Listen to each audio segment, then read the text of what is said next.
A holy angel descends to earth. Everyone is stunned by her beauty, but a man pushes through the crowd and strikes her hard. Then cruelly, he breaks the angel's wings because only he knows the truth. To him, the angel is just a psychopathic killer and lover.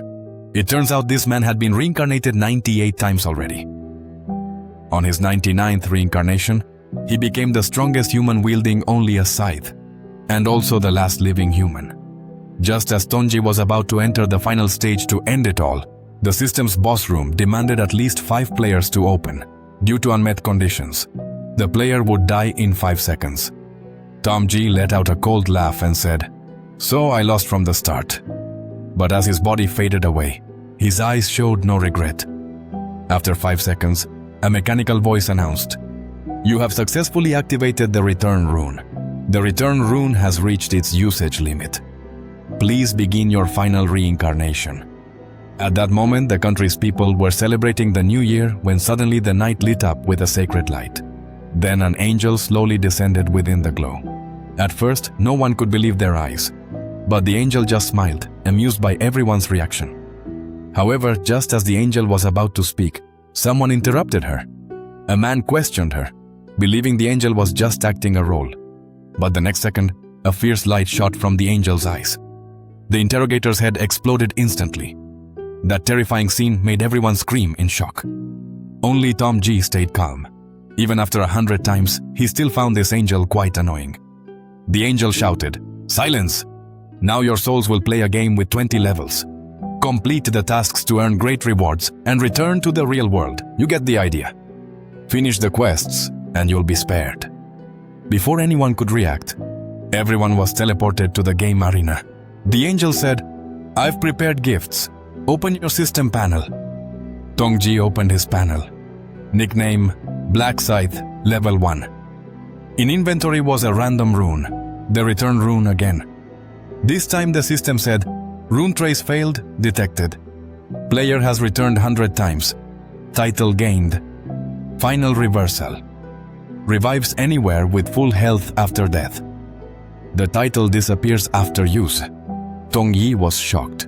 Revive was a skill only priests could use, and it restored only 30% health. Seeing everyone activate their runes, the angel snapped her fingers. All players in the area got a task: eliminate 100 goblins or fail.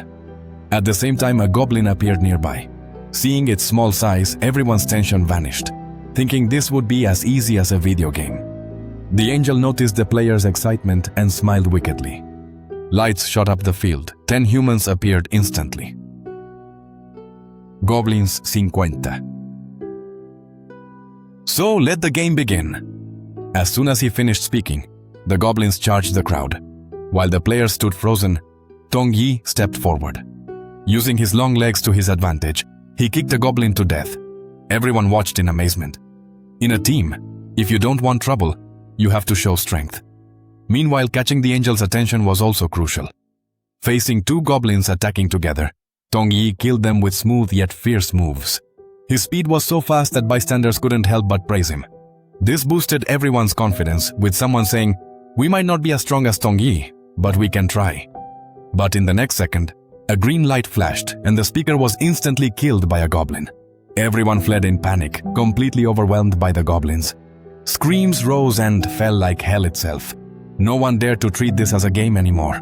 Their only goal was survival.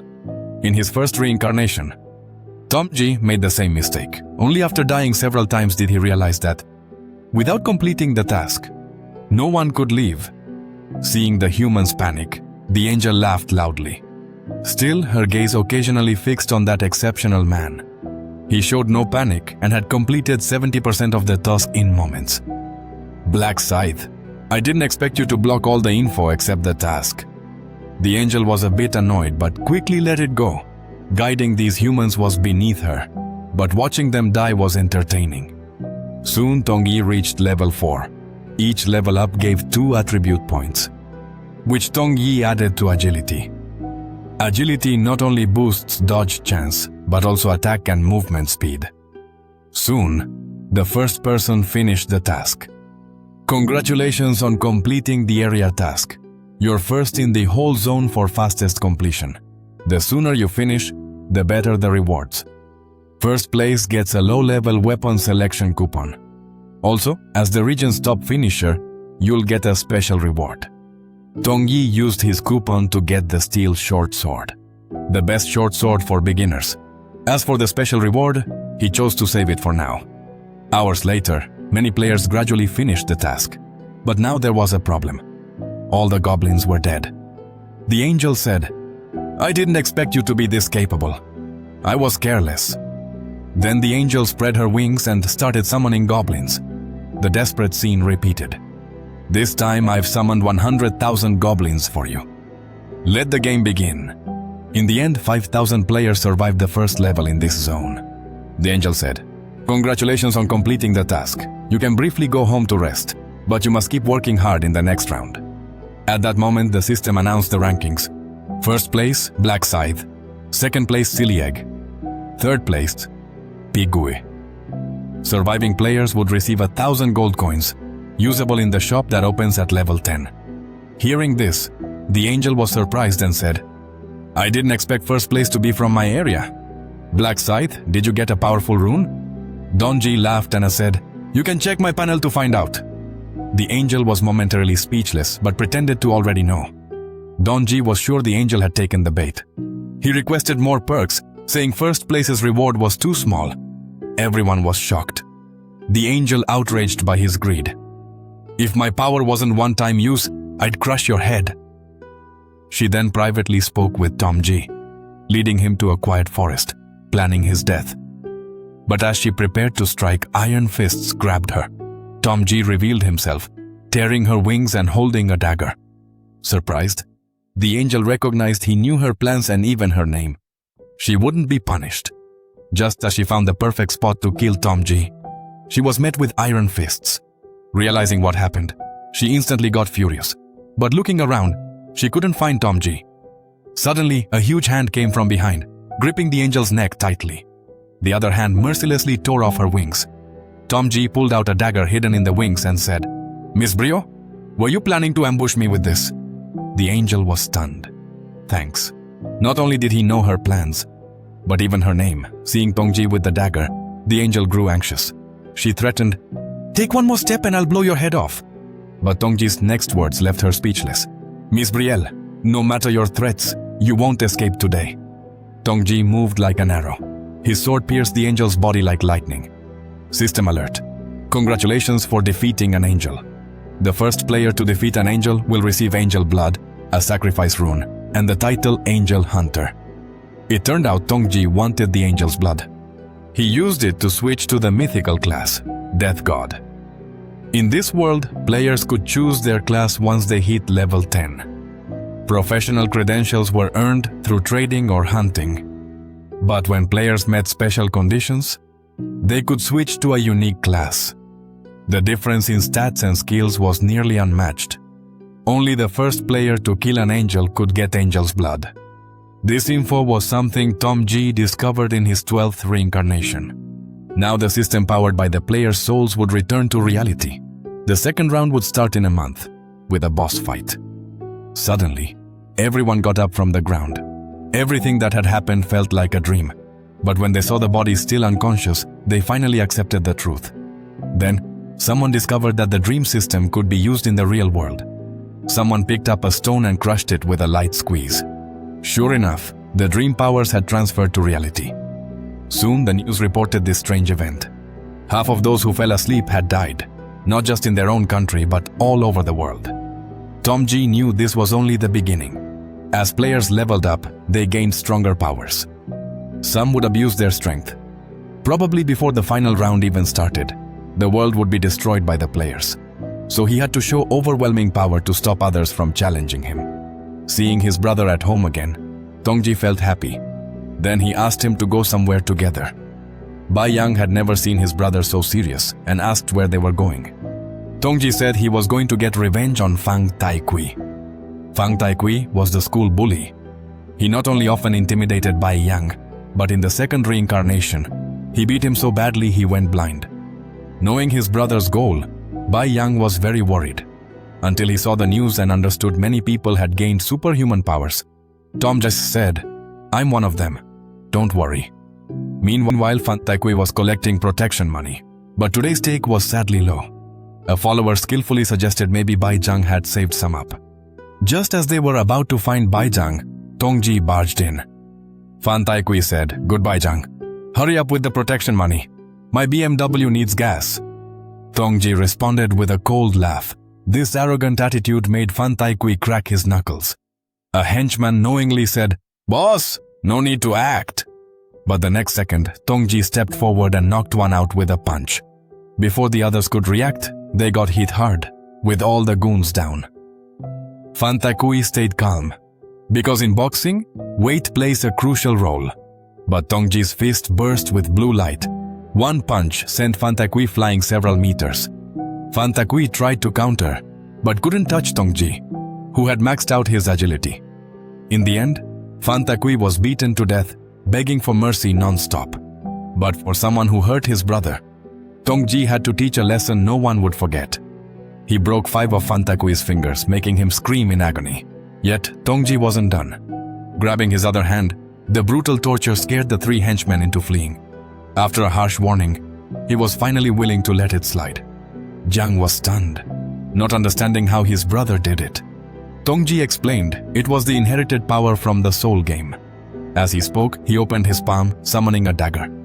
This skill of conjuring a weapon out of thin air sparked Vieng Extremely's envy. Afterwards, Tongji withdrew his life savings from the bank and said, "It's New Year. What do you want to eat?" "I'm treating." Bai Zhang eagerly bought top-quality beef he never dreamed of tasting. Meanwhile, Tongji spent the rest on lottery tickets. Bai Zhang was shocked.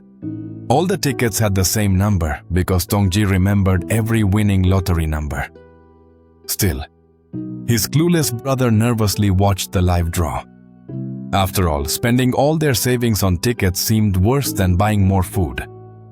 But when the winning numbers appeared, goodbye. Yang froze.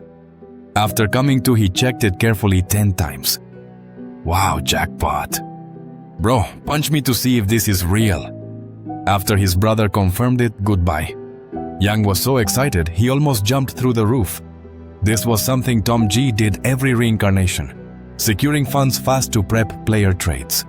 Soon, Tongji took the bills to the bank to cash out. When the teller learned Tongji hit the jackpot, she immediately lost her composure. The bank manager, hearing the news, personally welcomed Tongji, a distinguished VIP client, congratulating him warmly. Then, respectfully, he ordered the staff to help Tongji claim his prize. Tongji presented over 100 bills with the same number. After a careful check, the teller's eyes grew wide. The bills totaled 22.5 billion, about 15 billion after taxes. Afterwards, Tongji opened a brokerage account. He then invested most of his deposits in a stock about to rise. After all this, Tongji took his brother to a new big house. Meanwhile, Diego punched through his neighbor's outer wall. He had gained a strength rune in the game and added all his attribute points to strength. To prove he could kill 10 bulls with one punch, he headed to Tongji's door.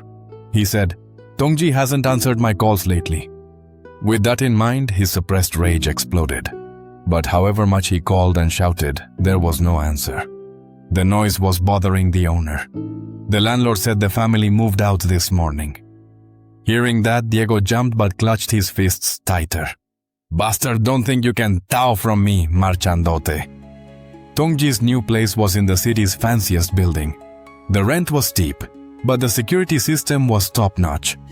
Players would enter the soul world on the first day of every month.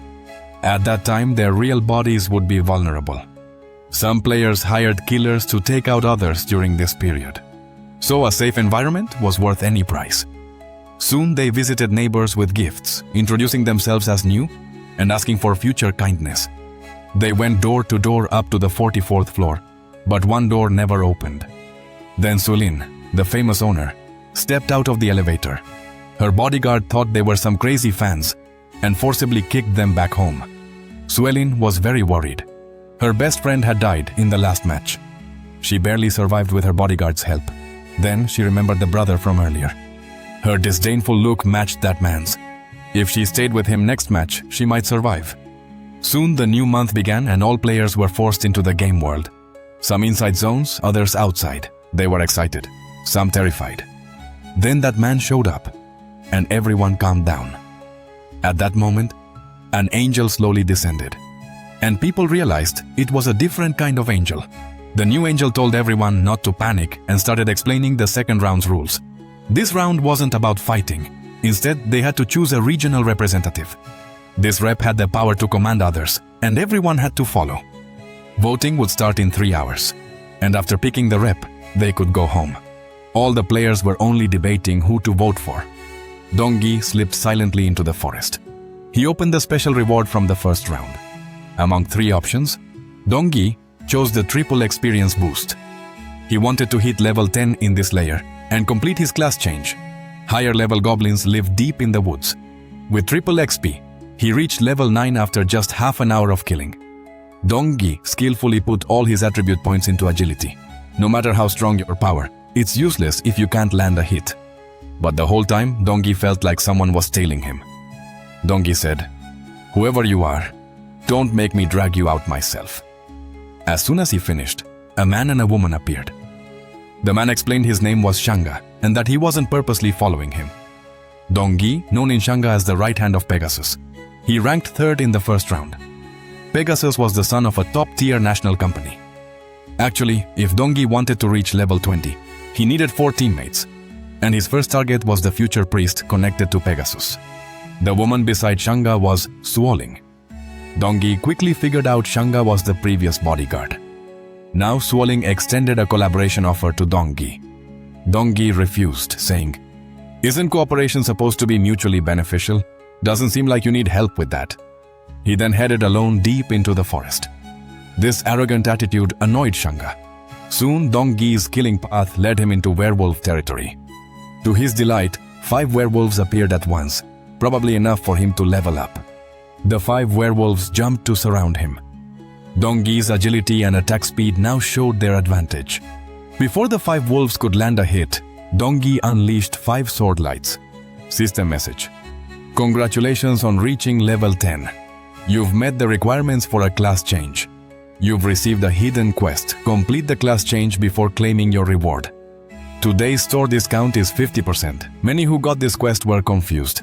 Though they knew which class suited them, they couldn't get the corresponding credentials. Actually, just killing 30 monsters in an hour would earn you warrior change credentials. Berserkers had to hunt while bleeding. Assassins needed to hit monsters multiple times from behind. Donggi had stuck with the God of Death class since his 13th reincarnation. When he drew the angel's blood, the system asked, "Do you want to change your class to God of Death?"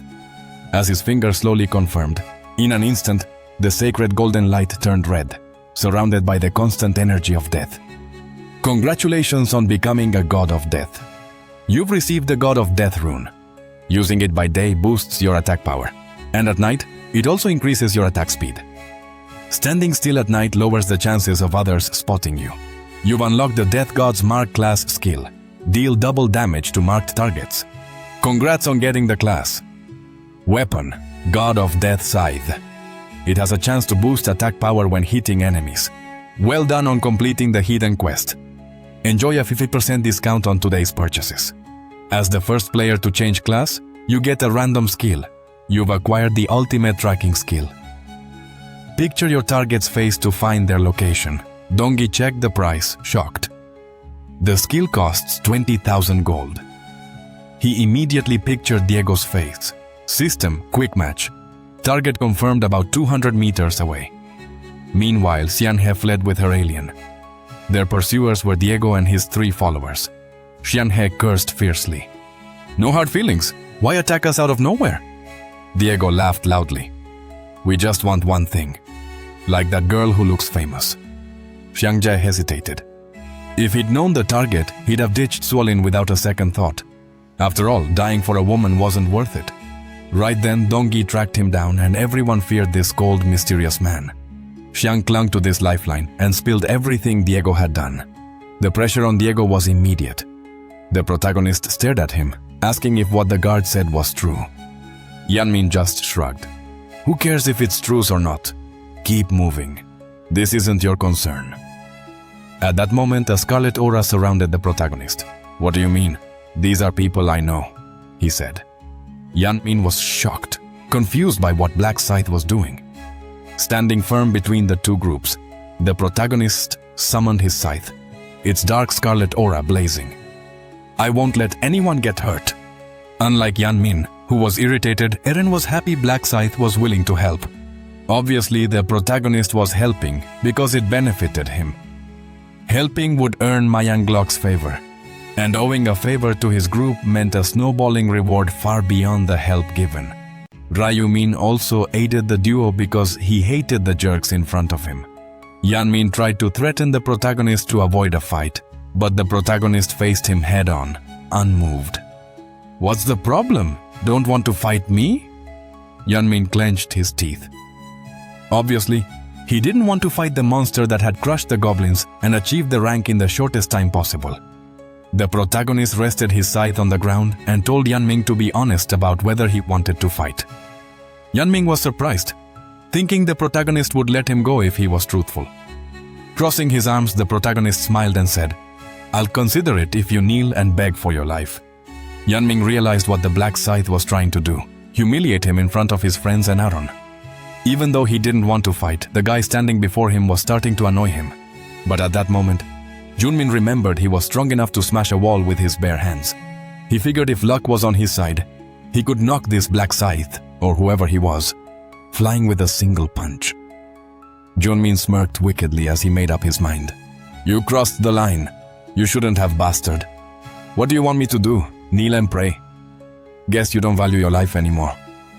Junmin took a few steps forward to close the gap, planning a surprise attack. He was sure not even the best could survive this. Just as he was about to throw the punch, he stopped. He was shocked to see Black Scythe drop his weapon. The protagonist grinned, taunting the bastard in front of him. It would be unfair if he used a weapon. Plus, that would make for a boring win.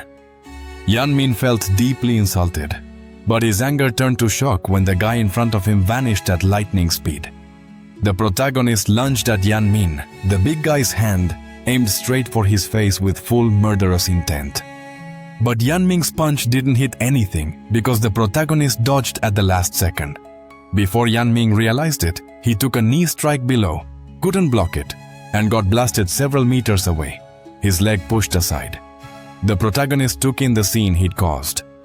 Yanming trembled in pain, cursing the bastard who hit him. When he lifted his head, the protagonist was already back in front of him. "Stop cursing, my ears are tired of it." The protagonist kicked again, making Yanming roll on the ground. Sitting down, Yanming brought his hand to the wound on his face. But the protagonist grabbed him by the neck, yanking him upright while holding on tight. Yanming unleashed a barrage of punches, but he couldn't defend himself and was hit countless times. The blows didn't feel like punches, but hammers crashing down on his face. He could only wonder if the demon bastard in front of him was really stronger. He couldn't understand how anyone could outmatch him, someone with such power, such rune strength. After all those blows, Yanmin's vision blurred. At that moment, several of his allies raised their weapons and aimed arrows at the protagonist. Eren grew worried seeing the Black Scythe about to be attacked from behind and yelled for him to dodge. The protagonist dodged the arrows and charged at the archers. Countless arrows flew, but zigzagging, the protagonist pressed on quickly toward the archer. He reached his side. "Looks like you got lucky finding a bow after fighting some monsters, right? But bad luck for you. You ended up running into me." Summoning his scythe, the protagonist swung it at the archers. His scythe made a wide arc, hitting a player and spraying blood onto the others. After losing an arm, the archer fell to the ground screaming. The other minions quickly drew their daggers. "Bastard, you think you can mess with us like that? Forget about leaving here alive, bastard!" With a dagger in hand, the bald guy advanced toward the protagonist. The protagonist couldn't help but smile at what he heard. Using the signature skill Ryumin, he created a scarlet symbol with a skull over the bald guy. The next instant, his scythe unleashed a fierce scarlet aura as he swung it. With a wide arc, the protagonist struck the bald guy using all the power of his weapon. The scythe's swing released the aura, hitting Yanmin's legs. The bald man collapsed, unable to stand after the damage. The last henchman was shaking with fear from seeing what happened to his friend's legs. But the protagonist wasn't about to let this last one get away. If you're gonna... Drawing a weapon means you've got at least some guts. No. The protagonist swung his scythe, cutting what the henchman was holding. The henchman screamed in pain as he lost his arm but stayed alive. The protagonist noticed the badge giving 100% damage bonus, doubling the damage dealt. It could also pierce armor. After those brief moments, the protagonist saw just how easily he'd wiped out that group of bandits, but wasn't done yet. He'd scared them all so they'd never come near him again. The protagonist wielded his scythe and kept attacking, dealing pain. By now, the last henchman that Ryumin had hit begged for mercy. But the protagonist didn't buy his whining. What are you whining about? You're going to survive all this. Once done with that henchman, the protagonist searched for the last one. He looked towards the tree Yeonmin was hiding in, warning him this wouldn't work. Swinging his scythe, he struck Yeonmin even while hidden. The tough guy screamed after what hit his arm. Hearing Yeonmin scream annoyed the protagonist. The pain Ryumin suffered because of Yeonmin was far worse than what he'd done to him. This time, with another strike, the protagonist hit Yeonmin's other arm, watching the serene flurry of attacks, while Zhang Chul stayed silent. The guard was impressed by the black scythe's mercilessness, disabling both arms of an opponent who had already lost the fight. Even if others didn't like this kind of thing deep down, Aung San Chul did. And San Chul couldn't help but think this black scythe would make a great rival, even for their leader. After taking down Janmin, the protagonist checked on the actress and the two guards to see if they were okay. The guard thanked him, and the protagonist assured them they no longer needed to worry about being attacked since that group couldn't move anymore. So, it was time to vote again. Eren and Sancho bowed deeply, grateful for the help. Still, Eren worried if that group would even survive. The protagonist didn't care either way. They were worse than animals. With Eren's comment, the protagonist realized she had a soft heart, even though she cared about the lives of those bastards. He couldn't figure out if she was some kind of saint or just trying to keep her good celebrity image. Interrupting Ryumin's thoughts, the guard asked if he could question her, and Sangchul was curious why she'd spared that group, since it wouldn't be an issue to get rid of them in this world. Hearing An Sangchul's question, the protagonist noticed he acted just like Mag Young-lok's right hand. The protagonist shared his thoughts. Taking out those players wouldn't bring any benefits. Still, An Sangchul thought it was a bad idea to leave alive anyone who might cause problems later. But seeing the state the group was left in, the protagonist and Sangchul doubted they'd really cause issues. The protagonist also figured cutting player numbers would lessen the number finishing the round. Sangchul realized Black Sans was right. With fewer players, the number of spots for those who finished the round would shrink too. Sangchul couldn't help but admire Black Sans's deep understanding of the game. Finally, he sighed and accepted he wouldn't bother with those bastards. After that, the protagonist decided to leave. Sangchul tried to stop him, wanting his number to send real-life compensation.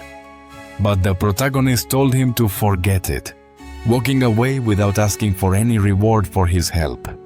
And Sangchul was shocked. This made him decide to report what happened to the president as soon as he returned.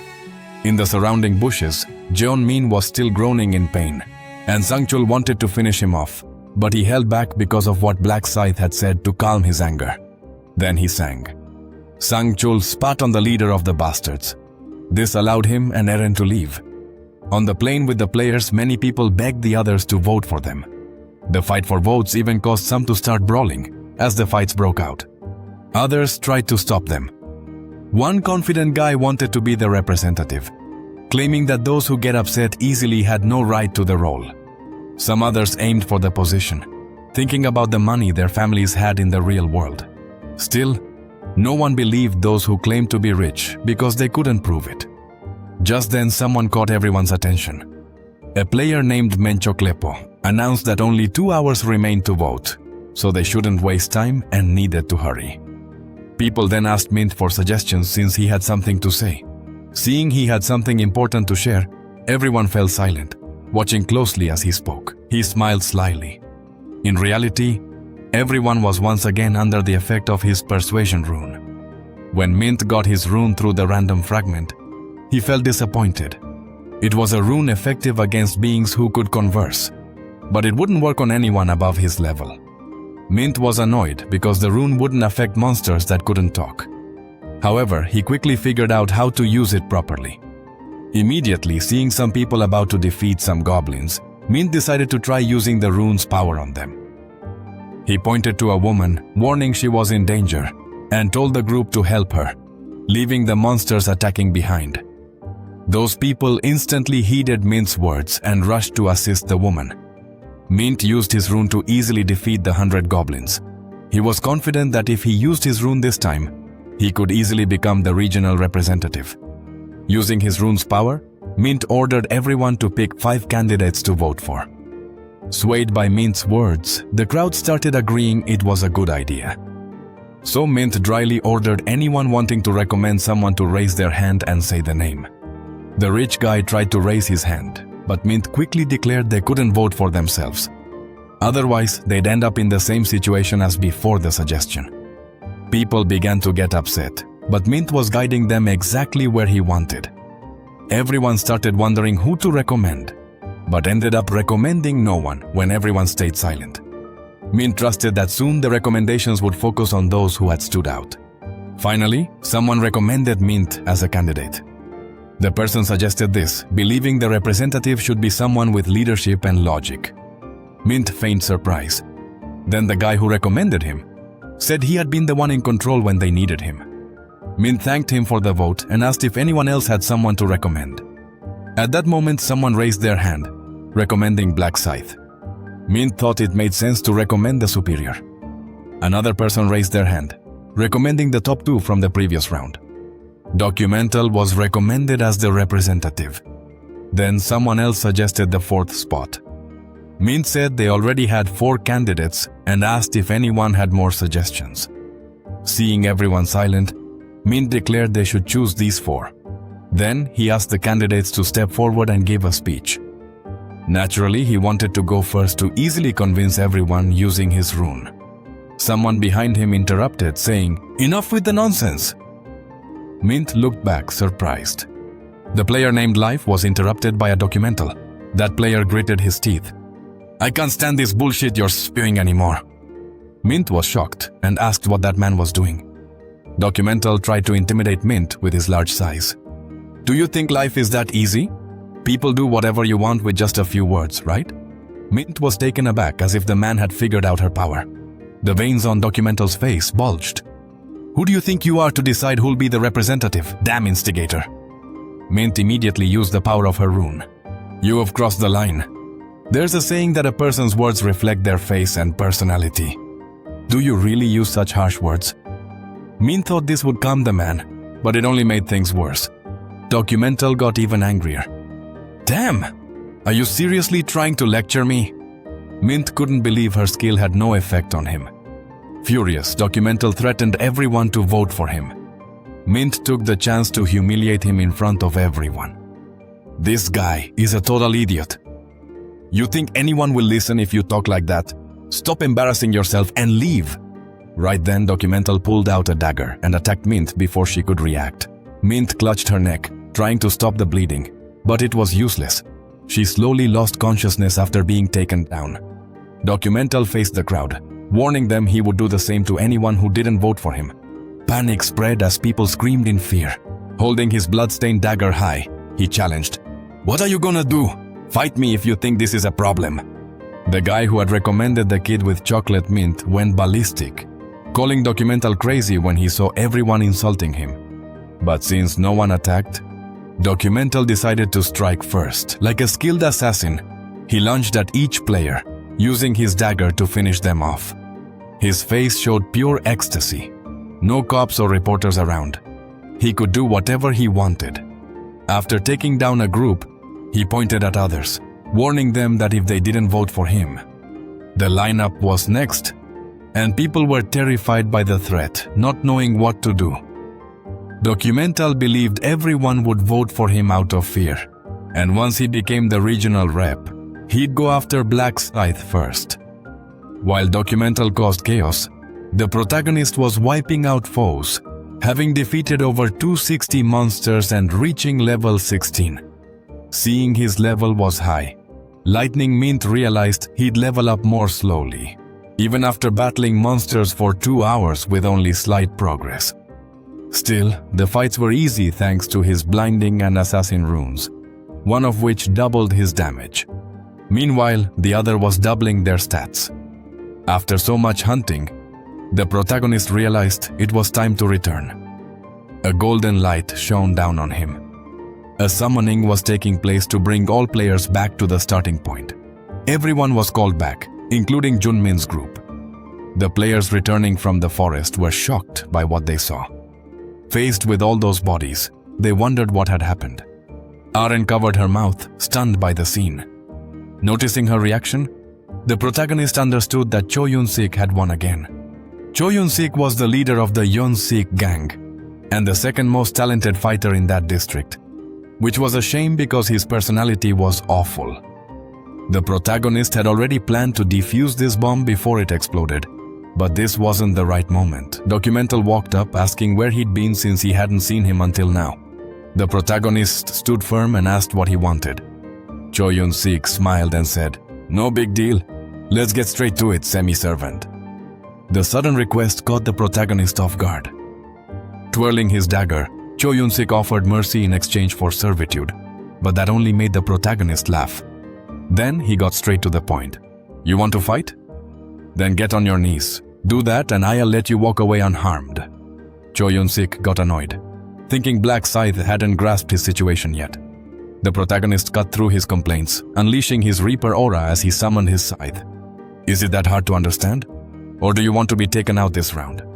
Cho Yun-sik grit his teeth, realizing he'd messed with the wrong guy. Looking at that huge scythe, Cho Yun-sik couldn't figure out where Black Scythe had gotten such a weapon. Seeing him silent, the protagonist couldn't help but tease. "What's wrong? Cat got your tongue?" Cho Yun-sik tried using his gang leader status to intimidate. "I'm Cho Yun-sik, leader of the Jungsi gang. You think I'll kneel to you? Try to attack me with that thing if you can, bastard." The protagonist smirked at how fiery Cho Yun-sik was, but now was no time for jokes. He didn't want to fight him yet, because if he revealed his strength, he wouldn't be able to use that gangster in the third round. But he didn't need to fight anyway, as the angel was about to appear. To everyone's surprise, the angel showed up and asked if everyone was gathered. Seeing the angel, the protagonist sent a message to Cho Yun-sik. "You got lucky. Make sure you check who you're challenging next time if you want to stay alive." Cho Yun-sik clenched his teeth, nearly having a heart attack from fear but still burning with revenge for next time. He craved becoming the representative to get back at them. The angel asked several times if they had chosen who would be the representative. At that moment, she noticed the corpses and smiled, realizing they'd done more than just talk. But honestly, she didn't care what trash like them did. Wanting to move on with the voting, she summoned windows in front of the players present. They could vote for one person, and whoever got the most votes would become the representative. They had to look at the person they wanted to vote for and then confirm the vote. Players who didn't vote within 5 minutes would be eliminated as punishment. What a brutal game. Immediately, several people looked at Cho Yun-sik, who felt confident being the center of attention. Looking around, Cho Yun-sik got irritated when he noticed a girl wasn't looking at him. He quickly said she'd vote for him to avoid being attacked. Cho Yun-sik kept scanning, constantly threatening anyone not watching him. 5 minutes passed, and time was called. The angel thanked everyone for making sure no idiot missed voting. Applauding, she asked if they wanted to see the votes. Life as a Documentary took first place with 2,400 votes. Just behind him, Black City had a little over 2,000 votes. Cho Yun-sik was annoyed to see that while he was first, he only had a few more votes than Black Scythe. He looked around trying to figure out who the 2,000 people who voted for Black Scythe were, even after his threats. The angel announced the voting was over. Life as a Documentary was declared the regional representative and was granted command authority. Cho Yun-sik already imagined how he would punish Black Scythe for not eliminating him when he had the chance. maybe by ordering everyone to attack him. But Cho Yun-sik ran into a problem with his ability. It only had 10 uses, affected one person at a time, and didn't work on people who had already acquired their classes. Cho Yun-sik was shocked reading the rules for the ability's use. Then, the angel laughed. "Dear humans, did you think it was over after voting? No way. There's a hidden mission this round." People were shocked by the angel's words. This time, a side mission about class advancement popped up for everyone, whether they were security or Aaron. Everyone was amazed. The angel revealed this message window should have only appeared at level 10, which was why it hadn't shown before. A player scratched his head, wondering how they were supposed to level up without monsters around. That annoyed the angel. "What do you mean? The forest is full of monsters, so don't be sad. Only 80 people will be able to advance their classes this round." Speaking of which, one person in this region advanced to a new class. Every statement from the angel only left players more confused and curious. Then, it snapped its fingers, asking if they wanted to see the results of the side mission. For the side mission across all regions, it was Black Scythe who earned the Blinder class in 40 minutes. Just behind him was Celestial Demon, with the Dark Knight class at 2 hours and 36 minutes. 1 minute later, Stupid Idiots got the Shaman class. To everyone's surprise, Black Scythe was the only person in the region to get a class. Thank you. This left everyone stunned. And what struck them even more was the name of the class he had gotten, Ripe. Curiosity got the better of the crowd, and they approached the protagonist to ask what class he had chosen and if it was strong. They realized that it was probably because of this class that he wielded the huge scythe. Cho Yun-sik gritted his teeth, frustrated that he couldn't use his authority to make the Black Scythe attack him instead. Excitedly, the angel announced that, in this round, rewards would be given based on the order in which classes were acquired. Looking at who had taken first place in the region, it was the Black Scythe. He realized he hadn't just taken first place in his region, but in every region. The angel was genuinely impressed, especially by the name of his class, which fit perfectly with his nickname, Black Scythe. She was curious about how he picked that name and if he already knew how to get that class. Of course, the protagonist said he had no idea such a coincidence would happen. The angel was surprised to hear that becoming a blinder was fate. The protagonist knew angels had no info on how the Eripe class was obtained. They only knew it was a unique class. The angel started laughing, revealing the true fate. Who would have thought there was someone in this region who'd changed their class? That means you're the only one unaffected by command authority. People were shocked by the angel's words, wondering why they wouldn't be influenced by the representative skill. Hearing their curiosity, the angel explained that command authority doesn't apply to humans with a class. Plus, this skill can only be used 10 times, so even if someone becomes the regional representative, that doesn't mean he has infinite power. Cho Yun-sik told the angel to reveal everything about the ability he possessed. As the crowd started murmuring, the angel smiled and asked if she should now give Black Scythe his reward for being the fastest to get his class. Then she handed the rewards to the protagonist, a letter to choose armor and a chest for special rewards. With the armor ticket, he could pick between heavy armor, light armor, or a mage's suit since the first was too heavy and the last offered little defense. The protagonist picked the light armor. In the choice chest, the options were the same as the last round's chest. Triple XP for the next round, gold or info about the upcoming round. Since there were a lot of monsters in round 3, the protagonist chose the experience reward. Once the angel handed out the rewards, she cast a light over the players to send them back, warning that round 3 would be quite the show. She smiled, promising it would be fun. This time only a small number hadn't returned from round 2. The next round was set for a month later. Jungmin woke up in a panic. He looked at his arms, relieved to see they were intact. That relief quickly faded, replaced by worry as he remembered what had happened. He decided to stay away from Black Scythe and not get involved with heartless people in the apartment. Sancho praised Erin for doing a great job, but she thought she hadn't done much, believing he was the one who really worked hard. The actress couldn't help but thank the security guard for protecting her. Sancho cleared his throat, saying he'd just done his job. Erin said she wanted to thank Blacksad and asked the guard if there was any way to contact him, since they didn't know his real appearance from Black Sun. The security guard didn't believe there was any way to reach him, and likewise, he thought Black Scythe wouldn't want to reveal his identity. Erin was surprised to hear this. Then the guard reminded him that he had asked Black Scythe's contact to compensate him, but they refused immediately. This meant Black Scythe knew he could be tracked in real life. The guard had an idea and suggested Erin give him an item in the next round if he wanted to reward him. Erin thought it might be a good plan. There would still be time to figure out how to compensate him. So, the security guard got ready to leave, hoping Erin would rest until the next day. While in the elevator, An Sang-chul's phone rang. He answered President Maek's call, who asked if he hadn't gone to sleep yet. He revealed he wanted to have a bit of whiskey after coming back from that world. An Sang-chul congratulated the president on the results, and switching to the Black Knight class. Ma Jong-lok wanted to know what had happened on his end.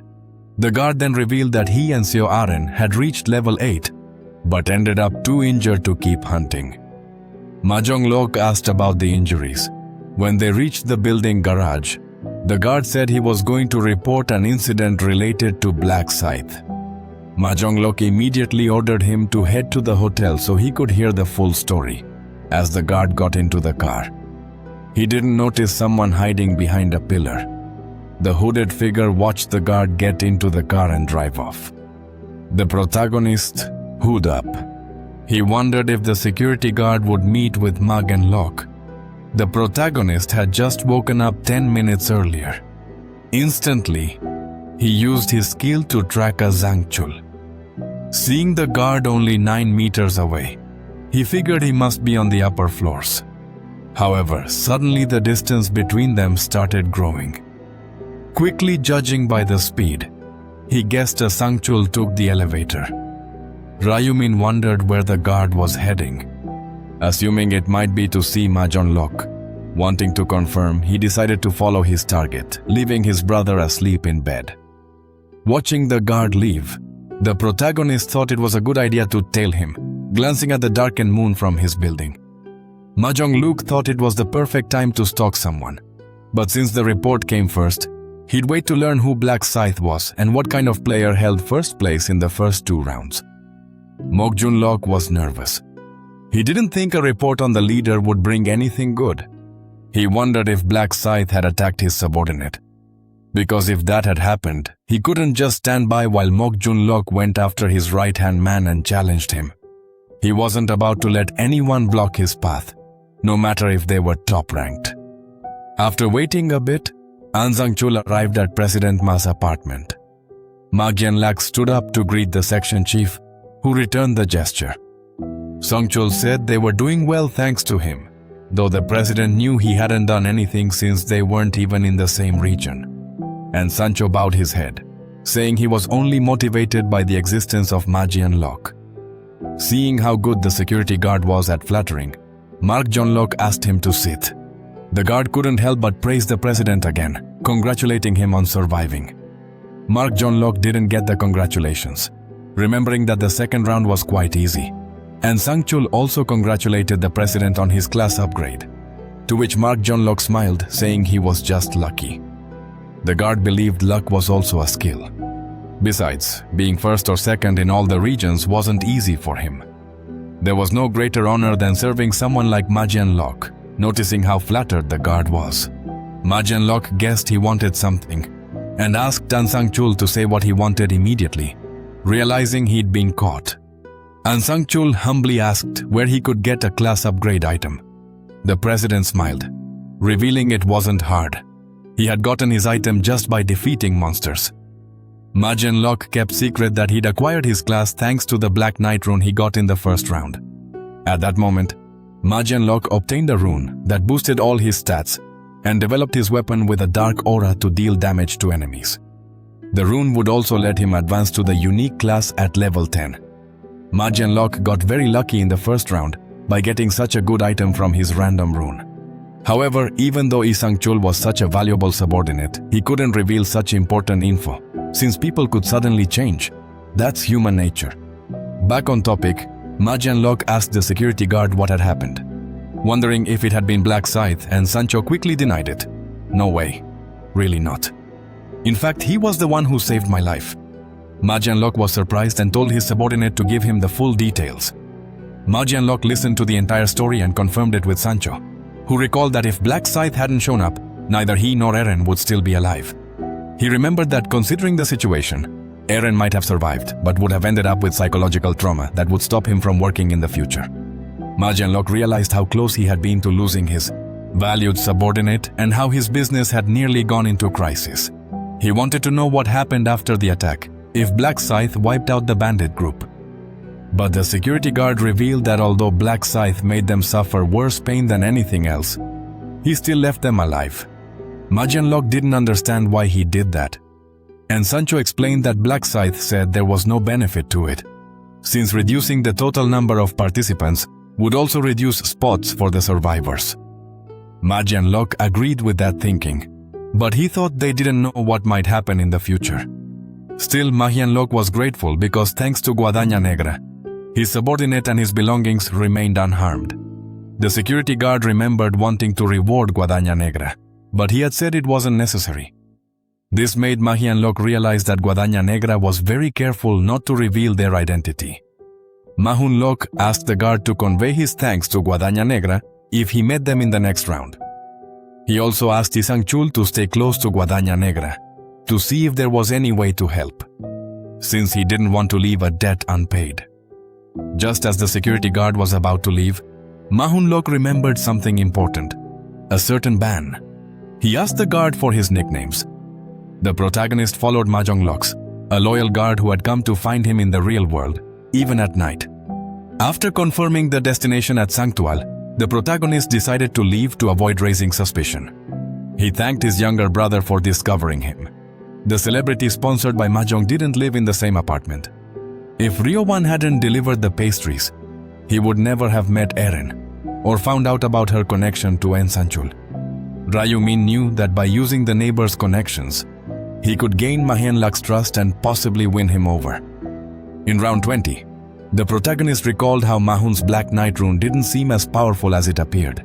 It felt like a trick. The main issues were weak spots like the lack of reward runes for progress and the fact it required a forced class upgrade. However, there were even bigger issues using Dark Aura, a power of the Black Knights.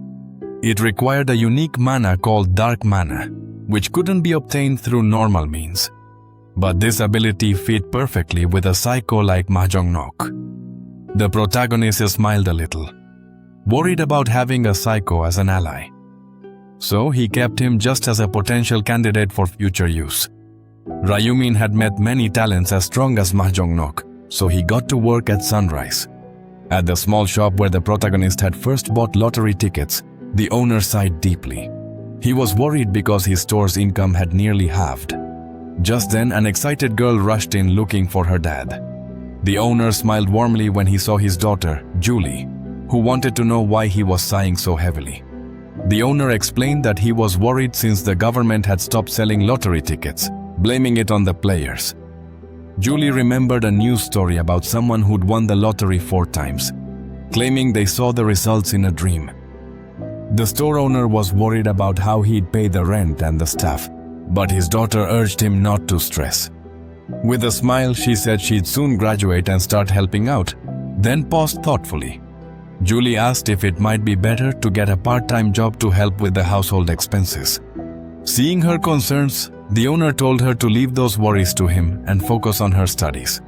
Remembering she got good grades, he encouraged her to go to college and chase her dream of becoming a doctor. However, Julie contradicted her father.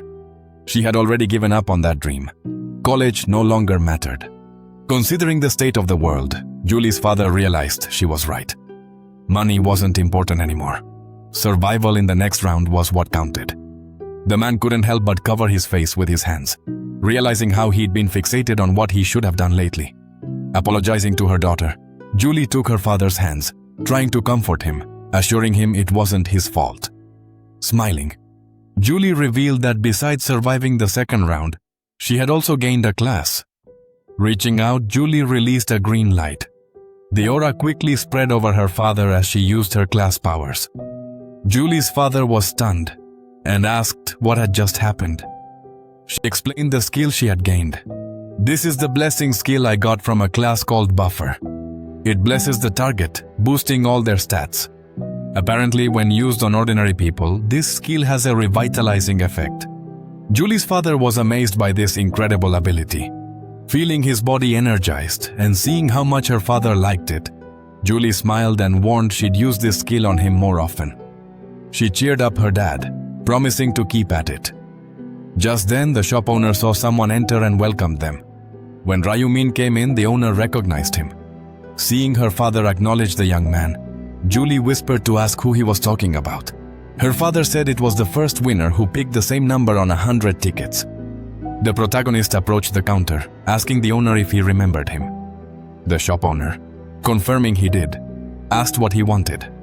Suddenly, the protagonist bowed, starting the conversation with an apology, which surprised the man. Ryu-min revealed he'd seen the news that lottery ticket sales were suspended, right by the cash register. Julie watched as the young man apologized for causing losses to the shop. Her father eased the tension, not wanting to blame the young man, while reaching into a bag. The protagonist said he didn't think it was fair for the old man to suffer because of his actions, and that's why he was there. He handed the shop owner an envelope as a modest compensation. The owner didn't understand at first and was shocked to hear it contained 10 million won. He refused to accept the money, feeling it wasn't right, but Ryu-min insisted, placing the envelope on the table. The protagonist walked away. The shop owner scratched his head, wondering how he could accept such a large amount. Seeing her father's worry, Julie grabbed the envelope intending to give it back. Just as the protagonist was leaving the shop, he heard a girl's voice calling him. When he turned, the shop owner's daughter had caught up. Although she looked tired, she asked if he was Ryu-min. Then he asked her to introduce herself. The girl was surprised Ryu-min didn't recognize her and tried to remind him her name was Yuli and that they were in the same class. The protagonist was confused, which disappointed the girl that he didn't remember. She apologized for not recalling, blaming it on not being good with faces. But the truth was, Ryu-min remembered Min Yuli. She was in the same class and the daughter of the convenience store owner. Plus, she had a unique buffer class. When the protagonist found out a few resets ago that Julie was in his class, he was really surprised. It felt like fate had brought them back together. The first time Ryu-min met Min Julie, it was under the guise of coincidence, but really, it was to have her by his side. Introducing herself, Min Julie asked if they should talk, not wanting to miss the chance. The protagonist agreed and they headed to a plaza where the trees had lost their leaves, sitting on a bench. Julie handed back the envelope with the money. The protagonist was surprised and asked if that wasn't the money given to her father. Not wanting to accept such an amount, she asked to return it. Knowing they wouldn't accept the money no matter what, Julie was not the kind to want favors. Seeing Ryu-min hadn't taken the envelope, Julie urged him to hurry up. His arm was already hurting. Leaning on the bench, the protagonist refused to accept the money back. Julie was surprised by his stance. Remembering she had told the store owner the money was an apology for the damages, at least to ease her conscience. Julie worried because it was a pretty big sum, but the protagonist insisted they keep it, applying some psychological pressure by saying he'd be upset if they didn't. Julie kept pushing back, saying the amount was just too much. But actually, it was the perfect amount to get her to accept. Ryu-min asked the girl to repeat the message to her dad, saying the amount wasn't much to him, so they could keep the money without feeling guilty. Julie got annoyed at his persistence, and he laughed it off. Before she could refuse the money again, he stood up and said he was leaving since the matter was settled.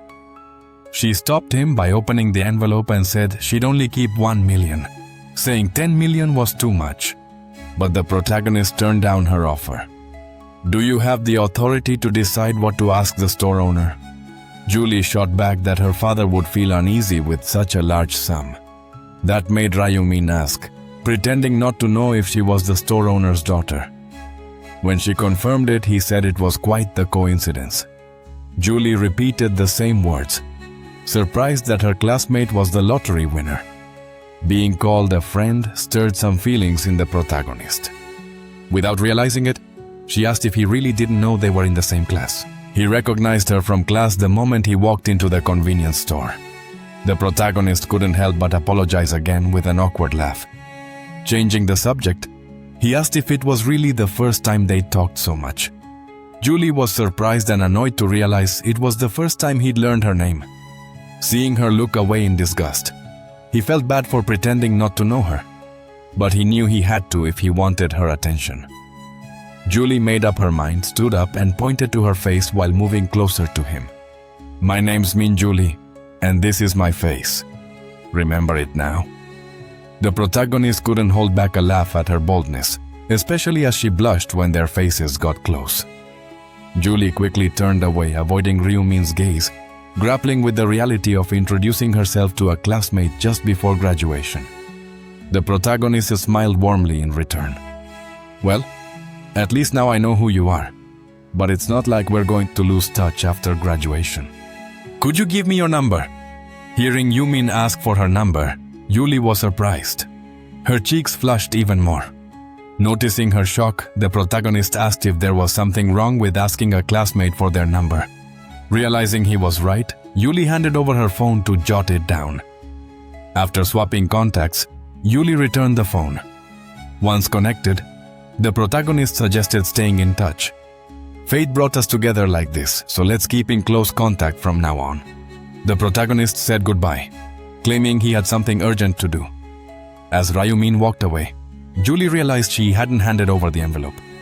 She felt annoyed about not giving it to him, but was super excited about something else. Who would have thought he'd ask for my number? Suddenly, I'm so happy it feels like my heart's about to explode. Even though I know he asked just as a friend, I still like Ryumin. Julie still remembered the first time she met the protagonist. He was getting scolded for not bringing money to John Min. Seeing that, Julie immediately called the police. She didn't know if it was pity or a sense of responsibility, but she followed him to make sure he got home safely. Yet seeing Ryumin work his part-time job like nothing happened, Julie realized he was way stronger than he seemed. Since then, Julie grew interested in Ryumin, watching him wherever he went. But she never had the courage to talk to him. After she started watching him, Julie's feelings grew immensely, even without getting close to him. Ryumin never imagined they'd meet again. After all this time, Julie decided to be brave and seize the chance fate gave her, since she couldn't keep pretending not to know Ryumin after the 10 million won incident. Julie wondered if she should invite him out to eat. When Ryumin got home, he messaged Julie. She had really taken the initiative to invite him out and even offered to pay, with him accepting. Curious about what she liked to eat, their conversation naturally flowed from there. The protagonist was already expecting her message, but thought she had invited him to eat because she felt she owed him a favor. He could only think about using this chance to turn her into an ally by befriending her, focusing on his goal. For the 100th time, the protagonist decided to save Julie and take her with him to the 20th round. Seeing his brother so well dressed, Ryuwang was surprised he was going out. Noticing Ryuan's curiosity, the protagonist told him he was going to meet an acquaintance. Ryuan was curious if it would be a girl. Ignoring his brother's jealousy, the protagonist said he'd eat out, so Ryuan wouldn't have to wait and could have lunch. Hearing Ryumin was going out to meet a girl, Ryu won. He couldn't believe it was a date. The protagonist met Julie at a barbecue restaurant. Seeing her so excited while eating, he asked if she liked meat. Julie blushed to her ears, quietly saying she did. Julie couldn't believe she was eating alone with Ryumin. This day would be etched in her memory forever. While they ate, they talked, letting time pass. But at one point the conversation stopped. Julie felt the vibe was weird and thought of something to say. Remembering the news, she asked how he'd won the lottery so many times. The protagonist gave his usual answer, saying he'd seen the results in his dreams. Imagining a dream god giving winning numbers, Julie asked how much Ryumin won with those 4 draws. The protagonist paused before answering. "I don't think I'll have to worry about money for the rest of my life. Though right now, I need to think about my own survival. Julie realized they hadn't talked about this yet, so she asked how his first round went. She wondered if beating the goblins was tough. Playing it humble, I said it took me a while to finish that mission. Julie asked which region I was in, and to keep it secret, I just said I remembered it ended with a 5. She let slip that hers ends with a 7. Julie sighed, saying it was too bad they couldn't meet up. I smiled at her disappointment, knowing we'd see each other soon since the regions merge as survivors drop. Julie wanted to know my level, so I lied and said level 10. She was surprised. She was level 10 too, and asked if I had a class yet. I said no and asked about hers. Excited, Julie admitted she got a class change item, and her class is called Buffer. Hearing the class name, the protagonist felt relieved that she was also a buffer in this life. Continuing the conversation, he asked if her class worked the same as in games. Seeing Ryumin's interest, Julie offered to use her blessing on him. The protagonist let her cast the spell on his body. Holding out her hand, Julie channeled magic and a symbol appeared before it. The protagonist gained a 50% stat boost, lasting 3 hours. Reading the notification, the effect seemed incredible to him. He recalled that the skill's effectiveness would double once Julie hit max level, making it 100% bad. The protagonist felt relieved with Julie blessing him, as that was the reason he wanted to meet her. The reward Ryumin got from the side quest for the class change was a random gold pouch, as the name suggested. It would give him a random amount of gold based on his luck stat. The protagonist made sure to thank Julie, who was glad to hear his gratitude. Julie offered to use her skill whenever he needed. He just had to ask. At that moment, the protagonist remembered Julie had messaged him saying she had something to tell him, so he wanted to hear it, realizing he almost forgot about it. Julie thanked him for the 10 million wands and said her father had sent them too. Finally, she insisted she'd pay back the money no matter what, making the protagonist uncomfortable as he told her not to worry about it. Seeing he refused the money again, Julie thought he might want something else in return. Thinking for a moment, she took it from her inventory. Julie handed the protagonist a purple crystal, revealing she'd gotten it while hunting, and asked him to accept it. She was sincere when she gave it after they finished eating and said goodbye outside the barbecue spot. They each went their separate ways home. The protagonist passed through the park and took the chance to open his inventory. He examined the item Julie gave him, a low-level purple magic crystal that gave off a faint mana glow, based on the brief explanation he got about it. The protagonist didn't know its use yet, but he realized it when he hit level 20. He discovered how unusual this crystal was. There was a combination feature unlocked at level 20 that let players fuse weapons with magic crystals, adding extra options to their gear.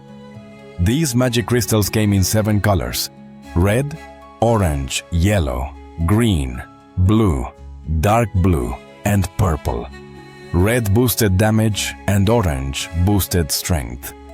Yellow increased luck, green enhanced dexterity, and blue improved intelligence. Dark blue raised damage reduction. The rarest was the purple crystal, which could boost all stats.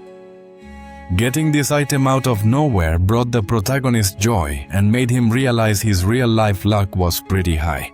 So he saved it for level 20. He wondered if he should open the gold pouch before its bath expired. However, before doing that, he needed to boost his stats with his assassin rune. The protagonist pulled out a small bag with 100 worms inside. The assassin rune increased his stats by 1% for each target defeated. And the worms counted too, as long as they were living beings.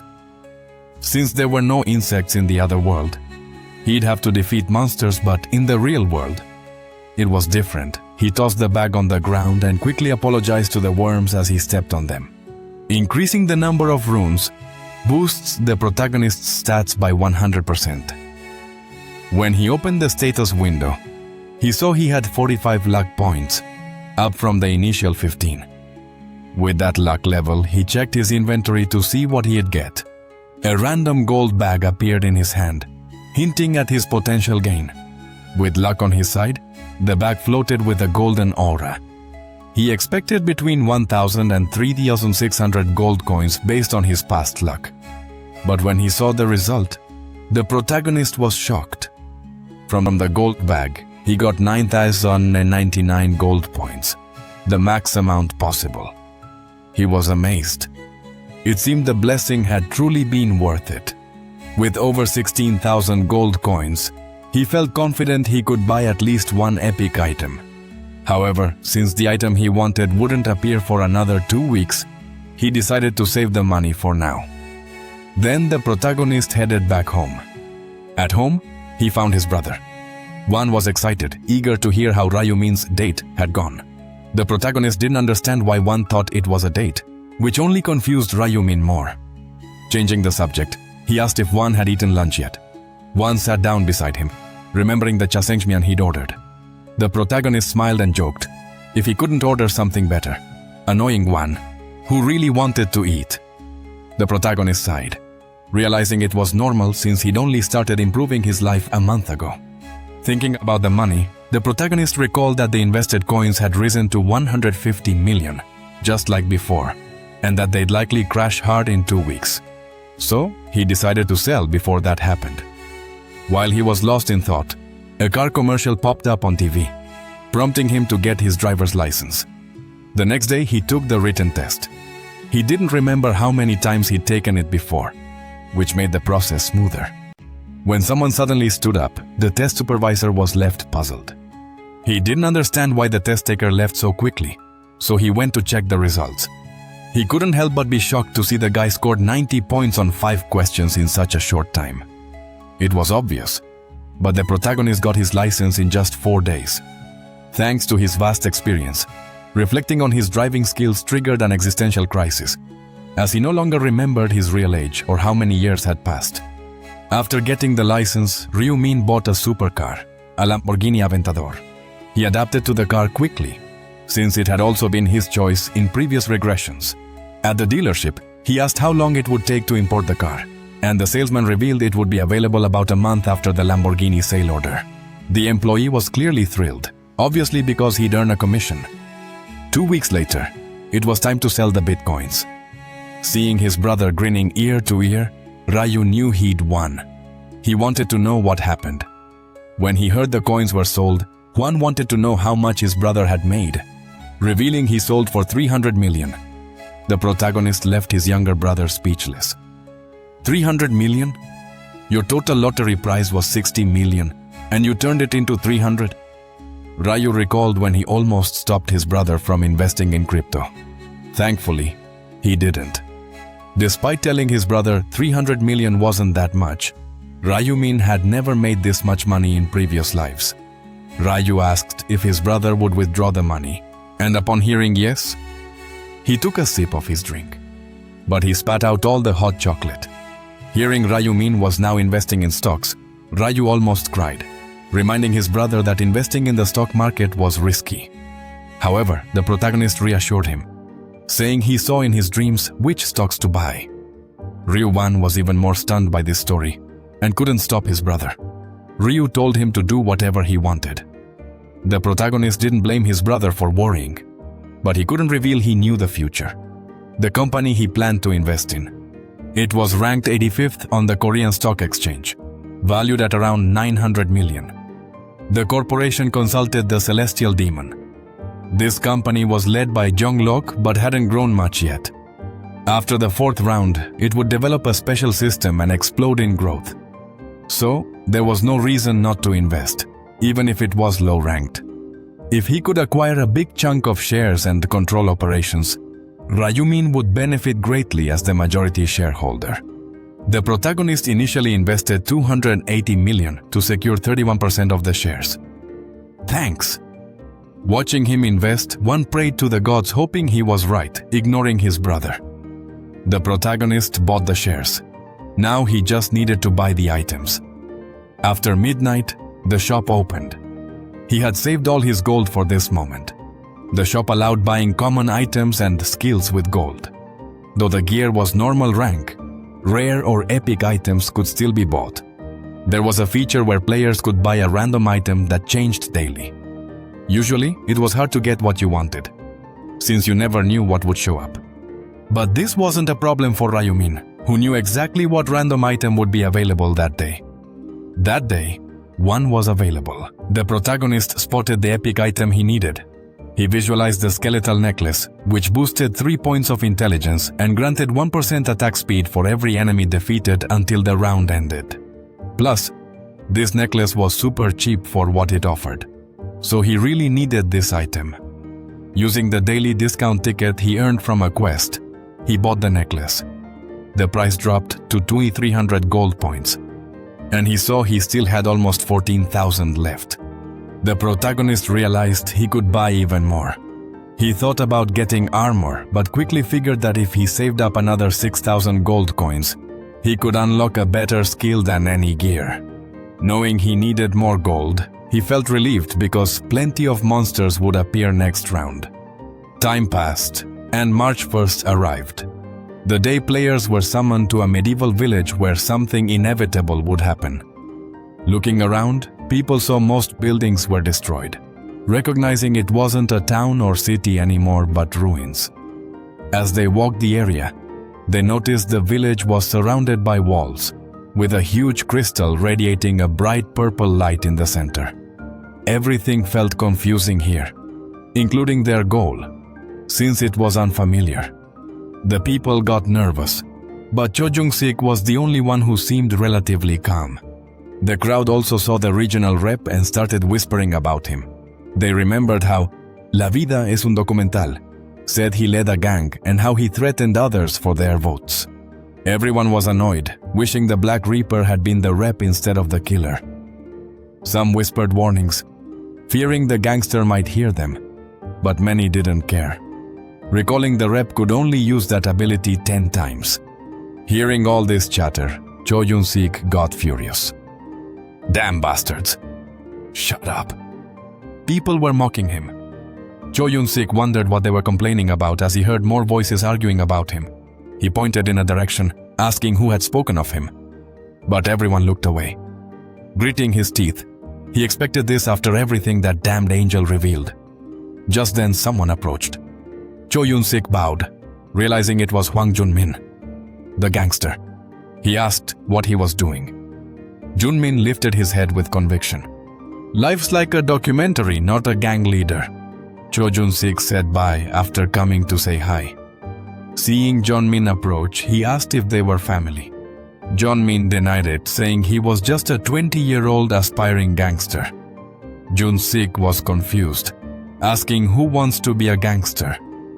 Junmin tried to please him, calling him his role model and wanting to join his gang. Shocked, Jung-sik watched as Junmin dropped to his knees, pledging loyalty. I'll serve you as my leader for the rest of my life. Please, just accept me. Jung-sik was satisfied. He'd seen many lunatics in his life, but this was the first time he'd met one like this. The gang leader ordered Junmin to stand, pointing to the people around. He questioned if there was something wrong with Junmin's eyes, asking if he didn't know his reputation was ruined. And if he still wanted to serve him after that, Junmin pounded his chest. I don't care about any of that. I respect you. As long as you accept me, I don't care what others think of me. Pleased with the young man's answer, Jung-sik accepted him into his gang, seeing his goal achieved. Junmin bowed repeatedly, thanking the gangster. People watched Junmin's madness, unable to believe he joined Cho Jung-sik. But in the end, people with similar minds tend to stick together. The protagonist watched Junmin, noticing he was doing what he did in his past regressions. Then, the angel appeared in the sky, its wings glowing with a golden light. The round's organizer inspected everyone present, noting that there were about 40 fewer people than last time. People were shocked. But the angel didn't respond, only summoning the main mission ahead of them. They had to protect the relic and the ruins for 3 hours. Many were surprised to see there really were fewer people than before. The angel finally gave a hint about what had happened. There's no way to avoid dragging you here, so it looks like you all ended up fighting in the real world. I even worry about how much you fought. Lastly, someone drew everyone's attention to something important: the number of participants who could finish this round. People were shocked to learn only a quarter of the 4,900 would advance. They tried asking the angel if it was a mistake, But the angel just laughed it off. Ha ha ha! What do you want from us? This isn't a mistake. It seems you're upset because fewer will survive. But you forgot. Only half usually survive each round. And since everyone survived last time, it's logical that only a quarter will make it now. No. People were stunned by the angel's explanation, who didn't see it as unfair, since all they had to do was work hard to be in the top 25%. With that said, the angel explained that the third round would bring monster waves, attacking the castle gates every 30 minutes, targeting the relic in the village center. There would be 4 waves total, and everyone had to work together to protect it. Each person would earn an extra reward if they defended the relic for 3 hours. However, if they failed to protect it, they would face a huge penalty.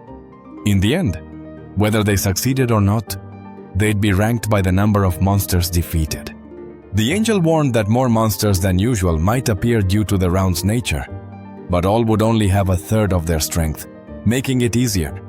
However, the golden experience rewards would also drop by the same amount. Jun-sik was thrilled knowing he'd only have to fight monsters, and since he had command authority, this round would be much easier. The angel then recalled something notable about the representative chosen in the last round. From this round on, he can use the authority of command. But I bet everyone here is curious about what happens if the representative gets eliminated. Just the first part of what the angel said sent a chill down Chojun's spine. Then he explained the point he had raised. If the representative is eliminated, whether by a monster or natural causes, their seat becomes vacant. However, what happens if they're eliminated by another player? In that case, the one who takes them out instantly becomes the regional representative and gains 10 uses of the authority of command. Instantly, all eyes turned to Cho Jung-sik. Then, the angel announced the monsters would appear in 10 minutes. I hope you all work together to survive the next 3 hours, though I doubt you're up to the task. Staring at where the angel had been before vanishing, Cho Jung-sik cursed relentlessly. Gritting his teeth, he looked back and saw several people already drawing their weapons against him. Cho Yun-sik pulled a dagger, daring them to attack him. Come on, I'll take you all down. Start whenever you want. The group ready to attack smiled eagerly, hoping one of them would take out the gangster and become the new representative. At that moment, someone walked up to the group. The protagonist passed among them, positioning himself between them and Cho Yun-sik. The gangster flinched when he saw the black scythe approach. Coming closer, the protagonist told him not to be so scared, saying he just wanted to talk. Cho Yun-sik smiled when he heard someone call him scared, telling Black Scythe to say whatever he wanted. Cho Yun-sik was about to issue a warning disguised as a threat, but the protagonist cut him off, revealing he had a suggestion. I think you're in a tough spot right now, so how about I protect you? Cho Yun-sik didn't get the suggestion, so Black Scythe repeated, I'll protect you so no one else can mess with you. That means I'll personally escort you, one-on-one. The players were confused by Black Scythe's words, since this meant they'd have to face him if they wanted to become the representative. Because of the protagonist's move, people started backing off from attacking Cho Yun-sik, who, noticing the crowd's reaction, was tempted to accept the offer. But knowing everything has a price, he asked what Black Scythe wanted in return. The protagonist coldly revealed his terms. Not much, just that you follow all my orders. That's the deal. Cho Yun-sik was shocked, realizing this meant he'd have to become Black Scythe's subordinate. The gangster wanted to know why Guadaña Negra was making that offer, but the protagonist refused to answer. Cho Yun-sik then asked what kind of orders he'd give, but the protagonist stayed silent, just repeating that he had to follow his orders unconditionally. Cho Yun-sik clenched his teeth. He didn't want to obey someone blindly, but wondered what would happen if he refused. He suspected Guadaña Negra might strike the moment he said no. The protagonist urged him to decide quickly since others were waiting for his answer. Cho Yun-sik clenched his teeth, thinking about how to respond, then rejected the offer.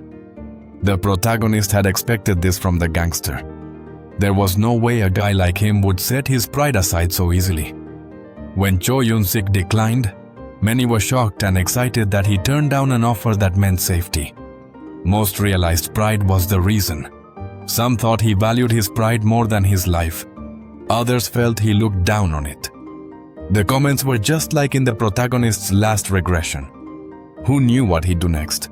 Well, now that you've said no, there's nothing more I can do. I won't get involved anymore. Whether you get taken out or not is your business. People watched as Black Scythe turned his back on the gangster. Hearing this, many felt the path was clear to attack the bastard whenever they wanted. Cho Yun-sik gritted his teeth, almost regretting the refusal. At that moment, the announcement came. The first wave of monsters was about to arrive, telling everyone to prepare to defend the relic. Also, it was announced that after 30 minutes, regardless of how many monsters were defeated, the second wave would begin. Everyone took their positions to defend the crystal. Cho Yun-sik was worried about fighting with everyone watching him, but since this was a personal mission, he had no choice but to face it alone. Looking around, he saw Black Scythe facing away from the monsters and got confused. He ended up following the protagonist through the empty village streets, wondering if Black Scythe was also planning to fight alone. Then, he wondered if he was heading to another exit. That's when the first wave was unleashed. The gates opened, letting in 4,900 players to face double the number of weakened goblins. The sheer number scared many, worried about the monster count, even if they were weaker. Cho Yun-sik ran to hide, climbing into one of the abandoned houses. He wondered where Black Scythe had gone. Had he gone straight to fight the goblins alone? He couldn't believe Black Scythe had the guts to fight solo in a place where at least 10 people could be shoulder to shoulder. From the rooftop of a house, Cho Yun-sik watched the protagonist face the orcs that had broken through the gate. He mocked the protagonist, thinking he'd just fight a little, then run. Dozens of monsters surged through the doors, and with his scythe in hand, the protagonist struck them down. Each hit released a crimson aura that took out several goblins at once, but more kept coming, leaping to attack the Black Scythe. The protagonist tracked their moves and, with a spin, swung his scythe multiple times, attacking each goblin and defeating them in mid-air. Watching the fight, Cho Yun-sik was surprised by how strong Black Scythe was showing himself to be. He wondered if this was the power you'd get at level 16. Cho Yun-sik realized now wasn't the time to envy anyone, but to hurry up and get stronger, especially with the goblin battle in full swing. From there, he could see people fighting the goblins, where no one cared about anything else. Everyone just wanted to protect the relic. Cho Yun-sik ran into the cave to fight goblins and level up, treating them like experience points. The gangster attacked them. His sharp senses warned him of danger, and with a backward strike, he took down a goblin trying to ambush him. His senses were keen thanks to his detection rune, which he relied on to make the fight easier. But then something brushed against Cho Yun-sik's face, and he dodged just in time. Surprised to see an arrow, he realized goblins didn't shoot arrows. He looked around, searching for the jerk who tried to hit him when his guard was down. During his worry, Cho Yun-sik got hit by a spearman. But instead of falling, he grabbed the spear, cursed the bastard who hit him, pulled the spear back and aimed his dagger at the lancer. He poured all his hatred into the player who dared attack him. Just then, another arrow flew by, narrowly missing his chin. Cho Yun-sik pinpointed who'd fired it. Grabbing the spear, he got ready to throw it at the archer. The archer tried to shoot another arrow, but didn't have time before the spear hit him. Cho Yun-sik was furious, having to worry more about players than the goblins, regretting being the regional representative. He cursed the position he'd earned, wishing he could pass it to someone else. By now, he was starting to regret not taking Black Scythe's offer. Still, he pushed those thoughts aside out of pride. He wanted to find a way to hunt safely without worrying about so many players. At that moment, Cho Yun-sik spotted someone. The burly man was the region's current rank 3, the black dragon on my right arm. Cho Yun-sik smirked, planning to use this player. Calling the black dragon, Cho Yun-sik aimed his dagger at it, ordering it to protect him. Since then, the protagonist was hunting, and thanks to the skeletal necklace's effect, his attack speed had increased by 25%. His goblin kill count had passed 500. and he was also boosted by the assassin runes effect. The protagonist opened his inventory and saw he'd already earned nearly 2,000 gold coins. Satisfied, Ryu-min noted he'd soon reach the 20,000 coins he wanted during the second coin wave, monsters. He started thinking it would be better to save all the gold from the wave and buy 2 common skills, so he could get the True Heart rune. After standing still for a while, the protagonist noticed some goblins approaching. Quickly he swung his scythe, taking them all down at once. After that group was defeated, other goblins refused to move forward. Since they didn't advance, the protagonist decided to take action. 30 minutes had passed. A thunderous sound echoed throughout the town. A golden light appeared, causing the goblins to start disappearing.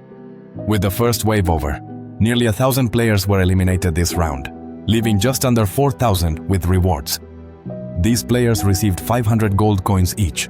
Seeing the high number of players eliminated, the protagonist confirmed that you couldn't take on the goblins lightly.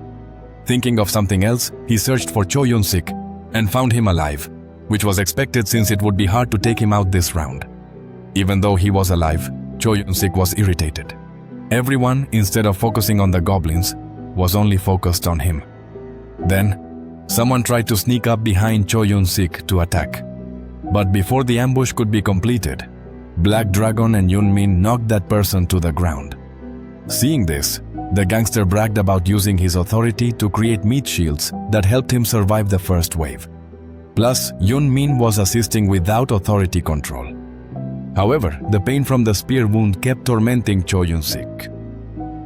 He was bleeding badly, unsure if he'd survive the remaining time. Cho Yun-sik gritted his teeth, forcing himself to survive with sheer determination. At that moment, new monsters showed up. This time, alongside the goblins, hobgoblins appeared too. For every player, there were 2 monsters. The monsters swarmed the walls, rushing toward the crystal. But at one entrance stood a man with a scythe. Using his class weapon, the protagonist struck down the invading monsters, killing many with each swing of his scythe. Ryu-min summoned a horde of monsters that kept growing after countless defeats. The protagonist reached level 20, upgrading from novice to normal rank, unlocking the fusion feature. He was pleased, as fusion let him craft unique items not available in stores through evolution. The blinder class's death insignia was strengthened, granting an extra 10% damage boost. Also, he gained the Knight of Death skill. This skill unleashed dark energy within a 500-meter radius, creating an artificial night. The protagonist was pleased, especially with this skill because it complemented the Ripe rune, which increased his attack speed by 50% at night. Just then, more monsters poured in through the door. The protagonist greeted them with his new skill, plunging the entire area into complete darkness. He easily hunted down every goblin and hobgoblin. The crimson glow of his scythe was the only thing visible for a second before each monster fell, along with their screams. Before he knew it, a new pile of monster corpses had formed. At that moment, the second wave of monsters ended. This time, 590 players had been wiped out. Watching the wave end, the protagonist wondered if he should buy some skills while resting. The first skill he decided to get was Presence Detection. With this skill, he could spot all targets within 30 meters when he used it to test himself. He only found goblins while thinking about whether to gather another 20,000 gold coins. The third wave began. This time no goblins appeared, only hobgoblins. 2 for each player. Taking the lead at the gate, the protagonist attacked the monsters. At the same time, Cho Yun-sik hunted with the ones he controlled. The third wave went smoothly until the fourth wave arrived. More Jokoblins were summoned in the fourth wave. All the remaining players worked hard to defeat as many monsters as possible, protect the crystal, and climb the ranks. The fourth wave ended, leaving everyone exhausted from so many battles. Cho Jung-sik tried to hold on for 1 more hour to survive. He had used all his strength but hoped that as long as the bastards protected him, he wouldn't be in danger. The fifth wave arrived, and to everyone's shock, there were 4 gnolls for each of the 2,700 players, frightening even Cho Jung-sik. The monsters, even bigger than humans, swarmed into the city. igniting a fierce battle for survival. But Cho Yun-sik gathered his courage and saw an opportunity to climb the ranks. He wanted to grow stronger and take down everyone who had humiliated and underestimated him. Then, to his shock, he heard someone shout. 2 of his men were attacked by other players targeting him. A group had banded together, aiming to steal his top leader title. Cho Yun-sik used his other men as shields, doing whatever it took to avoid getting hit. His shield bearers were quickly taken out by the opposing players. With less than half his men left, he was cornered but knew he had to retreat before they caught him. Cho Yun-sik fled and was immediately chased. All he wanted was to survive, at least until the next monster wave, so he could stay alive. He finally reached the spot where the protagonist was battling monsters. Cho Yun-sik rushed to the protagonist instantly. "Black Scythe, I accept your offer. Protect me. I'll do whatever you want." But the protagonist gave Cho Yun-sik a menacing look and rejected him. "I already told you I'm done with this. Alive or dead, it's your problem." Cho Yun-sik was desperate. "Wait, but you made the offer. I'll be your subordinate, so why refuse me?" The protagonist turned his back, saying he didn't want a subordinate without any real authority. Cho Yun-sik gritted his teeth, realizing the Black Scythe was calling him useless, regretting not taking the offer when it was first made. At that moment, the people chasing Cho Yun-sik were talking among themselves, commenting on what they had just seen. They were relieved because they were worried the Black Scythe might help him. Now they were excited because they could attack the gangster at will. With a dagger in hand, Cho Yun-sik prepared to fight for his life, hoping to take down as many as he could. Just then, Yan Ming appeared from the crowd to join the gangster. Cho Yun-sik was thrilled to see his subordinate, but before he could say anything, Yan Ming attacked him. With the strike, Yan Ming knocked the gang leader to the ground. He approached Cho Yun-sik with a wicked look. "Boss, I'll take you out quietly before you even start complaining." Yan Ming grabbed him by the neck and started hitting him with all his strength. Yan Ming attacked without mercy. Cho Yun-sik couldn't defend himself due to exhaustion and pain, and with each passing moment his vision blurred. He could only curse the bastard who betrayed him. An alert sounded, announcing that the representative had been eliminated, and the power of the representative was gone, with Yan Yun-min becoming the new leader. By taking over, Yan Min declared himself king with full command authority. He immediately thought of controlling Seoaren and asked his old boss not to blame him, promising to use his power wisely and blaming him for losing so much authority. Since he'd been running all over the place, Yun-min called his henchmen, asking if they'd seen how he defeated Cho Yun-sik. They all quickly agreed he did a great job. However, Yan Ming's crew inside were scared of the psycho who had killed someone with his own hands. Several people came to the scene, and when they saw Yan Ming, they wondered if he was the one who had teamed up with the gang leader. Shocked that he had now betrayed them, everyone clenched their teeth miserably. Hating the fact that Yan Ming had become the new leader, Yan Ming smiled proudly seeing their support. He thought of something that could quickly get him out of a bad spot. Yan Ming ran toward the protagonist. As he approached, he asked Black Scythe if he'd seen the message that he was now the new regional leader, claiming he had full command authority. Yan Ming wanted to accept the offer Black Scythe had made to Evita, to do whatever Black Scythe asked in exchange for protection. Yan Ming was sure the reason the gangster had been abandoned was because he had exhausted all command authority. So Black Scythe would accept the offer since he had them all. But the protagonist frowned. "I don't like your attitude." Hearing that left Yan Ming confused. Unlike the bastard, the protagonist ordered him to kneel and beg. Then he'd consider the offer. Desperate, Yan Ming asked if Black Scythe hadn't heard him say he had command authority. But the protagonist acted like it was nothing, like it didn't concern him. "Seems you misunderstood. But you're the one who asked for this, so if you want my protection, kneel and plead." Yan Ming gritted his teeth, but seeing the people behind him almost knelt instantly. Yan Ming knelt down and bowed, pleading with Black Scythe to accept him as a subordinate, begging aloud. The protagonist had seen this scene many times, enough to grow tired of it. However, unlike Cho Yun-sik Hwang, Yan Min had something to offer for now. The protagonist accepted the offer, which made Yanmin so grateful he bowed repeatedly to thank him. Seeing Yanmin's actions, the protagonist ordered him to stop. Then, the protagonist positioned himself between Yanmin and the other players, who were shocked, wondering if the whole situation would end this way, with Black Scythe protecting Yanmin. Some wanted to attack together, but others discouraged them, reminding them that Black Scythe wielded his scythe, defeating countless opponents at once. At that moment, the protagonist cut their chatter. "I'll give you two options. You can give up the regional representative title and return to hunting monsters or die by my hand." The protagonist raised his scythe, recommending the first option but warning that if they chose the second, they'd stop being seen as human. His allies swallowed hard. Quickly, everyone abandoned their representative posts, fleeing in terror. Yanmin was amazed that everyone had fled just from Black Scythe's words. He felt safe now, allied with him, and could finally relax. The protagonist noticed the mood, signaling things were about to end, successfully finishing Wave 5. Still, he thought if it ended like this, it might be a bit dull. The protagonist approached Yanmin, saying he wanted him to do something. Right away, Yanmin asked what he wanted him to do. The protagonist ordered him to use both commands to break the relic. Yanmin was confused by the request. He remembered on saying that if the relic wasn't protected, severe punishment would follow.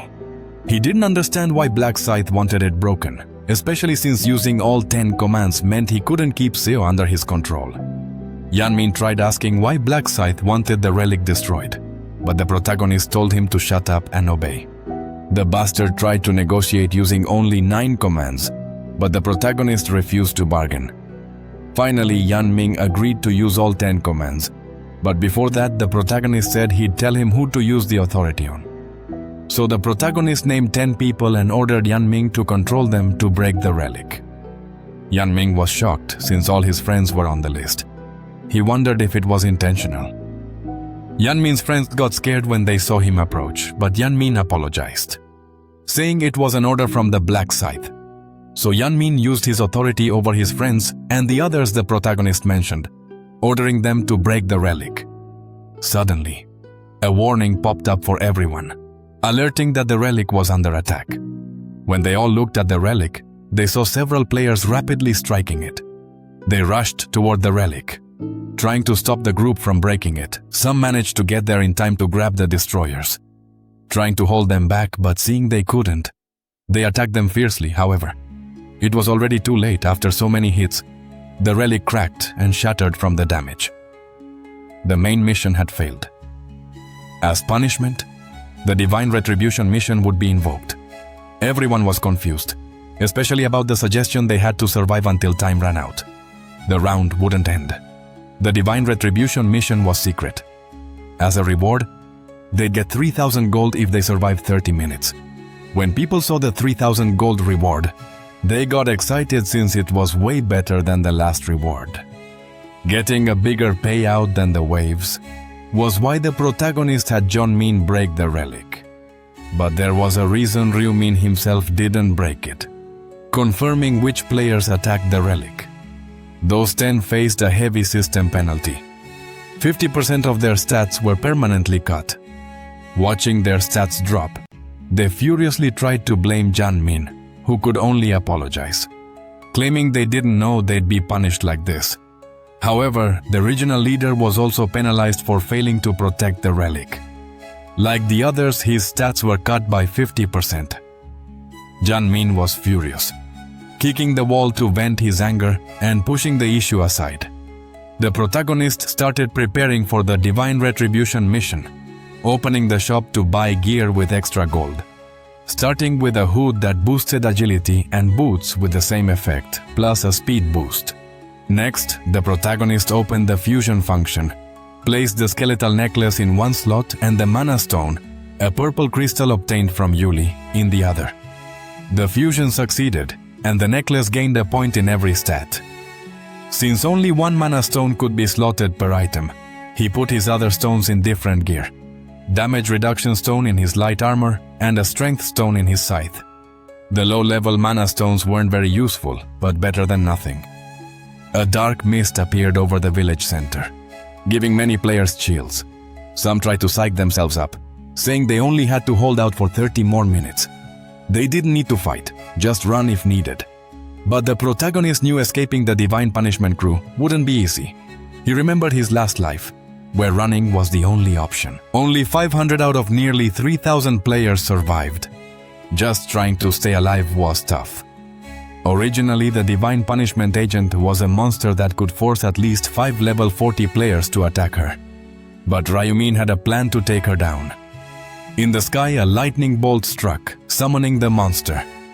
Ryumin planned to defeat it using the title earned from beating an angel, which doubled his stats against divine-type monsters, exactly what the agent was.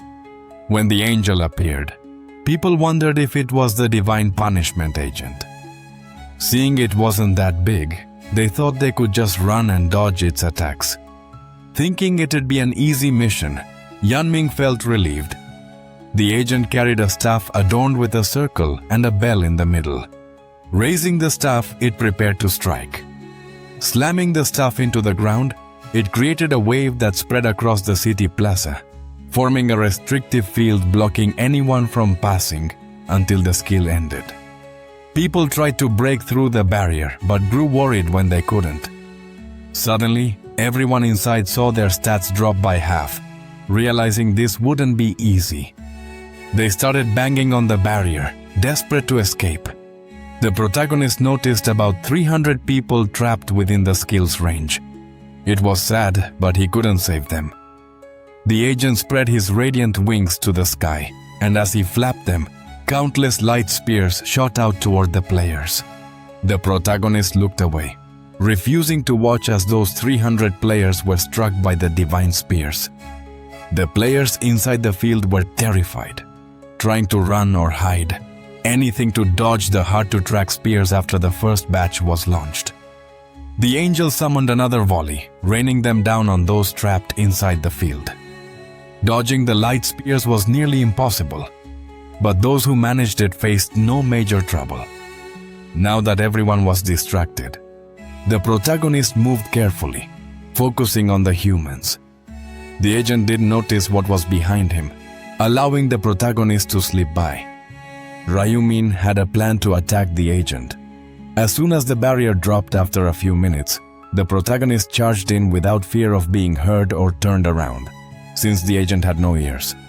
Closing in to less than 5 meters, the protagonist leapt and then used the death seal, marking the agent. He aimed a fatal blow. With a single strike, the spear descended upon the agent. But before it could land, the divine being looked up, revealing eyes framed by feathers. Yet, despite sensing the black scythe's presence, it was already too late.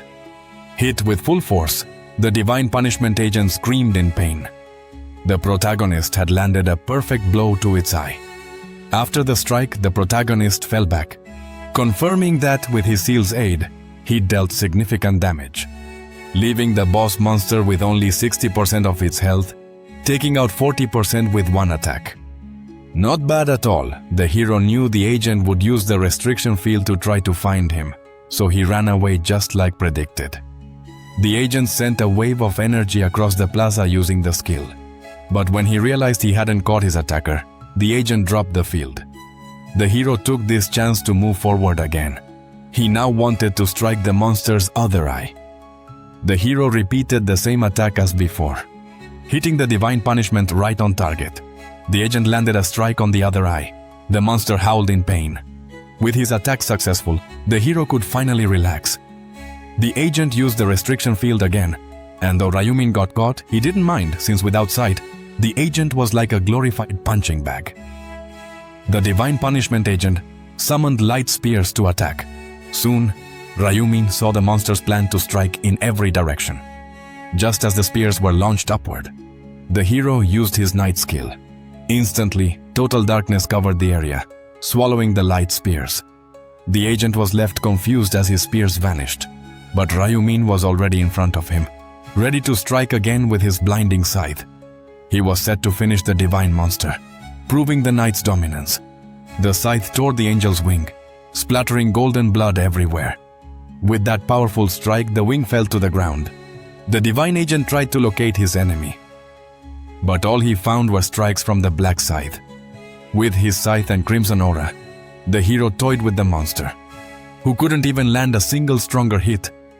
The hero ripped off the angel's other wing. After all the attacks, the hero checked the divine agent's health and saw it was down to 10%. The hero didn't stay still, putting distance between himself and the agent. That's when the divine punishment passive triggered. Last Radiant Flame Agent. Thanks to this passive, the agent became invincible. The hero watched as the monster turned immortal after its health dropped to 10%. The agent's staff fired several dark energy orbs that scattered all over the area. The hero saw the monster make its final random attacks. The invincibility buff lasted 50 seconds, like a countdown, while it attacked wildly. When it got to the last second, the hero got ready. The buff vanished. Just as the agent tried to flee, the hero charged forward, swinging his scythe in a horizontal slash that hit the angel. The angel could no longer turn its head since it had lost one. After defeating the divine punishment agent, the protagonist leveled up several times and collected a huge amount of gold. Recognized as the first to beat such a monster, he earned the title Divine Punishment Opponent. With the divine being collapsed on the ground, the protagonist checked his title, which reduced divine type attacks by 80. Ryumin also received condensed ether as a reward for being the first to defeat such a creature, along with the Radiance rune, which was used automatically. The protagonist hoped to obtain condensed ether, a supply-type item that was his main target in the Divine Punishment Agent's lair, as it was used to craft divine rank items. The Brightness rune was also a great gain, boosting intelligence by 1 point per level and increasing the effects of divine-type skills by 1%. Currently, thanks to this rune, the protagonist was already gaining 30 intelligence points and a 10% bonus to divine skills at level 30. Once the mission was complete, everyone received a reward of 3,000 gold coins, sparking great excitement. Everyone celebrated being alive. No one could believe the Black Scythe had defeated the Divine Punishment Agent, the monster meant to hunt them. At that moment, an excited voice surprised everyone. The angel guardian of this region appeared in the sky. Incredible. Defeating the Divine Punishment Agent alone. You're the first olive human eye to genuinely recognize the protagonist, ignoring the angel who asked if he'd like to give an interview. We're here with the Black Scythe. What do you think about defeating the Divine Punishment Agent? The protagonist clicked his tongue, irritated by the dumb question. I beat him because I wanted to. The angel assumed it was for the reward, but the protagonist said it was also to stop people from attacking others. Players were surprised by Black Scythe's answer, beginning to treat him like a savior. They thought he was arrogant for being strong, but who'd guess he had such a soft side? The angel, hearing that the Black Scythe attacked the monster to save others, he believed what he'd heard about humans being a very strange race. 1 hour they'd attack each other, the next they'd be fighting together in harmony just to survive. As if what happened before never even occurred. Hearing that the angel didn't get it, the protagonist didn't expect anything better from her, or any other narcissistic angel. Putting people aside, Landau congratulated everyone for staying alive but warned it wasn't time to relax. Smiling, he reminded them that depending on the outcome, they could still be wiped out. Anticipating that moment, Olive wanted to check the overall results from all zones. Black Scythe, the level 30 player, had defeated over 3,600 monsters. Behind him were some clueless idiots with just under 1,000 kills. In third place was the Celestial Demon. Naturally, the protagonist ranked first in his zone. And surprisingly, Zhang Chul and Xiuaran followed close behind, each with about 600 kills. People were shocked by the protagonist's skill count and the huge gap between him and second place. What impressed them most was his level 30. Many suspected he had somehow gotten experience bonuses. In fact, the protagonist had received such bonuses, though he didn't know how. Besides reaching the highest rank in all zones, he was praised and given rewards for his 2 top spots. The first prize he opened gave him a mid-level ring. He chose the Ring of Resistance, even though its name wasn't as flashy as the others. The ring boosted his luck by 4 points and gave him an incredible 35% resistance. The most impressive part was the extra effect, resistance against status effects. No matter how strong someone was, status effects could still take them down. Plus, resistance couldn't be gained through regular stats, making this ring the best choice. Even if he didn't use it then, the protagonist moved on to the next reward, where he could pick a 5% status boost for the next round, 4,000 gold coins, or info on the next round. There was no triple experience bonus this time since the next round wasn't about monster hunting. Ryu Min chose the 4,000 gold after seeing the reward options. The angel asked everyone to check their rankings in a message, saying rank 1225 was the cutoff. Those below it were scared. Many begged for a review. Others pleaded for mercy. However, the angel ignored them, wearing a satisfied smile. So now, we'll begin eliminating the bugs who couldn't even make it into the top 1,625. When the angel snapped his fingers, a golden energy engulfed hundreds of people, consuming their bodies as they screamed. This left only 1,225 survivors in the third round, which ended there, with the next scheduled for the first of the following month. When Arin returned to the real world, he found himself in his room. He touched his face, checked his hands, and confirmed he had survived. He got out of bed, remembering he hadn't just survived. He'd also gained the summoner class. Using his summoning skill, a small moth-like creature appeared on the actress. This cute little being acted as a shield, landing on her shoulder and rubbing its face against its summoners. These creatures also served as guardians, distracting monsters to help their allies. Thanks to this, Eren safely passed the third round. Eren still couldn't believe he had made it into the top 3. Looking through his inventory, he pulled out an item. That monostone had been given to him as a reward for his placement. He couldn't help but wonder if Guadaña Negra would like the gift if he gave it to her. Elsewhere, someone grabbed a lamp and filled with rage. "Thank you." He slammed it against the wall. Jan Min cursed Guadaña Negra for the stat reduction. He regretted obeying her order to destroy the artifact. In that moment of anger, Jan Min heard a notification from his phone. He grabbed the device and read the message he received. He realized he was in even deeper trouble. Jan Min was being contacted by Kim Seongan. He answered the call like nothing had happened, but all he heard were screams and insults. "Are you crazy? Don't pretend to be innocent. You don't know that you've screwed us all over.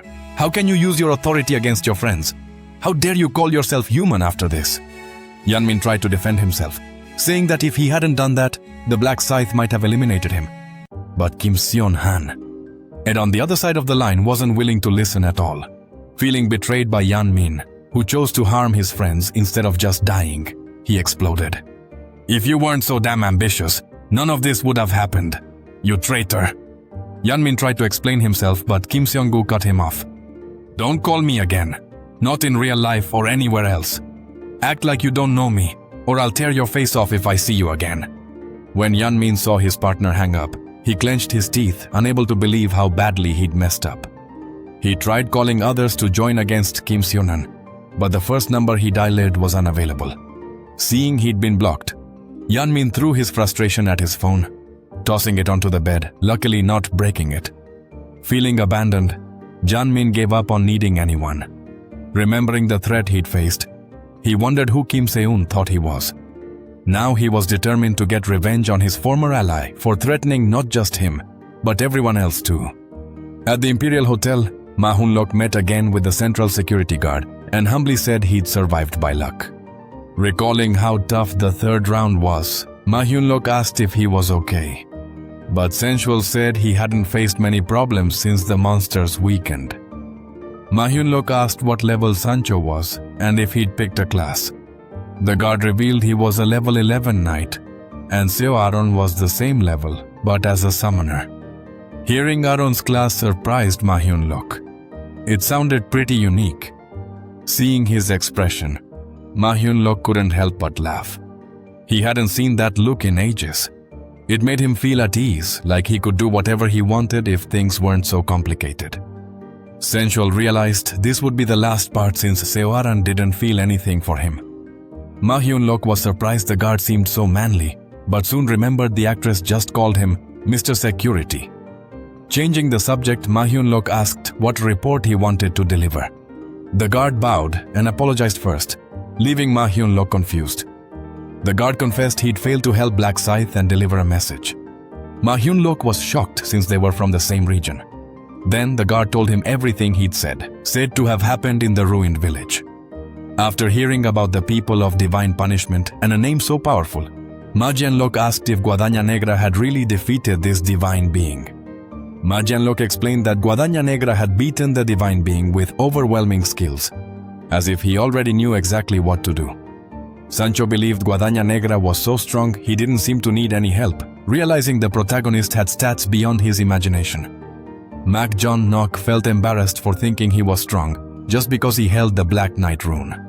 Upon hearing the stories about the Black Scythe, the businessman grew even more curious to meet him.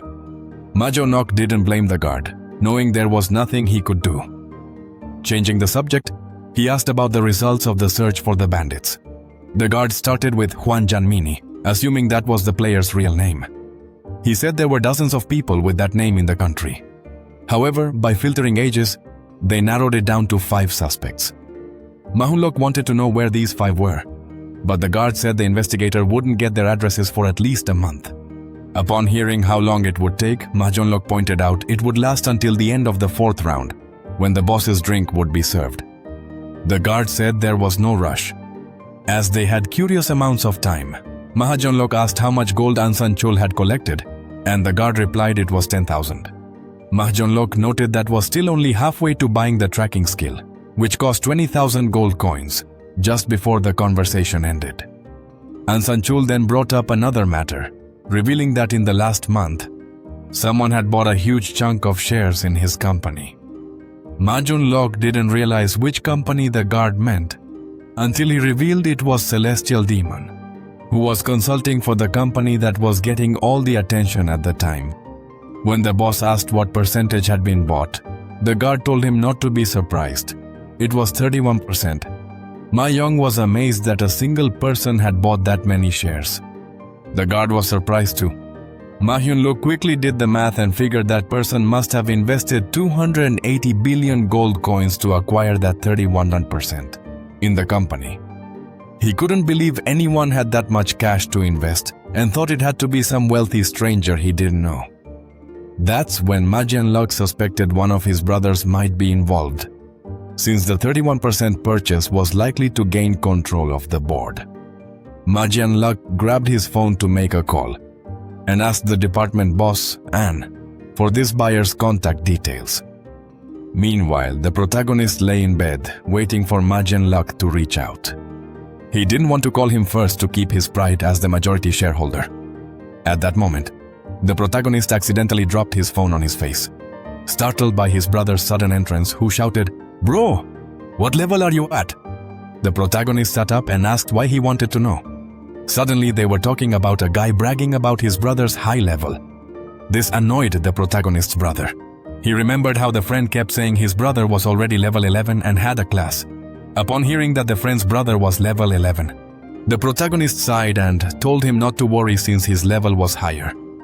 One of them then asked what Rayumin's level was, which made the protagonist hesitate. He wondered what to say since telling the truth could bring trouble.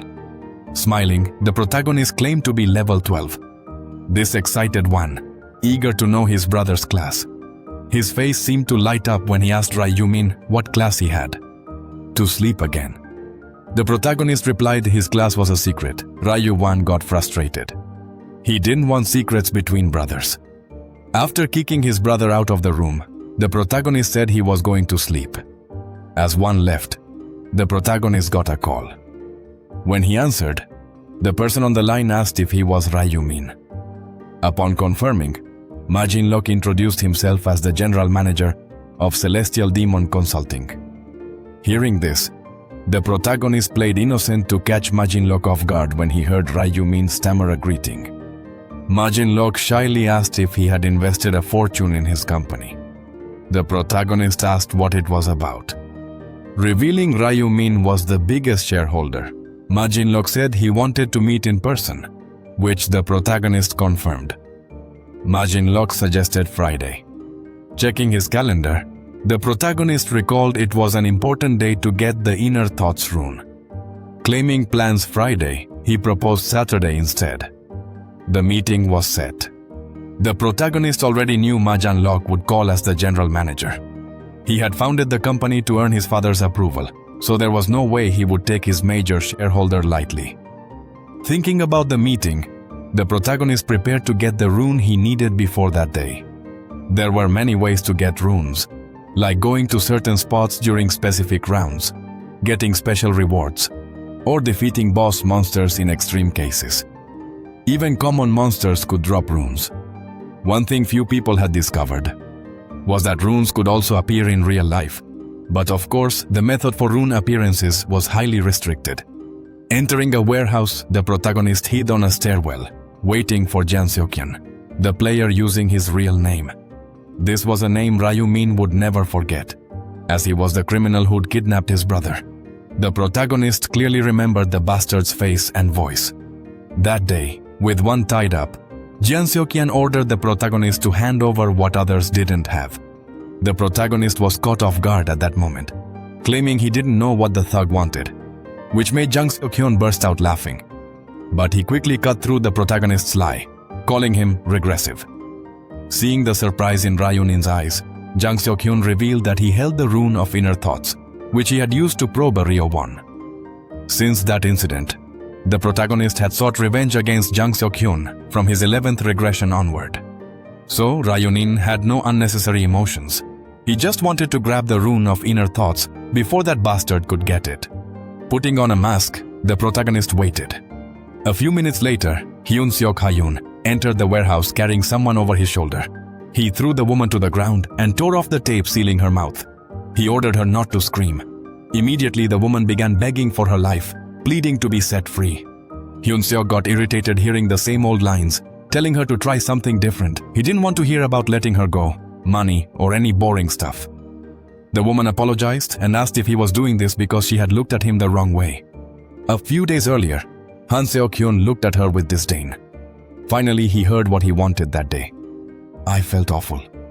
Did you know? 2 days ago, Han Seok-hyun was walking down the street, looking for someone to help him forget his troubles. A pretty woman. He followed her even after she entered a dark alley. The woman didn't notice she was being followed once they were away from the main street. Jian Xiaoqian moved swiftly, appearing before the woman in a flash. His body glowed, and as the sudden light hit her, the woman's eyes were blinded.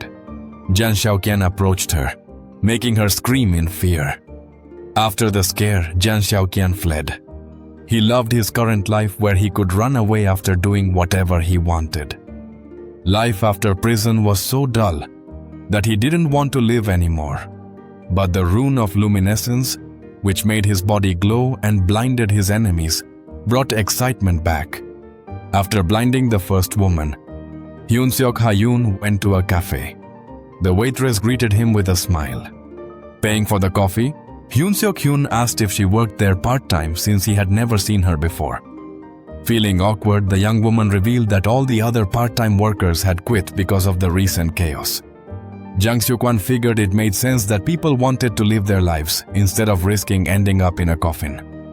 The next month, after digging a bit more, Jang Soo-kwan asked if the woman was the owner, and she confirmed it when he asked her age. Jang Soo-kwan found out she was 32 years old. Finding out the woman wasn't a player satisfied Jang Soo-kwan. He then asked for her number, saying he liked her, which confused her. Seeing her face, Jang Soo-kwan got annoyed. What's wrong? Don't you like my face? Are my spots disgusting to you? This is ridiculous. I'm not drinking this coffee, so give me my money back. Trembling, the woman handed him the money. Jang Soo-kwan stormed out, frowning and cursing her for thinking he was too attractive. That night, Jang Soo-kwan ambushed the woman. He meant to make her pay for that damn look of contempt she gave him. Remembering the incident, she apologized deeply, bowing her head. Jian Xiaoqian taught her never to underestimate someone's appearance again. She vowed never to judge anyone like that again. But for Han Xiaoqian, that wasn't enough. He was surprised to hear her say she wasn't being honest. Jian Xiaoqian knocked her to the ground again, saying she was just pretending to escape. His eyes turned evil as he approached her. Claiming she had to pay the price for feeling guilty, Hyun ordered the woman to stay still as she writhed. Suddenly he heard a voice behind him. "You're the one who should stay still." Startled, Hyun thought he was alone. Turned around expecting a detective and got angry. He asked if someone else was there. Emerging from the dark, the protagonist stepped forward with his scythe. "Don't get mad, you'll be moaning a lot more later. Anyway." Hyun was confused when he saw a man with a huge scythe wearing a white mask. Seeing this, Sang Seok-hyun sneered. "You think this is a place for games?" Noticing the man didn't get the seriousness, the protagonist glared, asking Jang Seok-hyun if he really thought this was a toy, proving he meant business.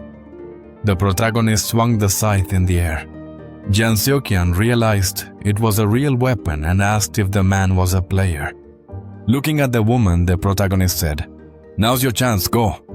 But before she could get up, Jang Seok-hyun showed his aggression. "Who said you could leave?" he sneered, eyeing the distracted man. The protagonist charged forward. Before Hyun Seok-hyun could react, he struck with the scythe's shaft, leaving a mess on his pants. Hyun Seok-hyun dropped to the ground in pain. The protagonist couldn't help but remember warning him he'd end up whining. Once again, Rayumin told the woman to leave. She did so after thanking him. With the woman gone, only Rayumin and the man remained.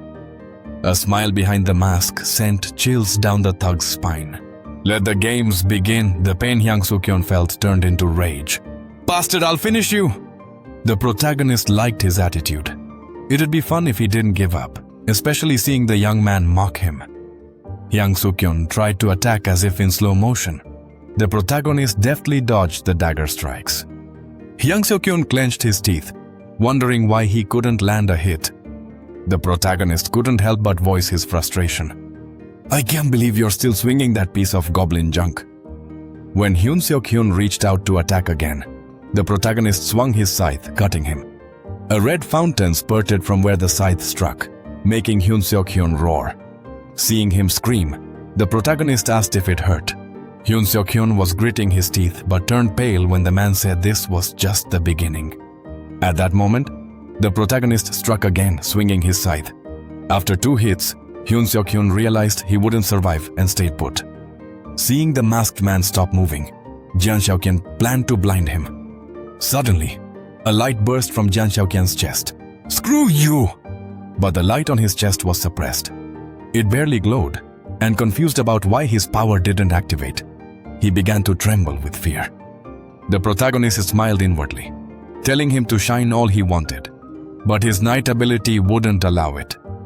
Knowing Jang Seok-hyun's skill, the protagonist had prepped his own power, whether it worked or not. He planned to immobilize Han Seok-hyun at every turn. With the scythe, he struck Han Seok-hyun's legs. The thug fell, unable to stand. Crawling toward the protagonist, he screamed, "Damn demon!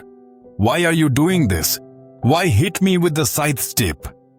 The protagonist asked why humans kill insects. Striking him again, the protagonist answered his own question. Humans kill insects because they cause trouble, suffering under the protagonist's hands. Hyun Seok-hyun cursed how psychotic he was, still cursing back at him. The protagonist wanted to see how long he'd keep that attitude. For minutes, he kept tormenting Hyun Seok-hyun. The man didn't even understand why he was hurting, or what the protagonist wanted from him. At some point, he felt it was unfair, even thinking life wasn't worth living. Hyun Seok-hyun started crying, giving up on his life. That's when Rayumin lifted his head, wielding his scythe. The protagonist looked at Hyun Seok-hyun with a deadly glare. "Thinking about biting your tongue? You think I'll let you?" He attacked Han Seok-hyun again. "I'll keep you alive until you kneel and beg me to stop." Then an onslaught of blows rained down on Han Seok-hyun. His mind was no longer working right. He stared blankly, begging. The protagonist pretended not to hear, forcing Sang Seok-hyun to beg him to end his suffering. The protagonist asked if that's really what he wanted, and with tears in his eyes, Sang Seok-hyun said yes. The protagonist didn't end him right away, but questioned him. "Don't you know why this is happening?" We're complete strangers." Eventually, the protagonist revealed to young Seo-kyun that they weren't strangers, as they'd met before.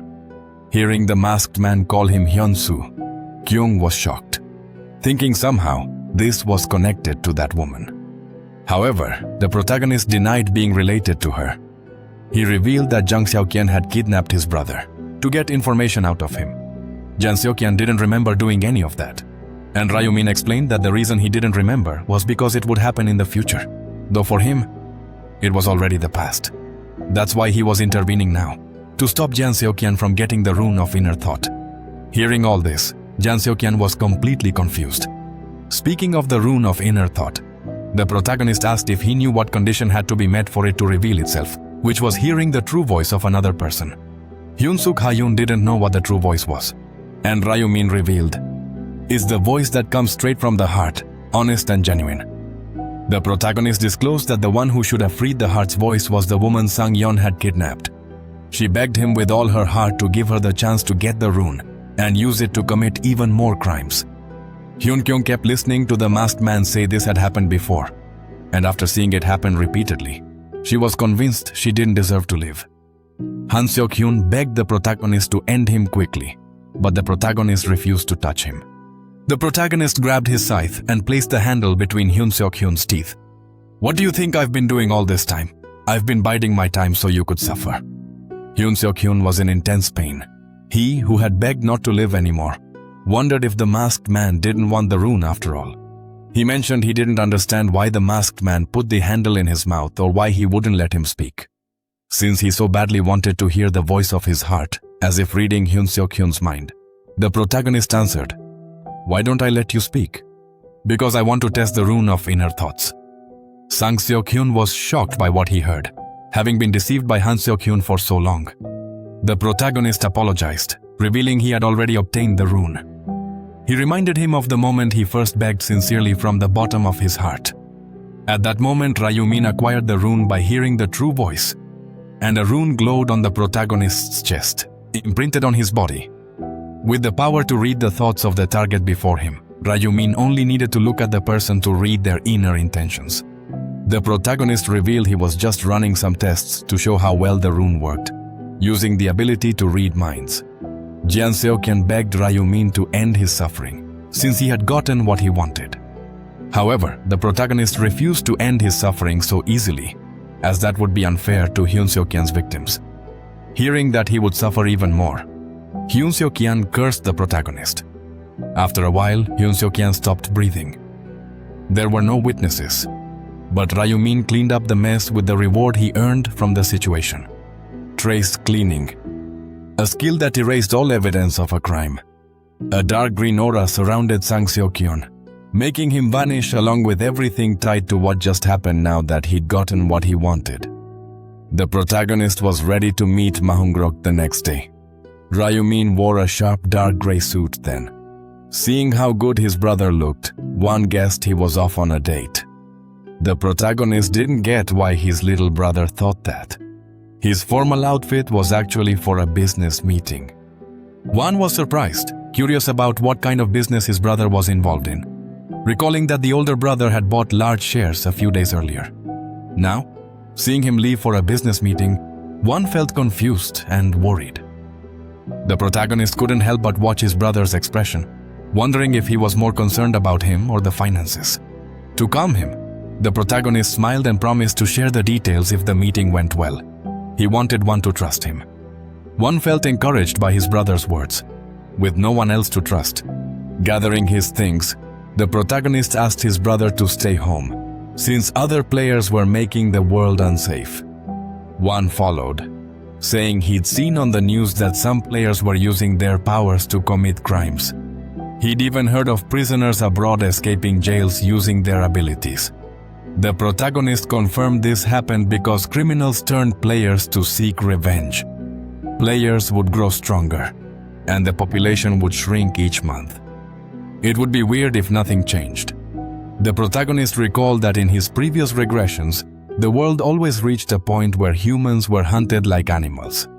But before it got that chaotic, Ryu-min planned to become overwhelming strong, building his black scythe reputation and getting ready to leave. The protagonist warned his brother to be careful if he had to go out waiting for Ryumin's departure. Wan asked when he'd hear from him, but on learning it was a secret, he gave a curious yet annoyed pout. Ryumin scolded his brother to stop being so annoying, reminding him he'd need to eat lunch and suggesting something pricier than instant videos might be a better choice. The protagonist wasn't surprised by the place Mag Youngrock picked to eat. It was known that the hotel belonged to the Oetsun group, though it was one of Mag Youngrock's hotels. That was confidential info. Believing the staff knew who owned the hotel, the protagonist wanted to use that to seem more valuable in his eyes. Also, Ryumin wanted to appear as naive as possible. When he reached the info desk, the protagonist started to stammer. "Hi, I have an appointment. They told me to come here." The clerk quickly understood and asked if it was the appointment with the head of the Celestial Demon Consulting. He asked the protagonist to wait in a lounge and said the president would arrive soon, bowing politely. The protagonist thanked him. After making an innocent first impression, he sat down staring blankly to look out of place. Looking up, he feigned surprise. "Oh, that spider is so pretty." Just then someone approached, the protagonist. "Are you Mr. Ryu?" Thinking Mac John Brock had arrived. The protagonist stood to greet him but came face to face with Aaron's bodyguard. The bodyguard asked if they'd met before at the hotel. The protagonist confirmed they had, handing out rice cakes after moving, remembering he was Aaron's bodyguard. Sancho then bowed, apologizing for his earlier rudeness. Despite having apologized, Sancho still couldn't believe that the young man before him, who didn't even look 20, was the largest shareholder who had invested 280 billion guans. The protagonist knew the bodyguard was suspicious, but wondered if it was just natural disbelief that someone so young could have so much money. Pretending to be weak and naive, he downplayed the situation, saying they didn't even know each other, and revealing he didn't expect the president of the Celestial Demon Consultancy to live in the apartment above his. Realizing Ryumin had confused him with the president, Sancho quickly cleared things up, introducing himself as the section chief. Since the president would be a bit late, Sancho arrived first to show the way and asked Ryumin to follow him, leading the protagonist to a room. "Thanks." The security guard asked Ryumin to wait a moment, leaving him at the table. Sancho hid behind a door to send a message to the president, reporting that he'd met the investor face to face, but couldn't believe he alone had invested that much money. Someone must be using him, so they should be careful, just as the protagonist suspected. Sancho sent the president an analysis on Ryumin. It was impossible that someone as meticulous as John Glock would be late to an important meeting by accident. A few minutes later, the president arrived. The president introduced himself to the protagonist and extended his hand, which Ryumin shook in return, introducing himself as well. The president asked the protagonist to sit and invited the section chief to join them. The protagonist found it curious that the president included Sancho without asking first. It seemed he was subtly trying to take charge. Ma Yong-ki invited the protagonist to eat before discussing business, revealing he had prepared Korean food, something he hoped would please his palate. Several dishes were placed on the table. The protagonist pretended to enjoy it. "Ha ha ha, everything tastes great in a luxury hotel like this." Watching Ryumin eat and agreeing the lunch was delicious, Ma Yonglok said he felt happy. Ma Yonglok started to trust the section chief, thinking the guy in front of him was way too young to have invested 280 billion guans alone, and barely seemed to have the guts to handle that kind of money. So, he must be working for someone. Ma Yonglok wondered who sent Ryumin. He suspected his brothers were uncles trying to uncover the truth. Ma Yong started the conversation. "I was pretty surprised when I saw you, sir. Ryo, I never expected our majority shareholder to be so young. May I ask your age?" The protagonist replied coldly, saying he was 20. Ma Yonglok looked at him for a moment, then smiled. "I'm 20, sir." So it's nice to meet someone our age. Ma Yonglok tried to figure out how the protagonist came into so much money so young, wondering if he was from some big conglomerate. The protagonist couldn't help but notice Ma Yonglok was getting straight to the point. He quickly denied his identity, claiming that until recently he was just a student. Mei Young-wook was confused by the protagonist's words, asking if he hadn't seen the news recently. Seeing how puzzled Young-wook was, Ryu-min asked if he'd missed the article about the new millionaire who'd won the lottery 4 times in a row. Finally, Young-wook remembered the case. Ryu-min revealed that he was that person, the winner of 4 consecutive lotteries. Young-wook was shocked, asking if he really was the winner from the news. Upon hearing Ryu-min confirm this, Ma Young-lok questioned the total prize amount, which the article said was about 60 million, and wondered how he had acquired 280 million. The protagonist simply revealed the truth. He had invested in cryptocurrencies. This left Ma Young-lok even more surprised, as the story ended there. She couldn't believe it, and wanted to know why Ryu-min had invested 60 billion in crypto. During the meeting, Isancho said Ryu-min seemed very lucky, but the protagonist denied this. Isancho finally recalled the article where Ryu-min claimed he saw the lottery numbers in a dream, but the protagonist said he hadn't gotten them that way, sparking curiosity. The protagonist looked at Mok-jung, ready to use a card that would bring him closer. "This is the first time I'm revealing this," he said, "but I have the rune of future vision." Young Maglok was stunned, then even more surprised when the protagonist said this rune let him see a few years ahead. In other words, he was a prophet who could see the future. Silence fell over the room after Ryu-min's revelation. Ma Hun-lok couldn't believe what he'd just heard. Neither he nor An Sang-chul bought the explanation. Ma Hun-lok asked the protagonist if he was serious. Ryu-min replied with a question. Why would he lie? Ma Hun-lok connected the dots and asked if the lottery numbers were chosen, thanks to the rune of future vision. The protagonist confirmed he'd won money the same way with cryptocurrencies. He'd invested all his money because he could see the future and feel secure. Ma Hun-lok asked Ryu-min to prove he had the rune by predicting his actions in the near future. Since the protagonist could read Ma Hun-lok's thoughts, knowing what he would do was easy. However, at least for later on, he would place some limits on this ability. The protagonist apologized, saying he couldn't use his power because it activated on its own. Ma Hun-lok wasn't surprised, as such limits would be natural for a rune that could see the future. Finally, Ma Hun-lok wondered why Ryu-min had invested 280 million in his company. Before Ma Hun-lok could speak, the protagonist confirmed his thoughts, stating he invested because he knew the Celestial Demon Consulting would see rapid growth soon. Ma Yan-lok wanted to know exactly how big that growth would be. To the question, the protagonist answered that the company would be listed on KOSPI, Korea's top stock exchange, within a year. Ma Jun-lok was thrilled about his company's success. He wondered just how big it could get, since not only would his father recognize him, but he might even become the next president. He reacted quickly, unable to believe he was so happy about something he wasn't sure was true. At that moment, Ryu-min broke Mok Han-lak's tension by saying that, to succeed, they'd need to reinvent their industry, which enraged Sang-chul, who'd been silent until then. This is totally irrational. Industries don't just change. Are you telling us to rename the company now? Mok Jeon-lok tried to calm him, but Sang-chul exploded again when Ryu-min insisted that if the industry changed, obviously the company name would have to change too. Seeing An Sang-chul's attitude, the protagonist shot him a cold look. You think I came here to joke around?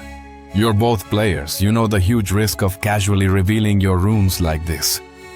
Know your place. Yet I took the risk to reveal mine because, as the majority shareholder and a partner involved in management, I want to help the company grow. Who else would invest 280 billion to make your company succeed? You need to join hands with me. The protagonist's brief speech silenced Ma Jun-lok. Seeing this, the security guard asked if he believed it. Watching Ma Jae-lok, silence fell, and the protagonist sighed. Seems like you don't believe in my power. Without beating around the bush, An Sang-chul said that was exactly the case. Noticing the guard was becoming a hurdle, the protagonist tried to convince him to become head of the department. Have you ever wondered why I moved into the floor right below yours? Think it's just a coincidence? And Sang-chul was shocked by what those words implied. Mok Jong-lok, who didn't know they lived one above the other, was surprised and questioned his right-hand man about what Ryu Min said. Then Sang-chul had to reveal that 2 months ago, Ryu had moved to the floor under Seo Arim's penthouse. The protagonist confirmed this, saying he did it just days after getting the rune of future vision. Ma Young-lok got irritated hearing this from An Sang-chul only now, and the guard quickly apologized, admitting he'd only covered it that day. Putting the pieces together, Ma Hun-lok never saw that coming. It was possible that Ryu Min approached someone connected to him and invested in cryptocurrencies without seeing the future, but he quickly dismissed that idea, assuming it could also be the work of someone who knew he was backing Seo Arin's reading. Ma Hyun-lok is deep in thought. The protagonist knew that what he had said so far wasn't enough. Your expression says you still don't believe me. How about this? The hotel we're at now is yours, right? You are indeed. The eldest son of the Ozuni group, you created the Celestial Demon Consulting to get your father to recognize your skills. And Sang-chul stood up, furious. Who's behind all this? No one but the master's family. He knew more about it, watching his subordinates' moves. Ma Hyun-lok told him to calm down. Sighing, Sang-chul apologized. Ma Hyun-lok stated that Ryu Min was right about everything, but it still wasn't enough to convince him that he could see the future since, like the department head, all family members knew this info. One even suggested that Ryu Min was hired by someone to set a trap, especially for recommending changes in their industrial ventures. Ma Hyun-lok admitted it sounded outrageous, but accepted the rune's ability to foresee the future was real, and he wouldn't say no to the company's growth. But he still struggled to believe those words. While he appreciated the investment in the company, Ma Hyun-lok suggested discussing the matter at a shareholders' meeting and having Ryu Min persuade them. Ma Hyun-lok stood up to leave, but the protagonist interrupted him. Ma Hyun-lok stopped, asking if Ryu Min had anything else to say. The protagonist wondered if his remaining option was his last resort. Determined, he asked Ma Hyun-lok if he would believe him if he shared info about the 4th round. Ma Hyun-lok was shocked and asked if Ryu Min had intel on the 4th round. The protagonist switched to his acting side. Yes, I foresaw the upcoming tragedy through my vision, which should prove my ability. Right after settling that matter, the protagonist left. With only Ma Jan-luk and Jang Chi-hul left in the room, the security guard apologized for raising his voice earlier. Ma Jan-luk reassured him, saying the department chief acted that way because of him. Since everything was fine, Yachuel asked if he could say something. Ma Honok let him speak, and Sang Se-shuel revealed he doubted Ryu Min's future-seeing power. It didn't add up that Ryu Min wanted to help them, as with that power, he could live a better life. Recalling that Ryu Min said he wanted the company's growth, Ma Honok thought he just wanted to make more money. And Son Se-shuel couldn't understand such greed, since 280 billion was already enough to live comfortably for a lifetime and even have fun. Ma Honok believed this amount wasn't enough for some people, as human greed knows no bounds, while Sang-chul thought it was pointless given the risks. He didn't even believe such a rune existed. Ma Yan-luk also found it hard to believe, but he knew that if Ryu Min could truly see the future, they needed him on the Costa team. Ma Hyun-luk urged his subordinates to seriously consider how useful it would be to have info on each round for better preparation. Compared to that, the company's progress was just a bonus, and Sang-chul still doubted whether Ryu Min was really a seer. But with a smile, Ma Hun-lok said they'd find out soon. After leaving the hotel, the protagonist walked down the street. He was confident that after the 4th round, the duo would be convinced he was a seer. He hadn't shared anything too important, like side missions or things that could help them rank higher. But his warning that the 4th round wouldn't be a monster hunt but a massacre among players should be convincing enough. The protagonist was sure after this they'd treat him differently, showing him the utmost respect, even protecting him as if he really was a seer, especially since having someone like that as an ally beats having them as an enemy. Since the protagonist had started faking being a seer, he decided to stick with it. Pulling out his phone, he decided to contact someone. Julie hurried down the street, worried she'd be late to her appointment. Stopping at the crosswalk, she silently prayed the light would change soon. Then she saw a fancy red car blocking her shop's entrance. She couldn't believe someone could be that careless. But just then Ryu Min rolled down the window and called her over, surprising her when she realized he was the driver. As she crossed, Julie approached the driver's window and asked if the car was his. Immediately, the protagonist apologized for stopping in front of the store and invited his friend to get in the car for a drive while they talked. Still surprised, Julie agreed. The car sped down the road and Julie felt a bit nervous since it was her first time in a car like this. The protagonist smiled, revealing it was his first time too, since he'd just gotten it. Julie was curious about the price, and after a moment, he said it wasn't much. About 900 million won. Julie was shocked by the amount, and when Ryu Min said it wasn't a lot, she asked how many convenience stores that money could open. Seeing her reaction, he insisted it wasn't much, considering his lottery win. This reminded Julie that Ryu Min was now rich, having won 60 billion in the lottery. It felt like they were from two different worlds. Julie blushed shyly, linking the moment to a date, as the awkwardness between them grew. The protagonist shocked her. Actually, there's something I need to confess. Julie started stammering, urging him to talk. Seeing her reaction, the protagonist assured her it wasn't anything strange, so she shouldn't misinterpret it. Julie felt like jumping out of the car from embarrassment, trying to hide her shyness. She pushed him to speak.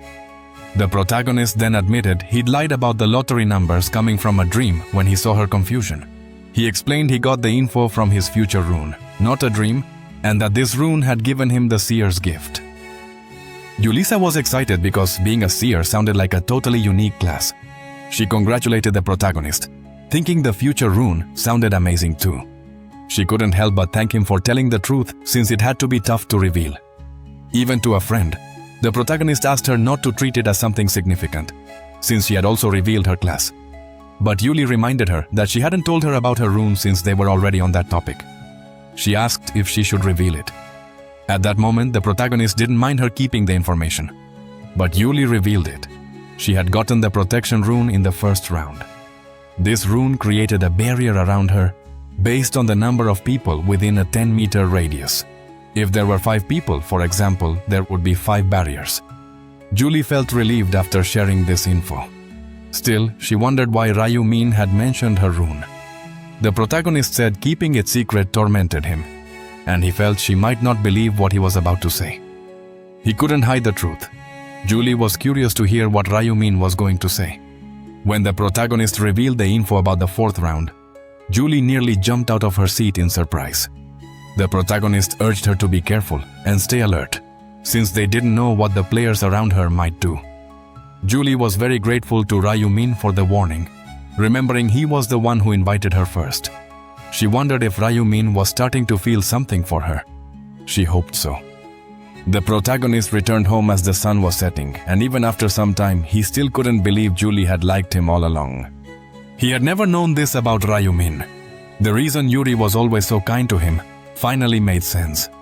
Although things were still confusing, the protagonist thought it was better this way since it would be easier to turn her into an ally. She would believe his prophecies more readily.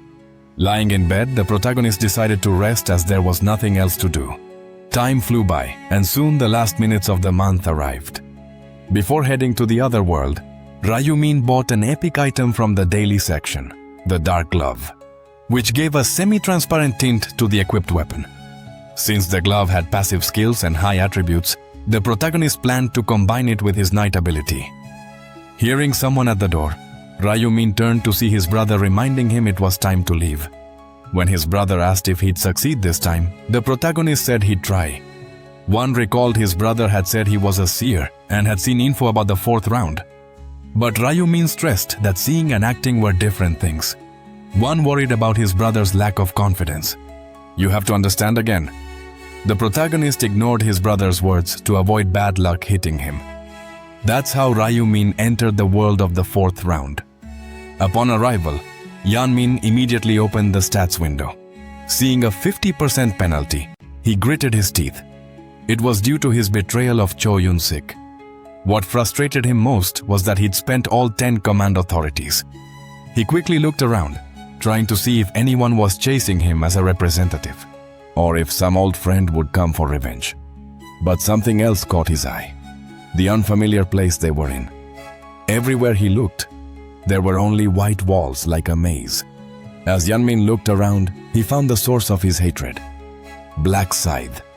Yeonmin still remembered how he was manipulated into destroying the relic, and how Black Scythe defeated the Divine Punishment faction without hesitation. Yeonmin wished he were strong enough to punch that bastard in the face right then. He couldn't help but feel frustrated, since he had no options. If he wanted to survive, he had no choice but to team up with that demon. Without delay, Yeonmin walked up to the protagonist, smiling as he called him over. He asked if their deal was still valid. The protagonist was confused about which deal he meant, and Yeonmin reminded him that he promised protection if he became his subordinate. The protagonist finally remembered, but said he no longer needed a subordinate like him. Yeonmin didn't understand why Black Scythe would abandon him. Then, the protagonist explained that Yeonmin no longer had command authority, which made him useless. Also, since most players had already chosen their classes, the authority wasn't worth anything. The protagonist crushed Yeonmin's morale. "You're no longer useful, just a walking target." Hearing this, Yeonmin gritted his teeth. Looking around quickly, he noticed people nearby. The protagonist told him not to worry, as he'd only be a target during a short period, since not many would try to take him out. Yeonmin didn't get why no one was paying attention to him, and the protagonist reminded him what the final fate of the regional rep would be, a position far from glamorous. Plus, the number of targets to control would shrink over time, so the reward wasn't worth the risk. Yeonmin realized Black Scythe was right. Even he wanted out of that spot. Now, while talking to Yeonmin, Seo Aren and her bodyguard approached. Yeonmin clenched his teeth nervously when he saw them coming. As they got closer, Seo Aren greeted the protagonist. More formally, Sang-chul asked if he remembered them. The protagonist confirmed he did and asked what they wanted to talk about. Sang-chul wanted to thank him for saving him last time near the bandit. Being called a bandit annoyed Yeonmin. Raising his hand, the protagonist controlled him. The protagonist said a simple thank you was enough, and there was no need to meet again just yet. Sang-chul wanted to express his gratitude and mentioned that his company president also wanted to send thanks. Sang-chul tried to speak about his president, but Black Scythe interrupted, saying he didn't care. Then Seo Aren stepped forward, showing a purple crystal she called a gift, as a thank you for saving her. She offered the crystal, and the protagonist was surprised by the unexpected present. Since Seo Aren didn't think her words were enough thanks, she wanted to at least give this. The protagonist took the crystal, thanking her for it. There was no reason to refuse such a good item given for free. With this low-rank crystal, he'd try to craft a low-rank object. Seeing Black Scythe take the crystal, Eren wondered if she liked the gift. She didn't want Black Scythe to get mad, thinking she'd been given a useless rock. Reading the girl's thoughts, the protagonist realized she had no idea how magical crystals worked or how valuable they were. Yeonmin stood beside the protagonist, and seeing the crystal, he remembered he had one too, which surprised Ryumin as he read that thought. Yeonmin recalled that his item's name was Black Gold Power Stone, or something like that.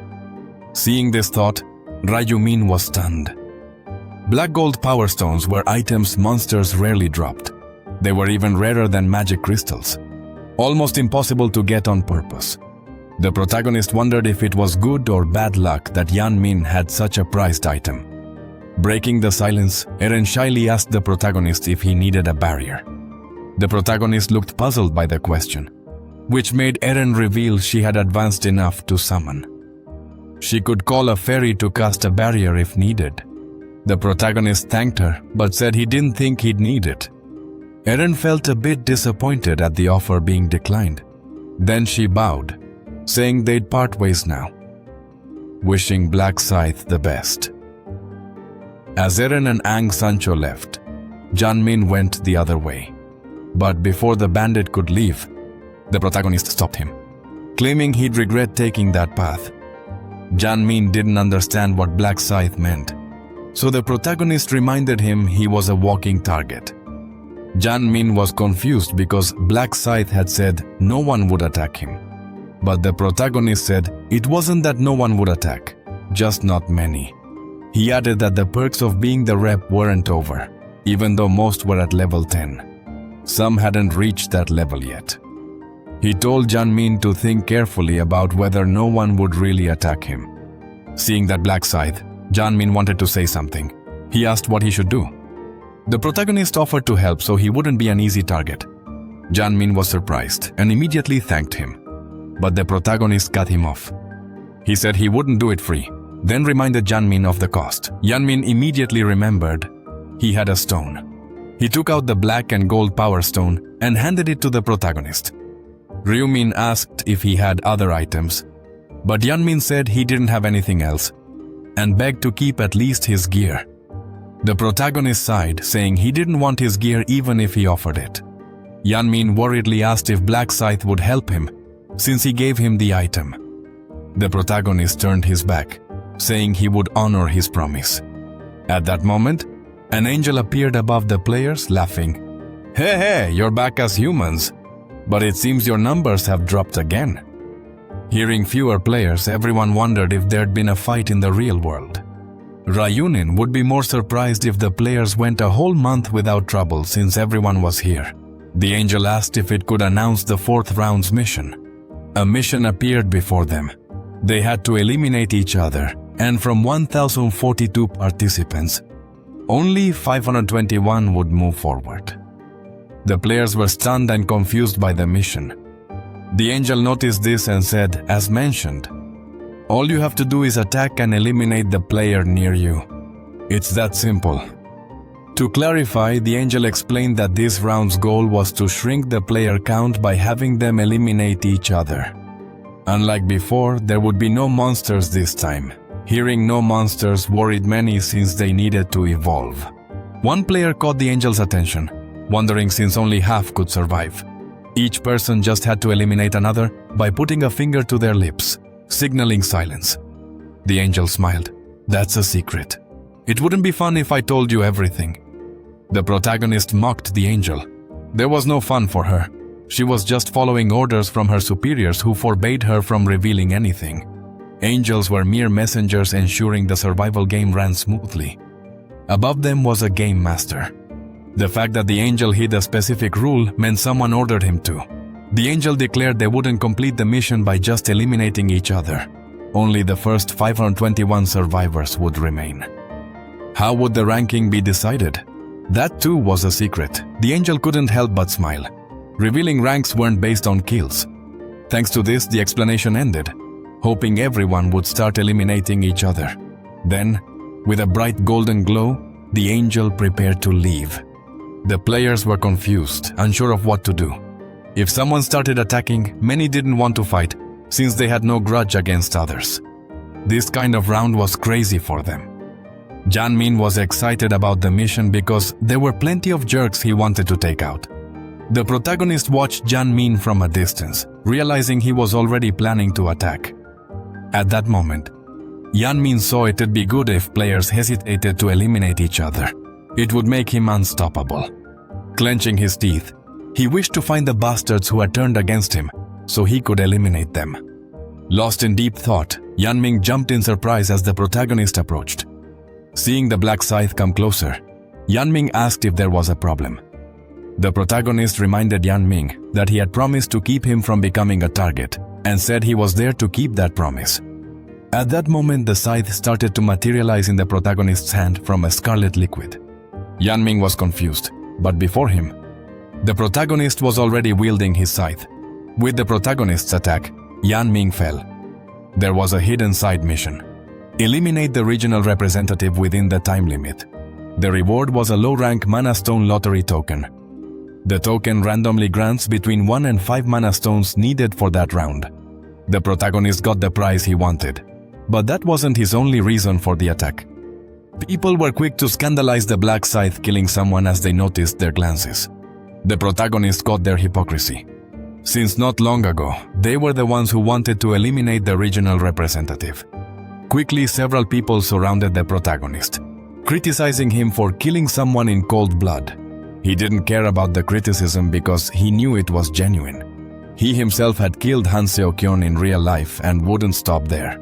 He'd do the same to countless others up to round 20. However, Ryunin would never do that without a good reason, especially this round where he had no choice if he wanted to move forward. Everyone criticized him, but nobody knew the real truth inside. Many were already plotting how to take down Black Scythe, making plans to attack him together or at least ruin his reputation. When the protagonist read all these thoughts, he couldn't help but smile. Seeing that smile made a lot of people annoyed. "You think this is funny? Are you a psycho after what you did? How dare you laugh?" Then the announcement came that Black Scythe had become the new regional representative. This shocked many, since the guy who was already strong had now gained even more power. The protagonist smiled, taunting them. "What's wrong? Why aren't you cursing me now? Or are you scared since I became the region's representative? If you fear authority, I bet you haven't even unlocked a class yet. Read like a book?" Many were stunned. Just then someone pointed at the protagonist, grabbing everyone's attention. His black aura. Site's name had changed. Many were shocked, wondering why only his name had changed color. The protagonist already expected his name to turn red. In a round like this, his nickname would turn red after killing someone. And the more people eliminated, the darker the color became. The color change helped identify who was a killer and who wasn't. People tended to attack killers instead of innocent players because it made their conscience feel lighter. However, the person who landed the final blow also had their name color changed. As a result, others were encouraged to be attacked. The protagonist knew people were hesitating now, but that's why many would be taken out soon.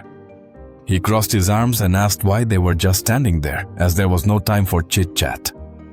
Hearing Black Scythe's provocation, several started criticizing him again. The protagonist couldn't help but fire back. "You make it seem like I'm the only one who wants to be the rep. What about those who attacked John Syke last round? This round is kill or be killed. Don't tell me you've survived this long without understanding such a simple rule. Cut the hypocrisy and face the facts.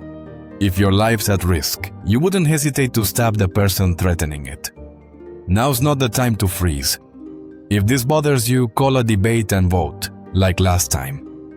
After his short speech, the protagonist fell silent. Even without his provocation, a fight would have started anyway. But that might have come too late. If Ryomin stayed quiet, everyone would have wasted time. And if that happened, they might not hit 521 qualifiers, even if it meant fighting each other. Motivating them to complete the mission was the best way to keep as many alive as possible. After hearing Black Scythe, a woman wondered if they should do something. A man next to her smirked sarcastically and asked if they wouldn't just settle for talking. The woman was annoyed by his tone and sarcasm, explaining she just wanted to talk about what they'd do quickly. Their conversation heated up until they started arguing. Seeing the situation, Eren asked the security guard if he really thought they should kill someone, like Black Scythe suggested. Sangchul agreed with Black Scythe, saying if they didn't take out others, they'd be the targets and eliminated. It wasn't the time to worry about strangers' lives. Sangchul said he fully supported Black Scythe and asked Eren to decide too, warning this wouldn't be a pleasant experience.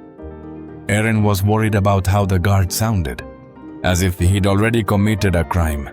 Sangchul just brushed it off, saying he was speculating. After deciding, Eren asked who they should kill, but he left it to the group to choose. Slowly, people began arguing about who to attack, and soon someone suggested starting with those already marked in red. This worried some, because it meant attacking Black Scythe first. Someone even thought it was crazy to go after him. After all, the guy was already level 30. At that moment, someone got worried that Black Scythe was listening in and told everyone to quiet down. But it was too late. The protagonist had heard everything. Then, a good Samaritan stepped out of the crowd, saying, "Life is precious and no one should be eliminated, not even criminals," though some disagreed. Someone then suggested making a proposal. Since for one to live, another must be eliminated, sparking fear. A girl urged them to stop arguing and focus on attacking the criminals. A woman mocked this comment, asking how they would identify the criminals and sarcastically wondering if they should just volunteer. Seeing her sarcasm, a man got irritated and told her to give her opinion, bitch. Feeling insulted, the woman shot back, asking if she should eliminate him. Hearing this, the man sneered. Go ahead, try it, idiot. Nearby, a guy started hyping up the fight instead of the argument.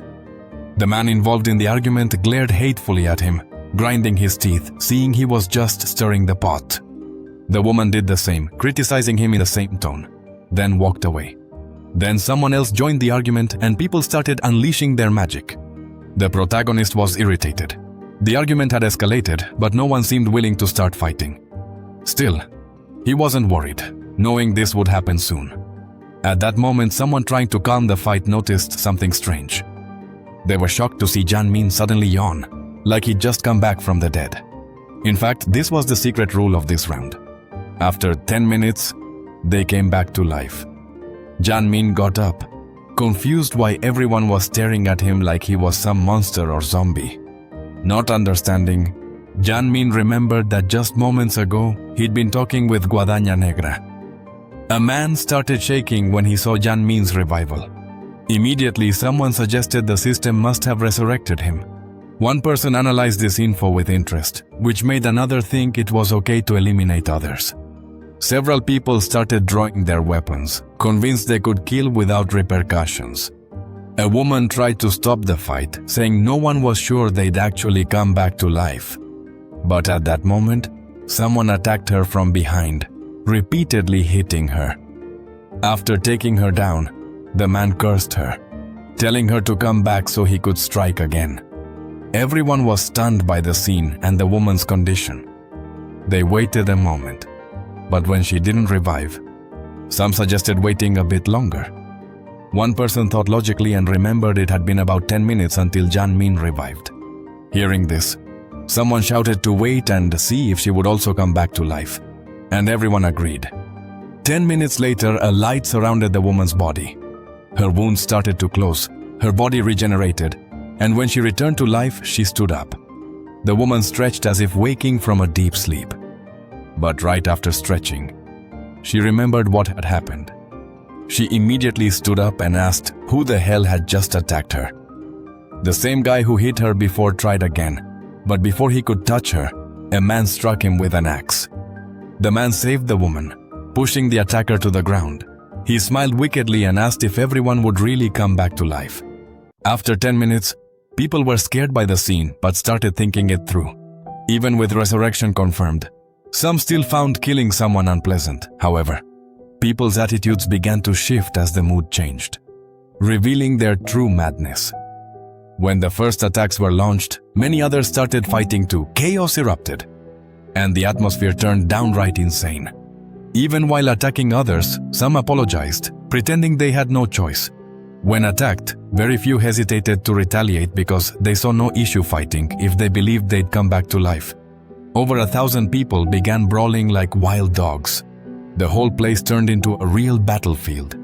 The protagonist summoned his scythe, wondering if it was time to act. A man was shocked when he saw Black Scythe launching a wide attack. The protagonist not only eliminated him, but the entire group with him. Seeing Black Scythe join the fight, people decided to attack him, thinking they had a chance. However, the protagonist wiped them out too. An ambush was impossible since he had the power to detect presences. The protagonist watched others fight, noticing how Black Flame Dragon had fun. It didn't seem far-fetched to think the fourth round was made just for him. With the absorption rune, that situation felt like a party, considering how dark his name's color was. The protagonist guessed that Black Flame Dragon had already taken out 10 people, which meant he'd soon gain a new skill. Black Flame Dragon was thrilled by the stat boosts he got from each eliminated player. He knew his stats grew by defeating monsters, but hadn't expected the same when killing players. Like a maniac, he resumed his attack without hesitation, rapidly filling the absorption rune bar. The speed at which the bar filled seemed faster than usual, so Black Flame Dragon wondered if it was because of the high level of the players he was beating. Then an idea crossed his mind. what if he defeated Black Scythe? But he feared the disaster he'd face messing with such a big fish. So for now, he backed off from attacking the protagonist. He decided to start with the small fish. Despite his sinister smile, Black Flame Dragon apologized, saying he had nothing personal against those he attacked. Brutally striking with his axe, he eased his tension, taking it out on the players around him. Before, Yeonmin's bandits stopped him from hunting, but now this round seemed tailor-made for him, unlike the others. He earned stats as he hunted. At that moment, someone sneaked up behind Black Flame Dragon. The dragon dodged and slipped away. He attacked and counter-attacked fiercely with his axe. Besides boosting his stats, Dragon noticed his prey coming back to life from time to time. He couldn't think of a better chance than this one. He had already lost count of how many players he'd taken down so far, but was determined to push on to the top of the leaderboard. Black Flame Dragon wanted to head one way, but was shocked to see a black scythe approaching him. Suddenly, the protagonist unleashed dark magic. Everyone nearby was terrified, not understanding why everything suddenly went pitch black. Black Flame was stunned when he noticed the black scythe, Site, gradually turning transparent. Still, he didn't panic, believing he just needed to be extra careful. But the moment the protagonist struck, Black Flame's world flipped upside down. Seeing his own body lying beneath him, the Black Flame Dragon realized he'd been eliminated. He acknowledged his mistake and regretted facing that opponent. Swords clashed everywhere as a brutal slaughter unfolded. Yeonmin, watching the battles around him, saw someone resurrect right beside him. He was surprised, still not fully understanding how the round worked. But once he noticed the pattern, he got excited. If the round required players to eliminate each other, this was his shot to get revenge on those who betrayed him. Roaming the battlefield, he searched for Kim Seong-an and broke into a wide grin when he found his former friend. Kim Seong-an gripped his bow anxiously, fearing an attack after losing some stats. Yeonmin rushed toward him restless, but as he got closer, his smile twisted into a malicious grin as he attacked Seong-an without a moment's hesitation. Kim Seong was thrown far away. The archer covered his face, feeling the sharp pain of the attack. Yeonmin approached him, recalling what his ex-friend had said over the phone. "Bastard, you said you'd take me out, and now I'm back, so why not try now?" Laughing like a maniac, Yeonmin raised his fist to strike Kim Seong again. After finishing off his ex-friend using only his fists, Junmin felt a deep relief. Then he looked around, wondering where the other bastards were. If hell exists, it must be round 4. A massacre spread everywhere, driven by the killer instinct in everyone. In this terrifying scene, Eren froze, and Sang CHL was attacking a player. He looked back and asked if the actress was tired, but instead of being tired, Eren was mentally breaking down. The security guard could handle things, but Eren's state was a serious problem. He feared that if his mind wasn't in good shape, it would affect his performance, and he wouldn't be able to face the CEO the next day. Then, Sang Chuli grew alert, sensing something was wrong. Suddenly, a hand shot out and grabbed Eren's hair like a butcher. A man jumped on her with a dagger, but Sangchul moved fast, blocking the attack. With his sword, he disarmed the assailant and took him out with one strike. Eren looked at Sangchul but jumped, realizing he was still holding the dagger. He clenched his teeth, feeling the weight of his conscience, and dropped to his knees. Sancho realized that in the end he was just doing whatever they told him. Still, Eren got up and asked how much longer they'd have to keep fighting. Watching the situation, Lee Sang-chul figured at least another hour. Just seeing that massacre filled Eren with deep anguish. He couldn't understand how people were so determined to kill each other. Lee Sang-chul clicked his tongue, annoyed at how weak Eren seemed. He advised her to rest if she was exhausted, reminding her she had already taken out about 50 people. In Sang-chul's opinion, that was enough to rank her, so he told her to leave the rest to him. Eren thanked Sang-chul, but deep down it was him who wanted to thank her. He no longer needed help racking up kills and wanted to focus on his own record. Sang-chul charged 2 opponents at once. Hours passed, and soon the final 10 minutes approached. The fight was intense as the protagonist checked the remaining time, thinking the 4th round was always draining. He struck the man trying to ambush him. Despite the tiredness, He couldn't afford to lose first place in the rankings of all regions. Ryumin would do anything to progress as far as possible, all the way to round 20. Not knowing the final boss's strength, the protagonist wanted to get as strong as he could. In this nightmare zone, he started hunting every player he crossed paths with, determined to complete his mission. One player ran from Ryumin, but suddenly tripped, thinking he was safe as he passed by. However, Ryumin had deliberately avoided him. He didn't want to take out someone he had already defeated in round 4. The rankings weren't just about the number of kills, but also the variety of victims. Even if he killed the same person multiple times, it only counted as 1 point. That's why he wasn't hunting like Yanmin. The brute spent all his time chasing the friends who had betrayed him. Ryumin couldn't believe what he was seeing. Yanmin was attacking all 3 of them, one after another, always in the same spot. Surely, this would keep them from surviving the round. Yanmin attacked as soon as one of his former friends respawned, because he struck them every time they came back. None of the 3 managed to score points, while Yanmin's points stayed constant forever. In the final minutes, the protagonist rushed to rack up as many points as he could. He scanned the battlefield, watching everyone he'd already eliminated, until a new face appeared in his view, someone he didn't remember attacking before. With little time left, the protagonist charged at him quickly, in the final minute of the round. A golden light fell over the players, forming barriers around each one, trapping them inside. The angel appeared, smiling as he watched them. "Did you enjoy attacking each other?" The angel's words annoyed the protagonist, who found nothing fun about it. Looking at the blood-soaked floor, the angel wore a disgusted expression. "Look at this blood-stained ground. It seems the place has turned into a mess, right? Anyway, great job attacking each other." Before showing the results, the angel decided to bring everyone back to life. The protagonist thought it seemed like the angel was saving them, but actually it was the system doing all the work. Golden energies rained down on each person, healing their wounds and reviving those who'd been eliminated. When they came back, Janmin's old allies were furious. They smashed their barriers, shouting threats at the bastard who had been hunting them all along. Yanmin smiled, pleased, as the angel ordered everyone to be silent. He cast a dark look at the ones yelling and said, "Anyone who speaks from now on will be punished." Immediately, everyone fell silent, fearing the consequences. Once silence was restored and everyone revived, the angel chose to reveal the results. But before that, he reminded them they had to figure out the subquest for this round.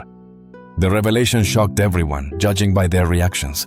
The angel mocked them. "Of course, there was one. You thought there weren't a bunch of fools around."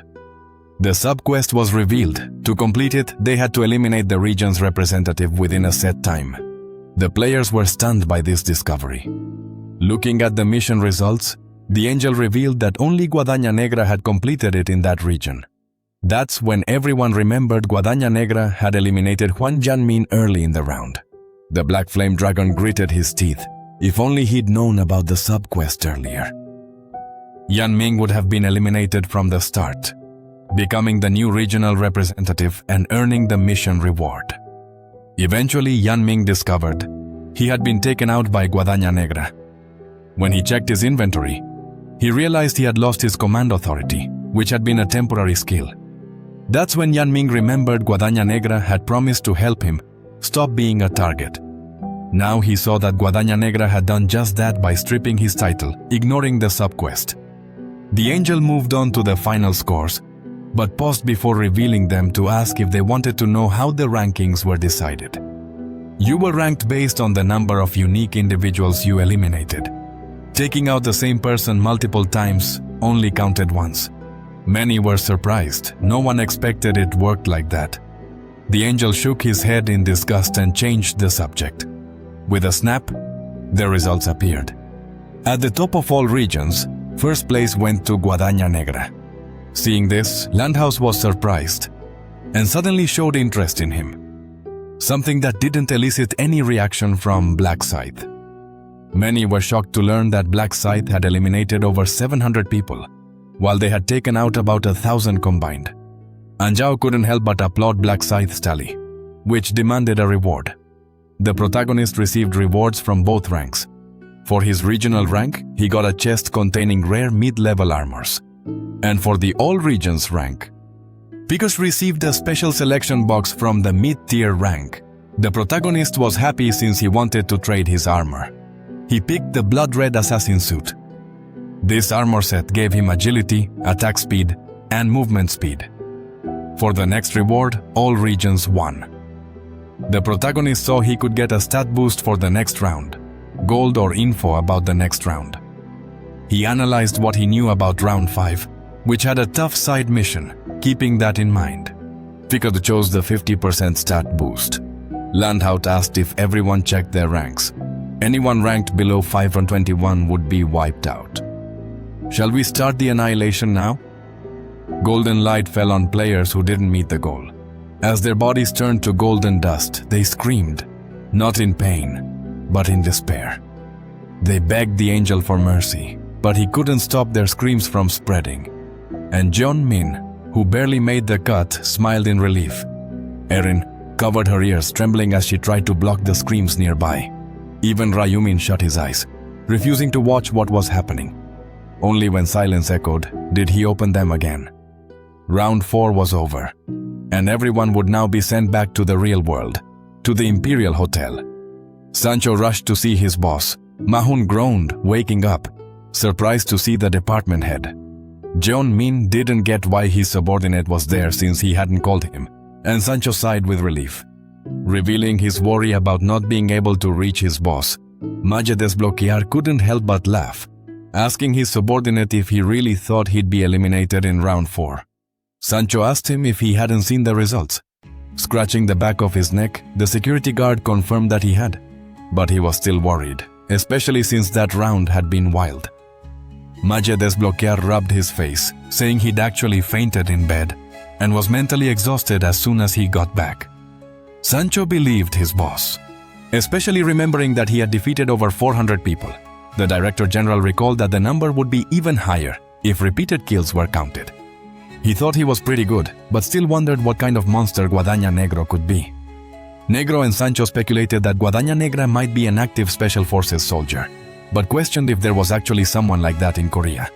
The more Mahun Lok thought about Guadaña Negra, the more he admired him, no matter who that player really was. Mahun Lok wanted him to join their group to feel more secure. Wanting to learn more about Guadaña Negra, Mahun Lok considered asking the seer about him. The security guard changed the subject, fascinated that the 4th round had played out exactly as the seer predicted. Both had doubted Ryumin was a seer when he said the 4th round wouldn't be a monster hunt, but a massacre among players. Mahun Lok had his doubts, but Ryumin advised him to stay alert. The security guard wondered what the boss would do with the seer if he actually planned on making him a partner. Mahun Lok couldn't remind his right-hand man that Ryumin owned 31% of the shares. He couldn't do much, and now the company was basically in Ryumin's hands. The security guard wondered if the CEO would really change the industries like Ryumin suggested. Mahun Lok didn't want to doubt it since it would grow the company. Plus, it'd keep the seer on their side. The CEO advised his right-hand man not to underestimate Ryumin just because he was young. Even if they didn't like his attitude, they had to play by his rules to get all the rewards from this honey jar. Sancho nodded at his boss's advice, saying he'd be more careful. With that settled, Majan Luke told his right-hand man to call Ryumin.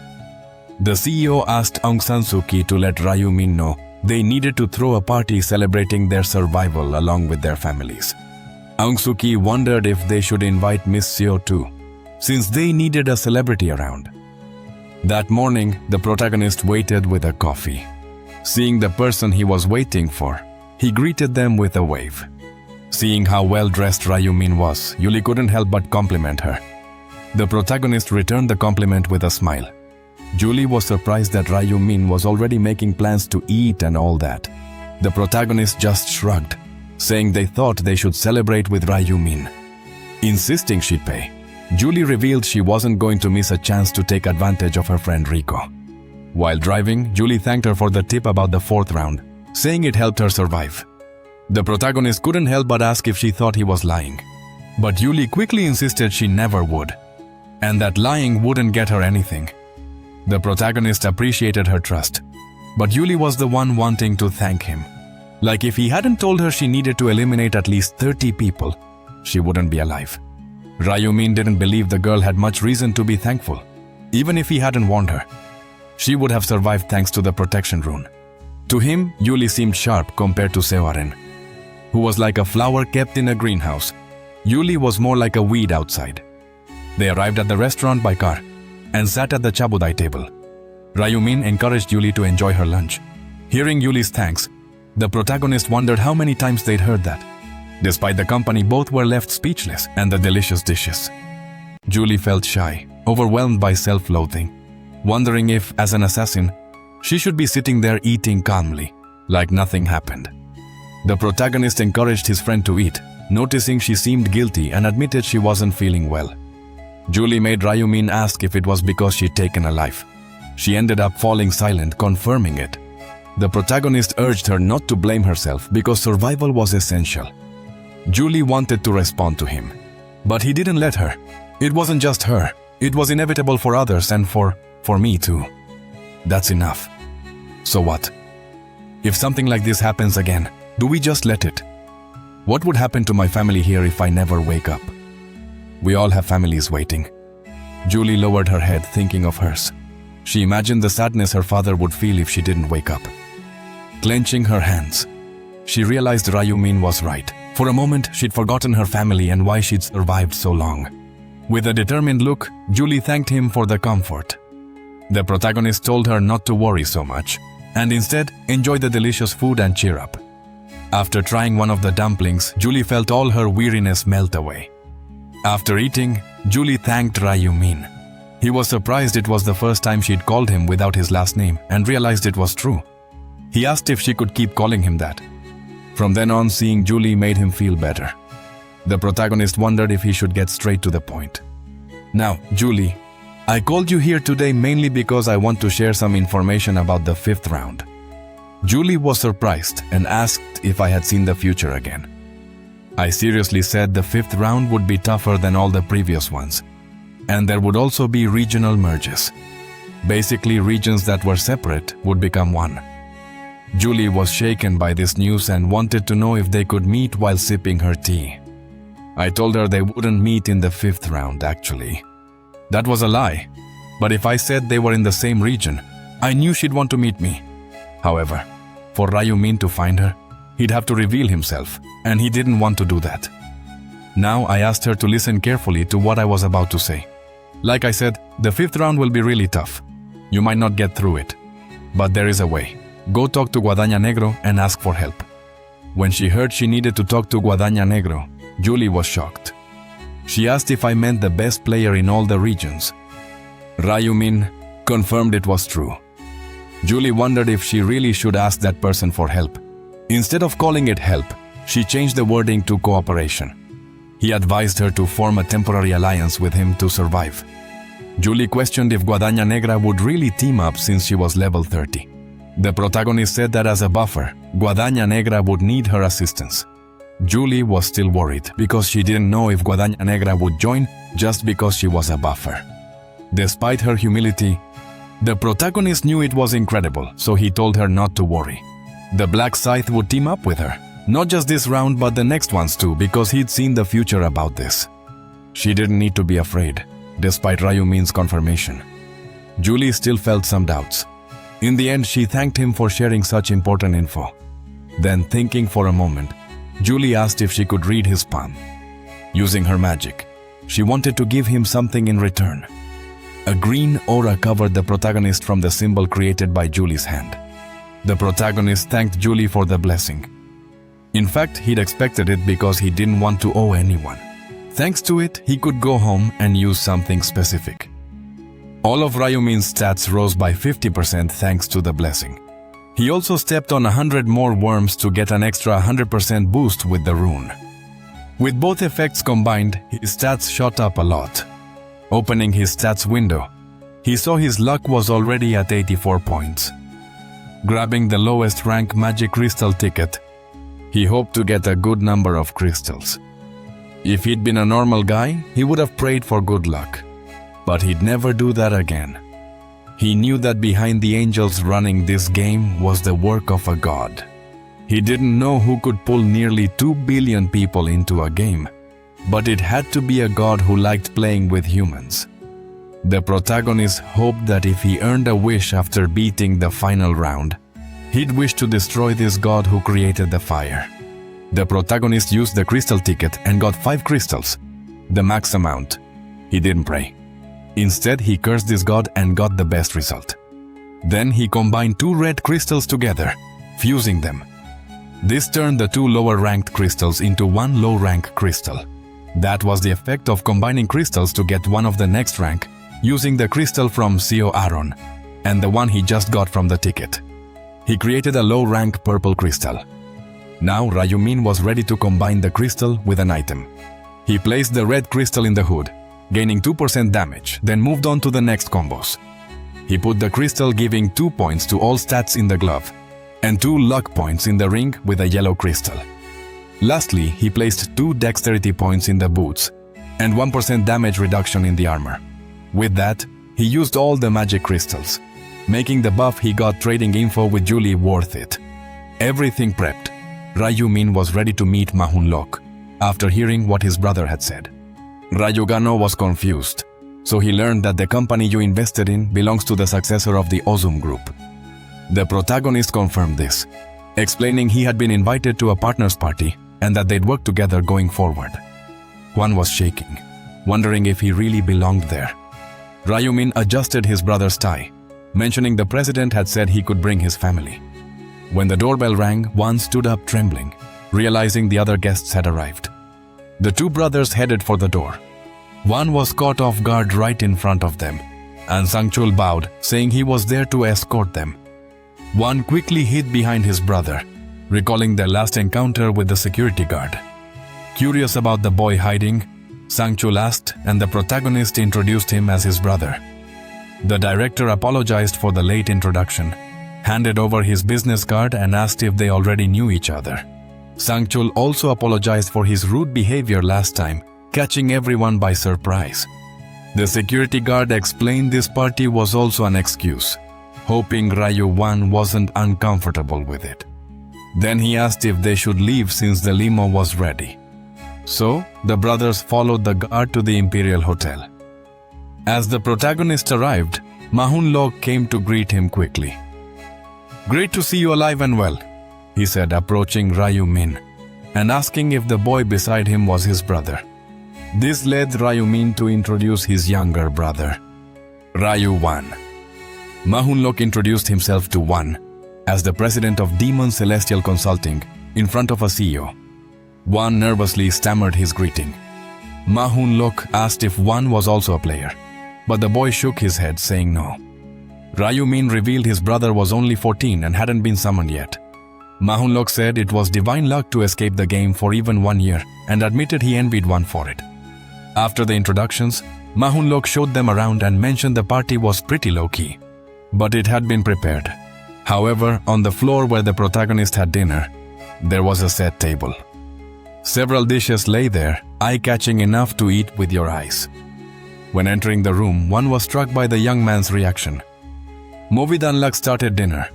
"You must be hungry even if it's simple. I think everyone will manage to fill up." One thought the director was joking when he said the food wasn't much. Sitting at the table, Mahunlok invited them to eat freely. At that moment, the door opened. Everyone turned towards the entrance. The protagonist was speechless seeing who walked in.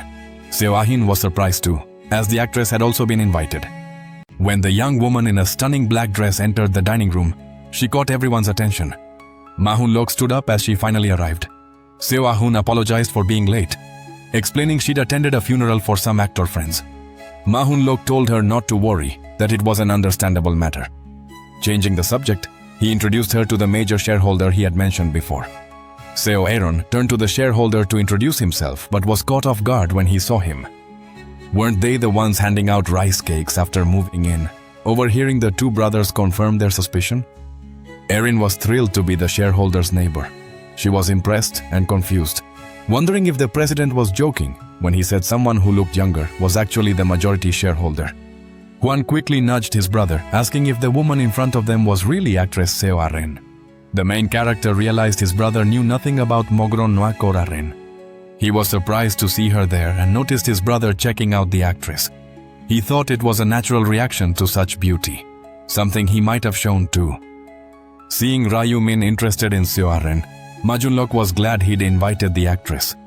Once again, Ma Junlok called everyone to eat. The five gathered around the table loaded with food. One couldn't help but comment to his brother about the meal, trying to flatter the shareholder and seer. Ma Junlok asked the main character if he liked the food the chefs prepared especially for them. Eating here and there, Ryu Min said the food was excellent. He extended the question to his brother. Surprised, one said it was the first time he'd tasted something so delicious. Ma Junlok was happy they liked it. In fact, he had the chefs redo the dishes multiple times until perfect. Ma Hunok noted Ryu Ming hadn't brought other family and asked why only his brother was with him. The main character sadly said his brother was his only family. Their parents had passed away. Realizing his insensitivity, Matt Younglock apologized. He blamed himself internally for ruining the mood. Seeing how affected the boy was, he felt worse and decided to stay quiet until the atmosphere improved. But until dessert arrived, the mood remained heavy. Matt Younglock wanted to lighten it up and counted on Erin. He tried catching her eye several times, but she never looked. So, he was left alone with his dilemma, failing to get her attention just with his glance. Muginlock got up and asked Erin to follow him for a moment to talk. The two headed to the lobby, where Muginlock started chatting with the actress. He asked if the food was good, and with a smile she said it was delicious. Then, Muginlock turned coldly toward her. "Oh, you think I called you here just to feed you? I brought you here to lighten the mood. How can you be so clueless after being reprimanded?" Erin lowered her head, apologized, and said she thought he had invited her to the party. Sighing, the director asked why he would invite her to such an event. Frowning, he asked Erin if the section chief hadn't told her who that person was. Erin thought he was the majority shareholder, but Ma Hunlock surprised her by saying, "He's the majority shareholder, but also a prophet." Ma Hunlock explained that, true to his name, the young man had a unique ability to see the future. Erin started to grasp what that meant. Seeing she got it, Ma Hunlock said they needed to keep a good atmosphere. How useful it will be to know the info about the next rounds in advance. That's why you gotta use your best smile, get on his good side, and do whatever it takes to win over the prophet. Feeling pressured, Erin didn't agree with Magnoka's thinking. With all due respect, she didn't think it was like that. But before she could finish, he cut her off. "As president, I've created a chance for you to become an actress. Shouldn't you repay that debt? No matter what you do, just make the vibe good for shareholder Ryu Min." Mahun's words left Erin upset, watching her with her head down. The CEO asked why she wasn't responding, pushing her to answer. She said she understood. Passing by her, Ma Hunlock headed to the room, saying he'd keep an eye on her to see if she could handle it or not. In the room with just the two brothers and Anzungchul, a strange tension filled the air. When Erin and Ma Hunlock came back, the latter asked if they'd been kept waiting too long, apologizing for the delay. They'd been dealing with the last-minute business. Noticing everyone had already eaten, the CEO asked if they should go somewhere else. As Ryu Min walked in, Ma Hunlock saw the actress hesitating to approach, which annoyed him since he'd already explained everything. Ryu Min came in, but one stopped to talk to the actress. "I'm a big fan. You even look better than your photos." Seeing the guy blush, Erin couldn't stop smiling and thanked him. One then asked if they could take a photo later. Ma Hunlock quickly decided to switch tactics when he noticed one was more interested in Erin than Ryu Min. He sent a message to the actress asking her to spend time with Ryu Min's brother. At first, Erin was annoyed, feeling bad about tricking a fan who approached her sincerely. Reading her thoughts, the protagonist sensed her discomfort. He then took the chance to scan Ma Hunlock's mind, realizing Ma Hun thought that if they could win over Ryu Min's brother, the older brother would naturally have no choice but to join them. Mahun Lok showed them a private room reserved only for the top elites, revealing a lavish space decked out in red decor. He explained they could drink as much as they wanted and enjoy the music. Hearing drink, Wan said he was still in high school, so he couldn't drink alcohol. Mahun quickly downplayed it, saying he could have other drinks. Then he asked Tanzong Chol to order the special super beep drink for himself and a non-alcoholic one for the student. After the guard left, Wan said thanks. The protagonist said he couldn't drink. Mahun Lok, surprised, advised Ryumin to try since he was of legal age. Then Ryumin asked Erin if she could step out for a quick photo. He was with his brother, realizing Ryumin wanted to speak privately with the president. The two left after looking at them worried. After watching them go, Ryumin's voice turned serious. "Do you think I'm that easy? Did you forget my class is prophet? I can see the future. Did you really think I wouldn't know about your talk with actress Seo Aran? How can we do business like this?" Feeling pressured by Ryumin's words, Mahjong Lok felt backed into a corner. The protagonist crossed his arms, frowning. "Mr. President, you should stop hiding things from me." Mahjong Lok was shocked that Ryumin knew about his conversation with Erin. He wondered if the prophet had seen it in his future vision too. The protagonist asked if Ryumin had told him just to gain his support. Seeing he was caught, Mahjong Lok apologized, saying he just wanted to get closer to him. But Ryumin trapped Mahjong Lok, saying he'd gone too far trying to use his brother too. Mahjong Lok was surprised Ryumin even knew that. He bowed his head, apologizing for such a stupid judgment and promising to fix everything that offended Ryumin. Hearing the sincere apology, the protagonist said he'd let it slide.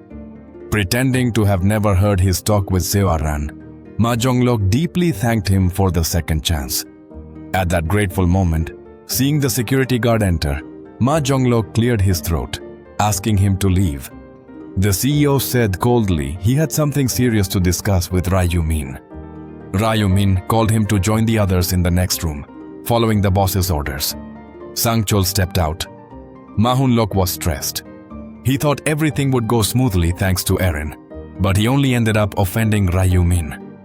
Suddenly, the protagonist asked the CEO if he wanted info about the next round. When the CEO said yes, he asked if the protagonist knew anything about it. The protagonist went on, "I accepted your invitation mainly to talk about the 5th round. Considering your actions, being your partner or sharing info won't be easy." Desperate, Mahun Lok apologized sincerely, begging Ryumin not to hold a grudge. The protagonist scolded the CEO. "You can't hide anything from me. You have to trust me completely. No unnecessary arguments over company management. You can convince other shareholders in a meeting, even under pressure." Mahun Lok promised to get the other shareholders on board no matter what. Hearing this, the protagonist said this way the company could grow.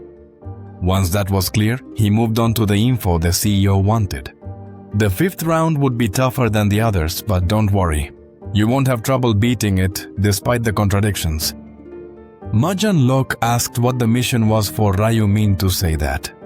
The protagonist explained they had to defeat 300 orcs. But it wouldn't be easy because there'd also be a region merger. Mahjong Lok was shocked to hear that.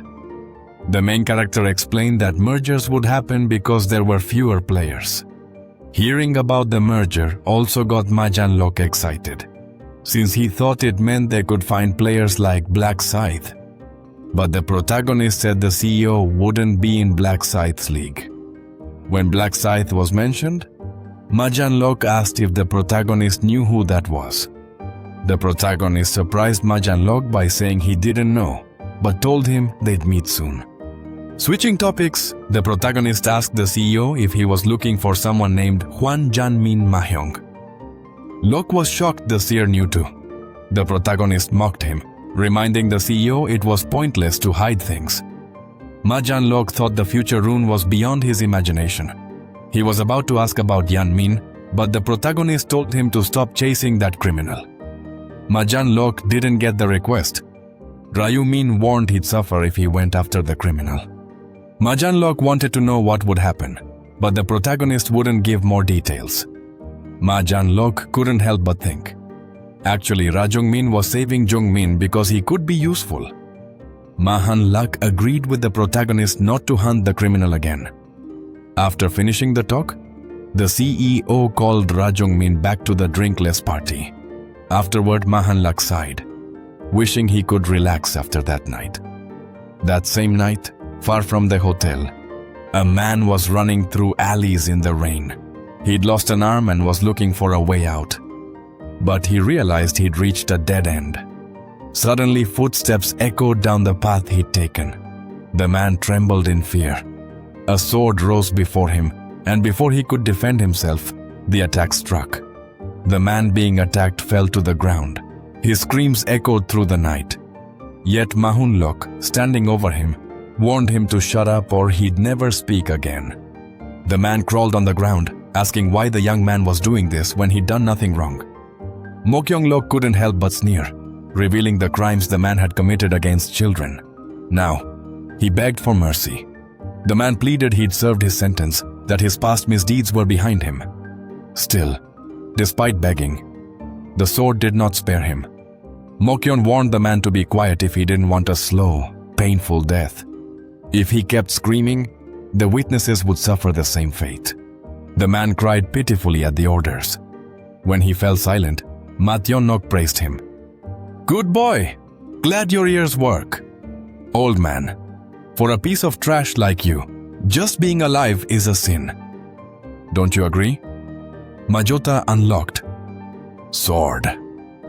Shadows rose up, spreading through the alley. The man panicked even more as the shadows began consuming him. Soon they spread over his whole body, and just before Majota covered him completely, Majota clicked his tongue. "If dark magic didn't need recharging, I'd have ended him with one strike. But I can't since I need dark magic to use the shadow aura and recharge my dark magic." Ma Jong-lok needed to take the life of living beings. After the shadows fully engulfed the man, Ma Han-lak waited for him to be consumed. Besides gaining magic this way, Ma Han-lak always enjoyed hunting criminals. He couldn't help but smile, savoring what he was doing. "I think being a dark knight suits me well." Once he dealt with the walking trash, the tension Ma Han-lak felt vanished as the shadow aura returned to his sword. He ordered it to consume him.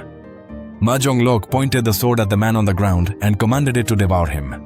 The shadow aura present in the man was absorbed by the sword's gaze. Ma Jong-lok wasn't fully satisfied since it only consumed auras, not crows. Just as Ma Jong-lok was busy, he heard a noise from a trash bin. He immediately looked toward the sound but saw only a stray cat wandering. He sighed, realizing no one could have seen him hunting. Ma Jong-lok had deliberately lured the man into a deserted alley. Besides, it was early morning. However, he realized there might be a witness, Ra Yu-min, the seer, who could have seen this scene through his future rune. Ma Jong-lok guessed Ra Yu-min had approached him, knowing what he was doing. Realizing this, he couldn't help but smile at how interesting this being was. After cleaning up the mess, Ma Jong-lok called for his right-hand man to clean up. 2 weeks after the party with Ma Jong-lok, the protagonist spent the whole day at home, having no plans as he thought about the future. This long break was necessary. But that was about to change. That day, while checking his phone, the protagonist opened a forum about players who are changing the world. He hit the button to enter the forum, ready to take action. One of the 5 runes available in the real world was the Reincarnation rune, which was about to appear in that rune. He wanted it. According to news about the tragedy, nearly 2 billion people taken to the other world had dropped to just 90 million. The economy was at risk due to a tragedy affecting the younger generations.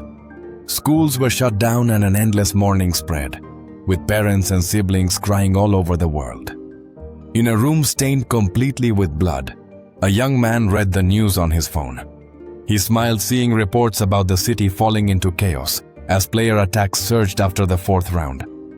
Though everyone feared the players, the young man thought they were all just hypocrites, because if they were in those players' shoes, they'd do the same. He put his phone away and picked up his axe.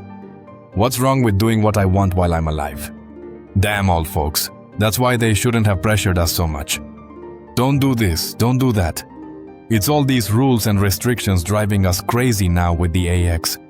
The young man slammed the ground hard, shaking the classroom floor, unleashing his anger. He brushed the matter aside, thinking no one could stop him now. Now that I'm a player, I'm better than anyone. Ha! In that wrecked room, bodies of several teachers bore marks of the players' attacks. Looking around, he wondered who to attack next. Even after doing this to those people, he felt nothing. He wondered if it was because he'd already faced the hell of the fourth round. Focusing on the situation, he questioned if he got points per person since they were civilians. For the Black Flame Dragon, the fourth round was incredible. The points earned through the absorption rune had been way more useful against players than when hunting monsters. Monsters, wanting to hunt other players. He remembered there was a community forum for players. He couldn't help but laugh wickedly, thinking, if he should join the group to find other players in real life and attack them. To enter the forum, there was a list of questions to keep non-players out. He'd have to answer things like name, address, level, class, region, and more. The Black Flame Dragon was annoyed seeing that the forum owners basically wanted all his info. Still, since he needed to enter the forum to find other players, he had no choice. He registered, thinking no one would believe a player would hunt others. Shortly after, Black Flame Dragon headed to a cafe in the countryside. This was the spot where the interviewer had asked him to go to confirm his identity, making sure he was in the right place. He was really annoyed having to go somewhere so isolated. He entered the cafe, grinding his teeth, thinking about dealing with that interviewer if he got on his nerves. The cafe's interior was way more modern than Black Flame Dragon expected.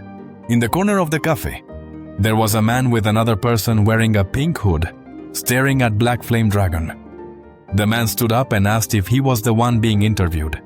He approached the young man and asked his name. Black Flame Dragon introduced himself. The man shook the young man's hand, also introducing himself. His nickname was his age, 30, revealing he was also a player. Shocked, Black Flame Dragon, who seemed much older than he looked, 30, invited him to sit next to the hooded person, introducing him as Little Clam, someone who was also there for the interview. The Black Flame Dragon looked at the guy beside him, unable to believe the young man was a player too, since he seemed even weaker than the old-looking man. Black Flame glanced around and said business didn't look good, as he saw no clients or part-time workers. Little Clam confirmed that there weren't many clients because of the remote location, which was exactly why he had rented the place for the interview. Black Flame Dragon was surprised to hear that the man had rented the venue. He looked around for the owner but didn't see anyone. 130 explained that the owner was in the kitchen preparing food since, despite being a cafe, they also served meals. Black Flame kept scanning the place and noticed there were no cameras. This meant no one would know if he attacked the two people there. Still, Black Flame dismissed the thought, not wanting to miss the chance to join the group. The young man asked if the interview was about to start, but 30 told them to wait a bit longer as they were still waiting on one more person. Upon hearing someone else was coming, the Black Flame Dragon asked if the interview would be with all three. 30 confirmed this, and seeing some time had passed, asked them to wait a little more. At that moment, a man in a suit approached the cafe. When he entered, 30 stood up and asked if he was there for the interview. Upon asking his name, 30 was surprised to learn his nickname was Guadaña Negra. A few days earlier, some people had gathered on a video call and the supposed leader noted that everyone had joined, except for Honey Jelly, so they could start the meeting for the third week of April. The meeting started with a question for Jack about what had been missed. How many people had joined the forum that week?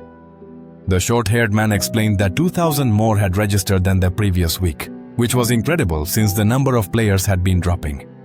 Remembering a news article mentioning the forum, the president asked who had hired the reporter.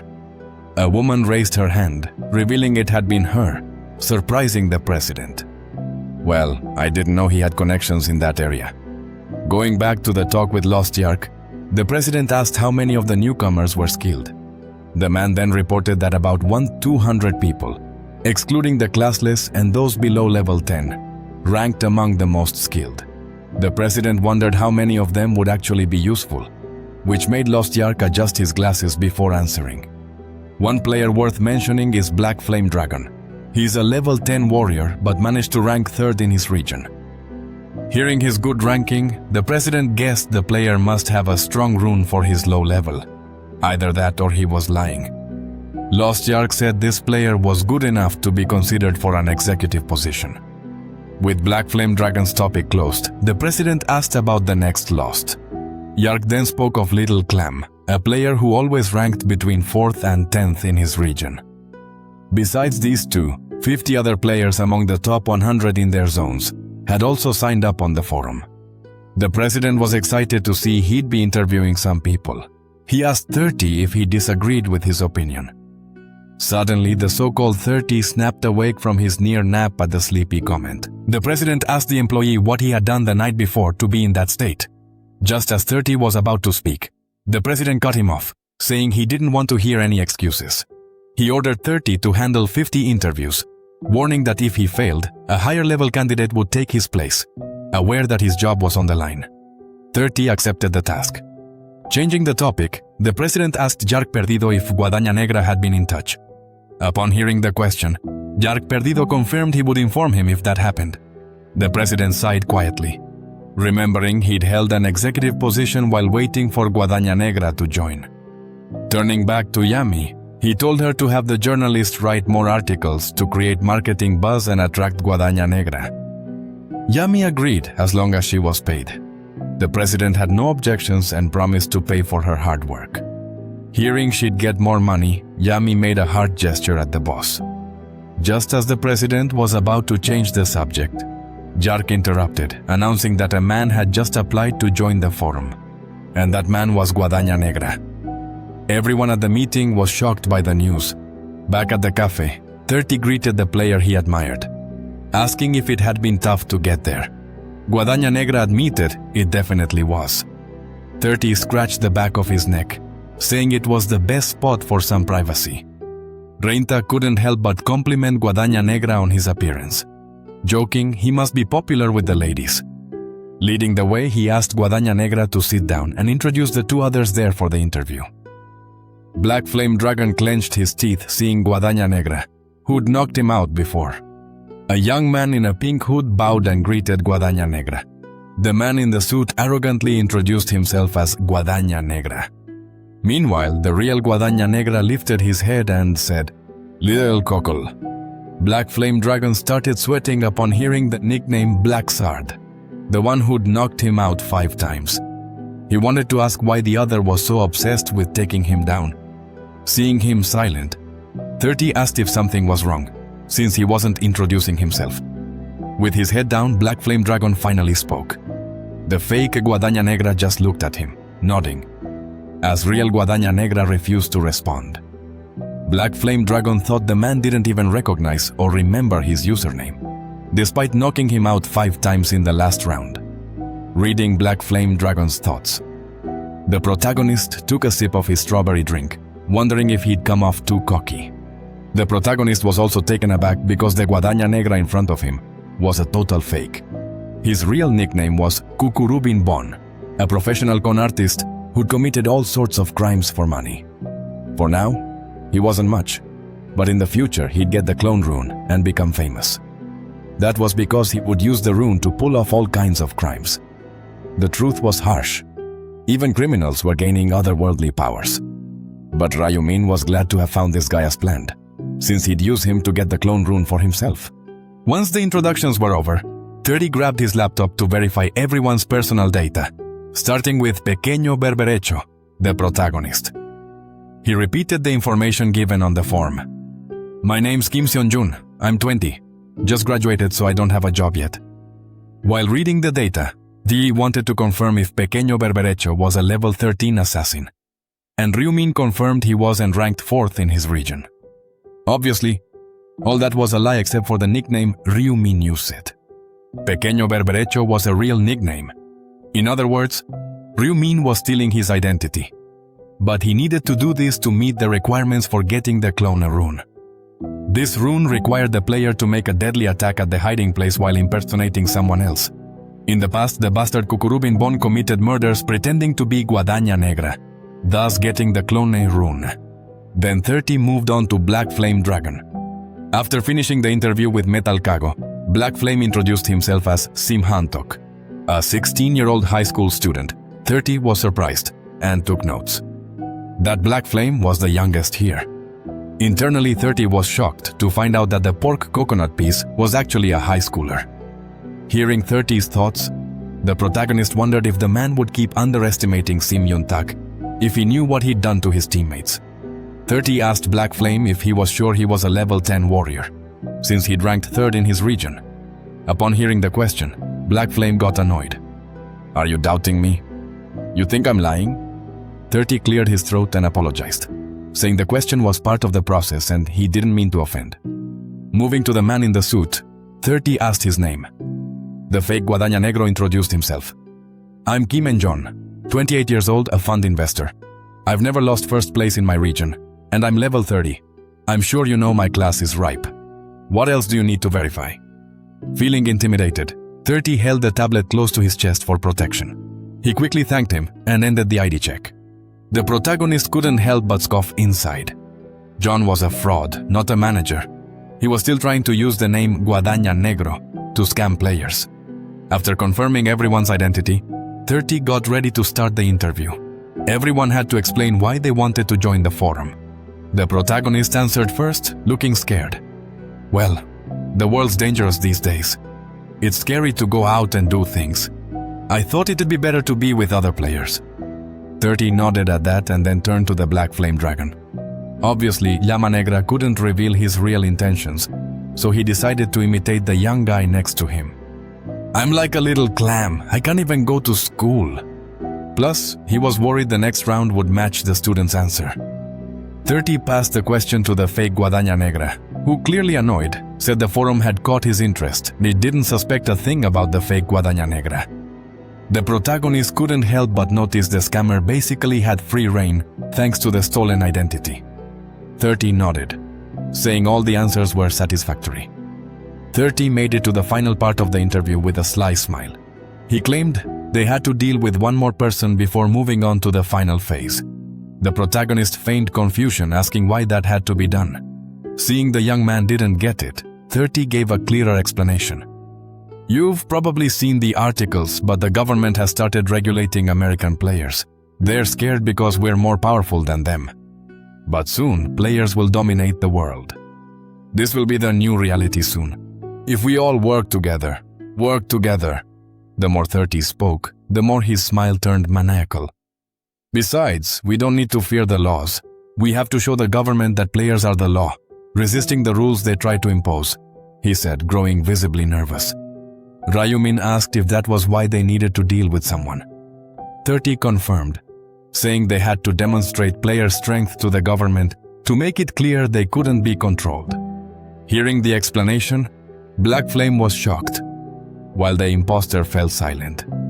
30 asked if Pequeño Berberecho understood, and the protagonist quickly confirmed he did. 30 said if anyone wasn't brave enough to complete the last part of the interview, they could leave right then. But if they did, they couldn't expect any help from them in the future. Ryumin realized the man meant they'd be blacklisted. They were basically being forced to break the law, so they couldn't easily leave the community. Black Flame and the fake Black Scythe stayed silent, which pumped 30 up since he thought everyone was ready to move on. But Black Flame didn't get what 30 meant about moving forward since there was no one else there to carry out the mission. With a sly smile, 30 reassured him, saying they were already set. As the rain began falling outside, 30 told them to get up. At that moment, the cafe owner was surprised to see the group leaving since they had rented the entire place. 30 said they were in a hurry and changed the subject, asking where the bathroom was. The owner showed him the way, and then 30 asked if he could do him a favor. He handed the cafe owner the car keys, asking if she could grab it from the parking lot since he was in a rush. Without much hesitation, the owner agreed and headed out with an umbrella. She found 30's car and was about to get in when suddenly, 2 hands sneaked up from behind. Hands grabbed the owner's neck and pulled him close as if it were the easiest thing. The maniac made the woman faint. and Ryumin feigned surprise, asking why he did that while putting the woman in the car. 30 ordered the three of them to get in. The rain didn't stop as the car left the cafe. 30 carried the owner on his shoulders and took everyone to a large warehouse. Inside the dark place, he threw the woman on the ground, saying they were ready to start. Then he looked around and asked Guadaña Negra if he wanted to begin. Inside, things settled. 30 got excited, expecting no surprises. Just then, someone told them to wait. 30 realized Pequeño Berberecho had interrupted and was taken aback. Letting the fake Guadaña Negra keep the rune, the protagonist asked if he could go first. 30 was surprised by the request. It was unexpected from such a shy guy. After confirming with the young man, 30 asked the fake Guadaña Negra if he'd allow it. Inhon stepped back and Ryumin moved forward. As he walked past the protagonist, Inhon smiled and told him to do a good job, saying he was doing him a favor. The protagonist thanked him, promising to make good use of the clone rune. This caught Hong Kong's attention, who turned to ask what he said. At that moment, two hands grabbed Hong Kong's face. The protagonist forcefully twisted the scammer's head, spinning it violently. Hong Kong collapsed to the floor as the protagonist twisted his head. 30 gasped, stunned by what the shy boy had done. He held his head, shouting, "What did you do? You just eliminated Guadaña Negra. Are you crazy?" The protagonist clicked his tongue, annoyed by the noise the man was making under his gaze. 30 trembled with fear, feeling like he was facing a beast. The atmosphere around the young man had completely changed. The protagonist had met every condition to get the hidden rune, the clone rune. Because of that, he obtained the rune, which sealed itself automatically in his body.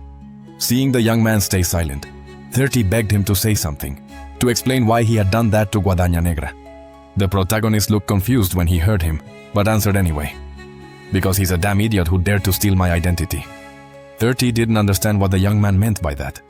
Watching Pequeño Berberecho walk toward the woman, 30 pointed at her, remembering he was supposed to take her out, not do this to Guadaña Negra. The protagonist covered the woman's face, reminding 30 he already said why he eliminated that man, because he was trash. Just like 30 was. 30 was shocked by the insult and told him to say it again. Immediately, Trinta drew his sword. But before him, crimson shadows appeared as a scythe took shape. Holding the scythe, the protagonist repeated his words. "I said you are trash. So where am I wrong?" Trinta couldn't help but wonder why a scythe was the boy's main weapon. He'd never seen a player wield a giant scythe like the black scythe. Trinta finally realized the player really was using a huge scythe and connected it to the young man's claim of a stolen identity. It could only mean one thing. Trinta trembled when Ryumin asked if he now understood who the real Guadaña Negra was. The protagonist kept mocking the man as he apologized for lying. Trinta leaned his back against the wall. The boy seriously claimed he wasn't Pequeño Berberecho, but the true Guadaña Negra. Immediately, Trinta dropped to his knees. "Guadaña Negra, I'm sorry I didn't recognize you. You were acting so convincingly. Please forgive me." However, the protagonist refused. But before he could apologize, the protagonist wielded the scythe like a soccer ball. The head rolled to Flam Negro's feet. Seeing that sudden attack, Llama Negra trembled with fear. Witnessing the real Guadaña Negra in action, Llama Negra realized he was on another level. He didn't even see the scythe move. The protagonist then pointed at Llama Negra and sighed. "Now it's just the two of us. You know exactly what's coming, don't you? I'll give you time to say your last words, if you have any." Despite trembling, Llama Negra said he wouldn't beg for mercy, but wanted to ask the question he'd always wanted since he met him. As if reading his mind, the protagonist asked, "Do you want to know why I eliminated you 5 times in round 4? Surprised, Llama Negra said that's exactly what he wanted to know. The protagonist replied he recognized him as his rival. Llama Negra was shocked and asked why. The protagonist ended with a compliment, saying he was the most skilled among them all. "That's why I had to take out every potential rival." Llama Negra was shocked, left speechless. The protagonist asked if he had any more questions, and when he stayed silent, asked if he really accepted ending like this, pondering what to ask. Llama Negra then asked why he was being eliminated. The protagonist answered, saying that like the others he was trash too. Llama Negra was confused. So the protagonist reminded him he'd followed them to deal with that woman.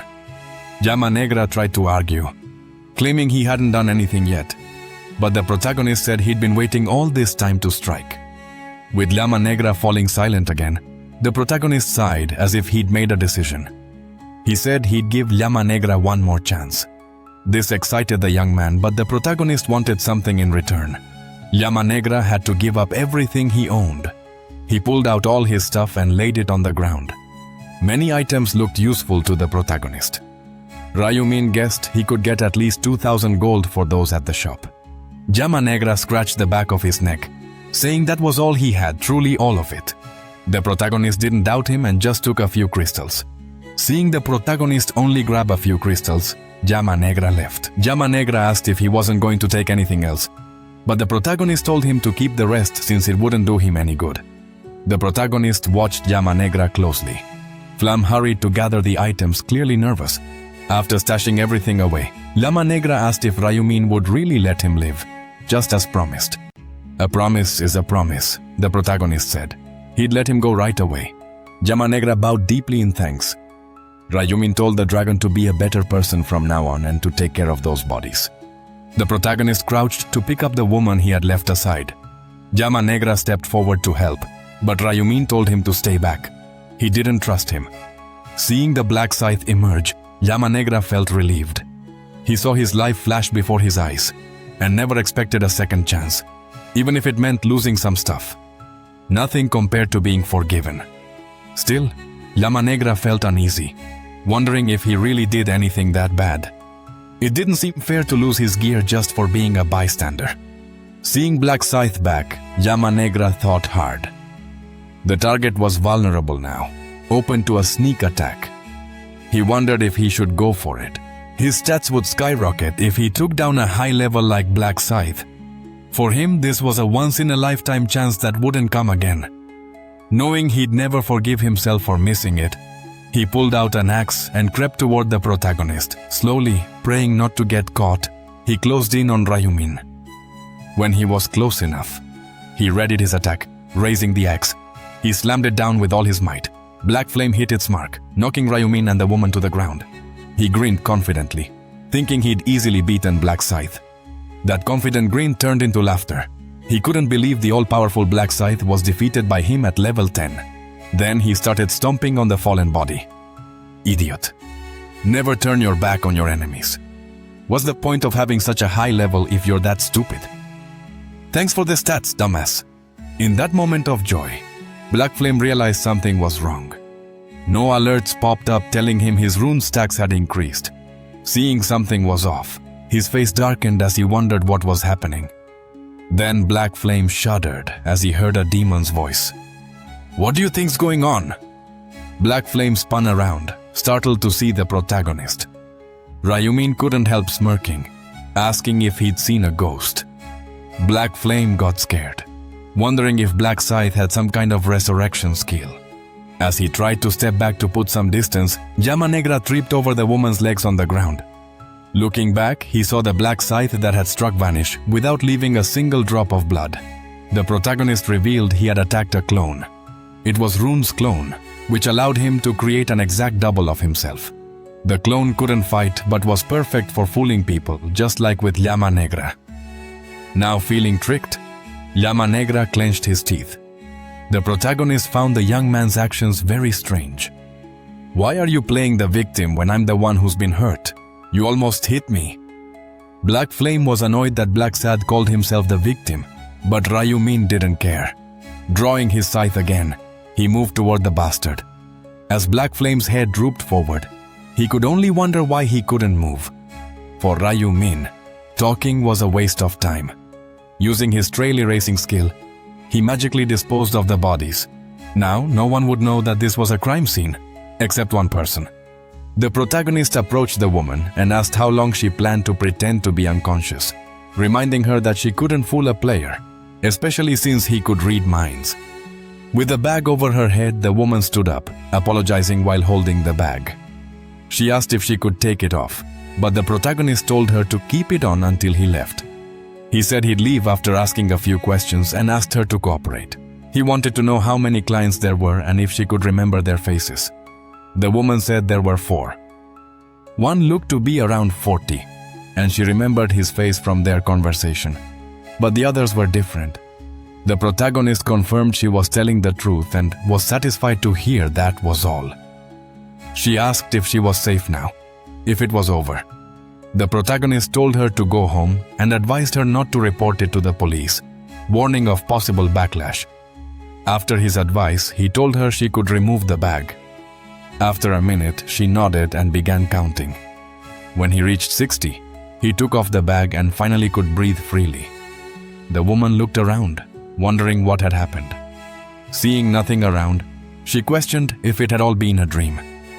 As the sun was setting, the protagonist got home and found his brother, who greeted him warmly. One was surprised to see Ryumin still wearing his hood and asked where he'd been. Ryumin felt uneasy and avoided the question, just saying he was tired. One followed him, asking if he had eaten. The protagonist took off his jacket and told One he hadn't eaten yet. That made One ask if they should order food, and the protagonist agreed. Although Ryumin knew the jacket was clean, he couldn't give it back. One was shocked when Ryumin threw it in the trash and quickly tried to grab it, but failed. The protagonist said it was old and he'd get him a new one since he'd used it a long time. Seeing tears in his brother's eyes, Ryumin promised he'd buy him a better one. One, however, said he was okay. Despite everything, school had closed and he couldn't go out. The protagonist realized it must be boring to stay home and not go to school. Because of people like Sim Jung-tak, the protagonist asked One if he wanted to hang out and suggested they go to Everland the next day. One got excited about the invite to the amusement park. After inviting him, the protagonist called his brother to eat so they could get to bed early. When they arrived at the park, One was amazed.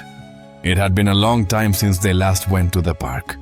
The protagonist hadn't been able to take his brother there before because life had been tough these past few years. Looking around, you'd see more shops closed than open. Still, people kept coming because hope is important in times like these. He looked at a kid and his parents, all wearing matching ears. Then looked at his brother. An idea popped into his head. Pulling Juan along, he called him over to a store filled with panda plushies. How embarrassing. Ryumin put on the panda ears and asked how they looked on him. They wore headbands with animal ears of all kinds. Surprised by his brother's appearance, Ryumin wanted him to try on some too. They wandered around the shop, looking at everything, soaking up all the cuteness. After grabbing some plush toys and churros, Ryumin asked Juan what he wanted to do next. Eager to do as much as possible, he took his brother to the roller coaster. Then they hit the water ride. Finally, they went to see the baby pandas. Seeing the twin pandas, Juan couldn't believe how adorable they were. He quickly pulled out his phone to snap some pics. The protagonist noticed how sad his brother had been the day before and felt relieved to have brought him to the park. Juan reminded him that the next day was May 1st and asked if it was okay for Ryumin to go out. He was happy but worried. Ryumin told him not to worry, that everything was fine, and that he'd be gone about 10 hours. He asked Juan not to worry the next day, even if he slept in a bit. When Juan heard the trip back would take 10 hours, he realized it might be dangerous and begged his brother to come home safe. The protagonist gave his brother a gentle pat on the head, telling him not to worry. After all, Ryumin had promised he'd never leave him alone. Changing the topic, the protagonist asked if they should do something else, like a safari. With just 10 minutes to midnight, the protagonist was already back home, almost expecting to be called to the other world. Then, he got a message from Julie. The message said it was almost midnight. Julie urged him to do his best, clearly nervous. He set his phone aside, promising to protect her. At midnight, they were transported to the other world with red grass. The small group looked around, wondering if others had yet to arrive. Someone reminded them the last round had about 500 players. Many felt the place was emptier than expected. The protagonist knew the first round had 10,000, but that emptiness would soon disappear. Many agreed with her, noticing the place felt somewhat empty. The protagonist knew the reason it felt that way was because there were around 10,000 people in the first round. However, that emptiness would soon fade. Just then, an angel appeared in the sky with golden wings. "I'm glad to see you all. Congratulations on making it to the 5th round." The angel looked at everyone's faces, asking them to smile, reminding them how fun the last round had been.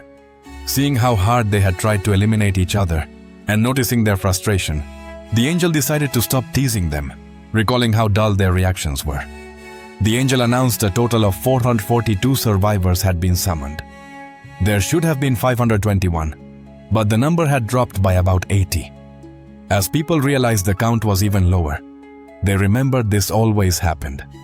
The angel cut off their thoughts, stating everything they'd done in real life meant nothing here.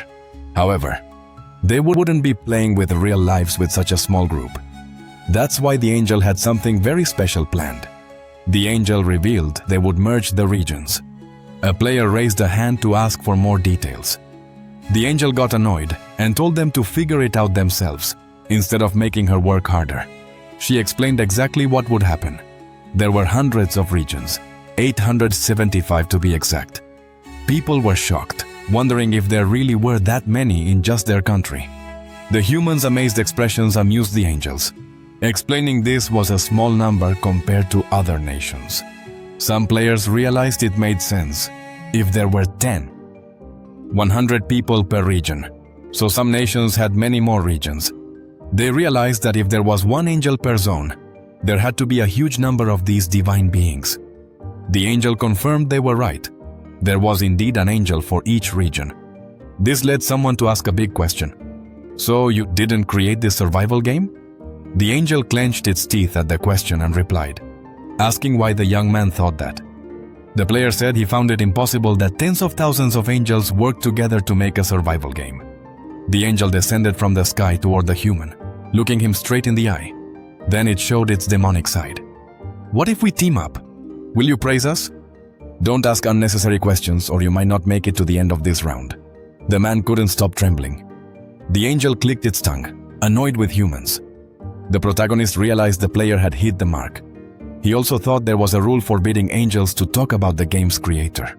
Plus, he didn't believe a being like the angels, who could be beaten by humans, could create a survival game like that.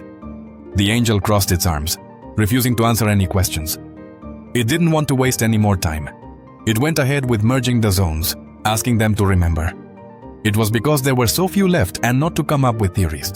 The angel flapped its wings, and some feathers fell. The ground beneath the players began to crack, with golden light rising from below. Suddenly, several squares were split open by the golden beams.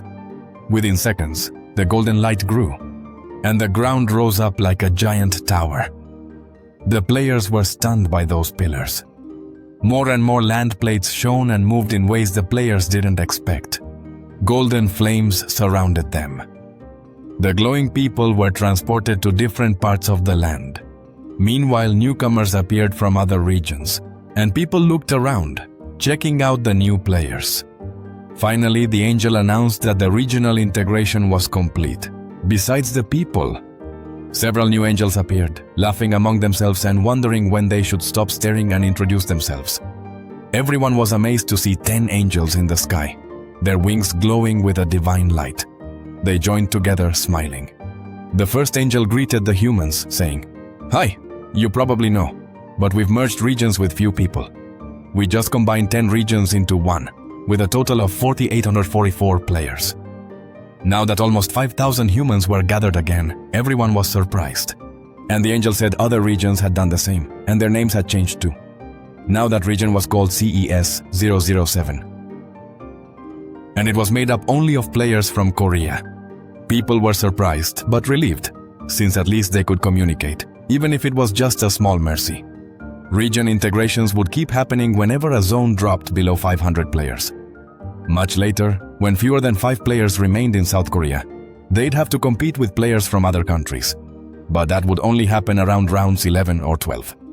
For now, the protagonist decided to focus on the current round. He remembered that soon the angels would start a bonus game. Right then, an angel announced that before revealing the main mission, they'd have an extra game to celebrate the regions merging. He reminded them that each region had a representative and asked what they'd do now that the regions were combined, since they obviously needed a new rep. The angel explained the rule was simple. The old 10 reps would fight it out, and only one would remain, becoming the new rep. The reps were shocked to hear they'd have to battle each other. The non-reps thought this was gonna be a blast. They wished they had popcorn to watch the show. One rep gritted his teeth seeing others laugh because they wouldn't have to fight. Another feared the battle determining the new rep. Many regretted accepting their role, while others wondered if they'd be resurrected after defeat. In the end, almost everyone wondered if they should quit being reps. Being a region rep wasn't a prize anymore. From this round on, things would be different. That's why Ryumin had to win and become the representative, no matter what happens. Seeing their frightened looks, the angel told them not to worry, as everyone would stay alive and be resurrected after the match. This comment eased everyone's fears but annoyed her. You might think becoming the region's representative holds no real honor. The new representative will take on the role of ruler instead of just an authority figure. This grants them power over players below their level. It's basically an upgraded version of authority that lets you control players regardless of their class, as long as they're lower level than you. You can use it 10 times, and the role passes to whoever eliminates the representative next. Pretty tempting, right? Having ruling power in your hands. Hearing they could dominate anyone beneath their level made some rethink quitting. Knowing they could rule regardless of the other's class removed any doubts. Seeing they'd found the motivation they needed, the angel decided to start the game. Another angel revealed that now that the regions were merged, they'd choose one representative. They formed a circle, and the angel asked if anyone wanted to volunteer, but all stayed silent. Realizing the question was pointless, one angel joked that anyone volunteering probably wasn't in their best shape. A purple-haired angel then asked what to do next, wondering if anyone had a good idea. One suggested rolling dice, but another thought relying on luck wasn't bad, although it was a bit dull. One angel suggested taking turns, but that didn't seem fair, since those at the end of the list might never get to be reps. This made sense, given more merges would happen. Then they wondered if there was a fun way to decide. Finally, a red-haired angel came up with a solution. The representatives of the regions would fight soon.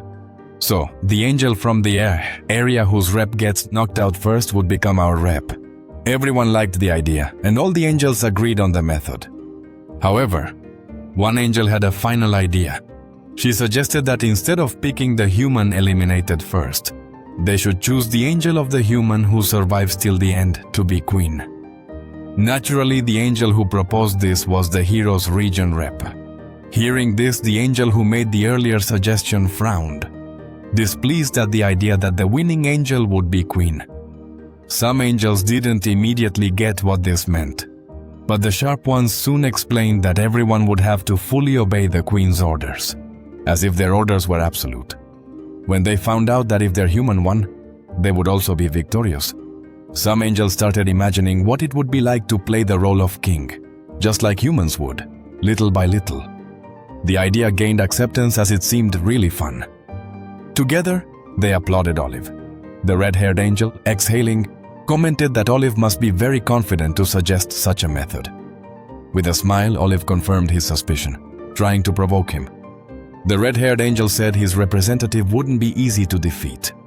Since she had always held the top spot in the region's rankings, Olive couldn't help but fake surprise, though she mocked her companion silently for bragging about being number one.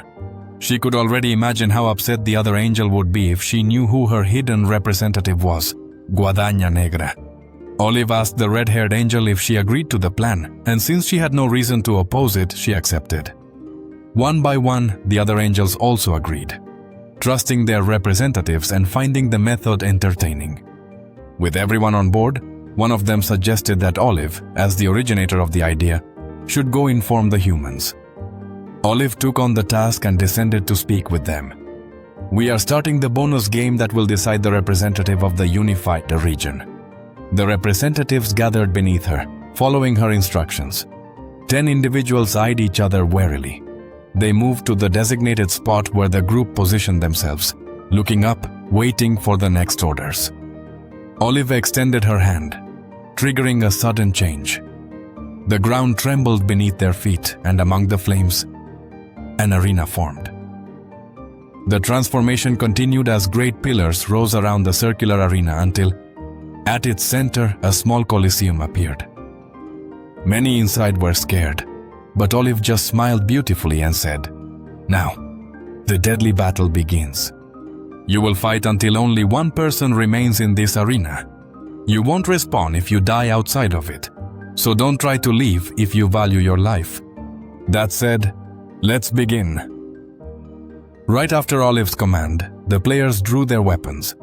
No one attacked right away, but among them was a man wielding a sword, eager to become king by taking out the other 9. He analyzed the scene and, seeing their caution, realized it was because they recognized each other's skills. Still, he was confident there wasn't a single bastard stronger than him. From the start, he'd never lost his top spot in the region. Plus, he trusted his dismantling rune completely. It was insane. With just a touch of his sword, his target was destroyed by its effect. It felt like his sword was possessed, knowing exactly where to strike. Thanks to that, he'd taken out 312 people in the 4th round. One of the angels started getting bored, noticing the humans hadn't started fighting yet. Another angel tried to hype them up. The guy with the dismantling rune looked at the eager angels and wondered if they'd placed bets since they seemed so impatient. Decided. He started moving, confident that no one there was stronger than him. Besides, this was a perfect chance to make a big impression and make everyone fear him. When he reached the center of the arena, he looked around. He wanted to pick one participant as the sacrifice to showcase his power. He stayed in the middle, waiting for someone to strike, ready to take out any of them. At that moment, Ryumin stepped out from the group and headed toward the man carrying her scythe. He stopped in front of the other representative. The man gripped his sword, wondering if his first sacrifice had finally appeared. Yet he felt a slight fear at the sight of the giant scythe. Knowing a weapon that big wasn't ordinary. He'd seen a few people nicknamed Scythe before, but hardly any warriors actually used one. Looking closer at the player holding the scythe, the representative realized the nickname above him was Black Scythe. The man got scared. He tried to convince himself it must be someone with the same name, but he remembered it wasn't allowed to have the same nickname as someone else. Finally, he understood that the person before him was the #1 player from all the regions, Black Scythe, who'd already reached level 30. Seeing that the representative, who had been extremely confident, was so shocked, the angels were confused. One asked Priscilla, the red-haired angel, if that was her region's representative. Biting her nails nervously, Priscilla stayed silent. She didn't understand what her stupid human was doing. She couldn't figure out why he was just standing there doing nothing. At that moment, Olive burst out laughing, nearly full-on cracking up. Priscilla turned to Olive, asking what was so funny. Olive finally stopped laughing. Sorry, but what can I do when this is so hilarious? Look at that human. He's staring at my region's rep while dragging his sword along the ground like he's cutting grass. Priscilla then looked at the human walking toward her region's representative. He carried a massive scythe, which was impressive, but she couldn't sense any chilling aura from him, even after studying him closely. Annoyed. Priscilla wondered if Olive was suggesting her rep was frozen in fear at his smile. Priscilla grew more furious. Stop with the nonsense. Olive, do you think being #1 in a region is just for show? My rep hasn't lost first place in our rankings since round 1. Hearing Priscilla's words, Olive couldn't help but scoff in her region. Is it even possible to not be #1 in a region other than your own? My representative has never lost first place overall among all regions. From the start, the angels didn't believe Olive and began accusing her of lying. But Aceituna didn't care, and instead told them to look at her representative's name, a name they'd recognize if they'd actually paid attention to the rankings. Instantly, All the angels glanced at the protagonist's nickname, and at that moment, they remembered his name. He was the human who always appeared when the results window launched. Priscilla refused to believe that Guadaña Negra was Aceituna's representative, because if the human beneath her really was that person, her representative wouldn't stand a chance against him. Suddenly, all the angels were stunned by what they saw as Priscilla's representative didn't move. Guadaña Negra struck him with a clean hit without resistance. The protagonist eliminated, the first among the other 9 representatives. Olive smiled, stating the obvious. "Oh, looks like Priscilla is out." The other representatives noticed the name above the protagonist's head and began wondering why Guadaña Negra was in the arena. They realized they couldn't beat Guadaña Negra, even working together, and could be eliminated like the man who didn't even react, a level 13 representative. No one saw a way to win against someone already at level 30. After knocking out the first representative, the protagonist moved toward the others. The man in front stepped back, trying to flatter him. "Hey, Guadaña Negra. I'm so thrilled to be in the same region as someone famous like you. I might cry tears of joy, ha ha ha." Realizing Guadaña Negra ignored him, he switched tactics and asked to speak. The woman behind him sheathed her weapons into her inventory, showing no intention to fight. She raised her hand toward the angels to surrender. Other representatives followed suit. The angels couldn't believe what they were seeing. They refused to accept the human's words. The fun of the game was being ripped away right before their eyes. Irritated, one angel warned them that anyone who surrendered would meet the same fate as an overinflated balloon. If that happened, they couldn't be revived. Faced with the threat, the representatives lowered their hands. "Thank you." Fearful. The girl with the bow and arrows picked up her weapons again. One by one, they got ready to fight. Since there were 8 of them, they thought they might have a small chance. Seeing the change in the player's attitude, the protagonist wondered if the angels were scarier than him. However, even if they planned to attack him together, defeating them wouldn't be harder than crushing ants, seeing Guadaña Negra's smile. They all attacked at once. Some charged with daggers, swords, and axes, while others prepared to shoot arrows. Without warning, the protagonist crossed the arena in a flash with his scythe, zigzagging through a group of representatives. He hit them before they knew it. The group that wasn't attacked was shocked to see how fierce Guadaña Negra was. But the next moment, they felt that scythe's power firsthand, as Rayumin hunted one of them down. The angels flying overhead fell silent, lost for words to describe what they felt. After a brief moment of shock, they started expressing their disbelief and surprise, seeing Guadaña Negra win the challenge. With that, they realized they now had to serve Olive, who controlled Guadaña Negra as if she were the queen. Priscilla was furious at the new queen. "Olive, you knew this was going to happen, right?" Annoying Priscilla even more, Olive confirmed she knew Guadaña Negra would win immediately. Priscilla tried to gather the other angels to go against Olive, since she was the one who suggested the idea. Seeing Priscilla's actions, Olive snapped at her. "Of course I knew. Isn't it obvious? I suggested it precisely because I knew it'd benefit me. Why else would I do it? Did I threaten any of you to take the bet? No, none of you. You all said it sounded fun and agreed. Now you wanna back out?" Annoyed, Priscilla clenched her fist. Seeing this, Olive dared her to strike. Angels fighting in front of humans? That's so beneath us. Bet the chief angel would toss you into the insect cell if they found out. Upon hearing about such a place, Priscilla stepped back. She'd go anywhere, but this was the one place she hated most. Seeing Priscilla stay silent, Olive asked if she wasn't going to fight but got no answer. Olive declared herself queen, assigning Priscilla to be the guide. Priscilla asked how long she'd have to do this, and Olive gave a short answer, not caring much, until she felt better. Seeing Priscilla frozen after the order, Olive urged her to start, to approach the humans. Priscilla regretted agreeing to that bet. So she got to work. As you have seen, humans, the new representative has been chosen. Everyone was notified that Guadaña Negra was the new regional rep. She gained a temporary ruler skill, letting her give orders to players under certain conditions. Many who knew her realized she could become the representative at level 30 she had control over anyone, so people quickly preferred not to be on her bad side. After naming Guadaña Negra as the representative, Priscilla began to resurrect the other representatives. She spread her wings and let some of her feathers fall on them, causing their bodies to glow with a beautiful golden light, restoring their original vitality. One by one, the former representatives started waking up. Some didn't even remember what had happened, while others only remembered the feeling of having a scythe over them. Since they were confused, Priscilla explained what occurred. They had been eliminated by Guadaña Negra, the new representative of the unified region. They quickly understood the truth after hearing the angel. Now that they had a new representative, Priscilla moved to revoke the rights the former representatives still held.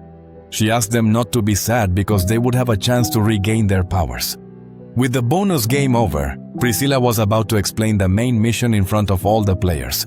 A window opened for her. The mission appeared with the main task. Each had to defeat 300 orcs in 10 hours. The window also mentioned a secondary mission to collect 4 balance stones. What would happen if they succeeded was unknown. Also, this time only a quarter of the participants would survive. Seeing the mission and the number who could advance, some were surprised and worried, and complaints surfaced. Priscilla sighed. "Are you complaining about how many can complete the mission? Do you want me to reduce that number even more?" Faced with the threat, the complainers fell silent. Priscilla kept up the pressure, saying the previous rounds were too easy, so this time she prepared something tougher. Despite the angel's words, some didn't think the mission would be hard. At least not for those confident in themselves. Priscilla left them to find out just how hard it would be. With her gone, a competitor asked about the secondary mission and why the reward was a secret. Priscilla explained that unlike before, the secondary mission was now visible, which was why the reward remained secret. Rayumin was tired of all the secrets. He clearly remembered the reward for the 5th round's secondary mission was the balance rune.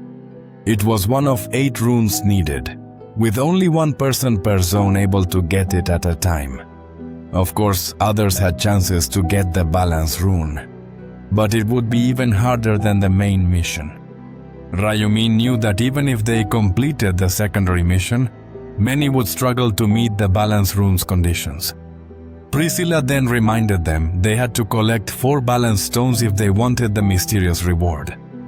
She revealed that only one person could claim the reward and that there were just 4 stones in the zone.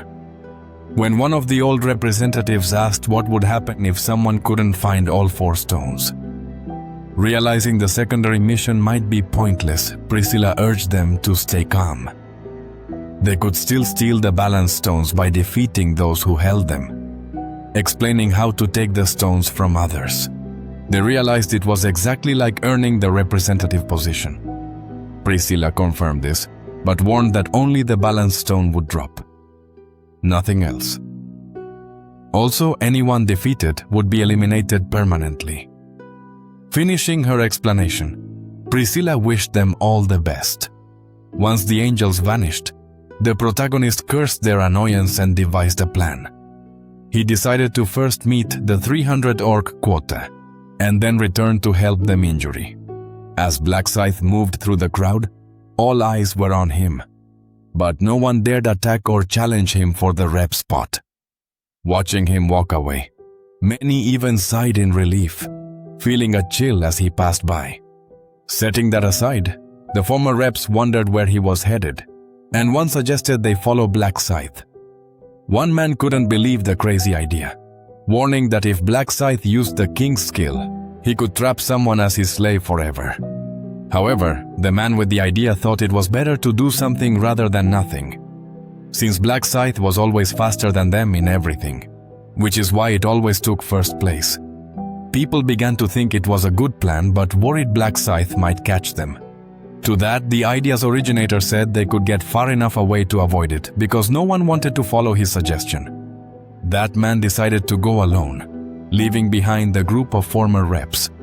Seeing that someone had taken the lead, the group finally decided to do the same. Surrounded by a red forest, there was a small orc village. The protagonist, followed at a distance by several players, sneaked through the trees to reach the village.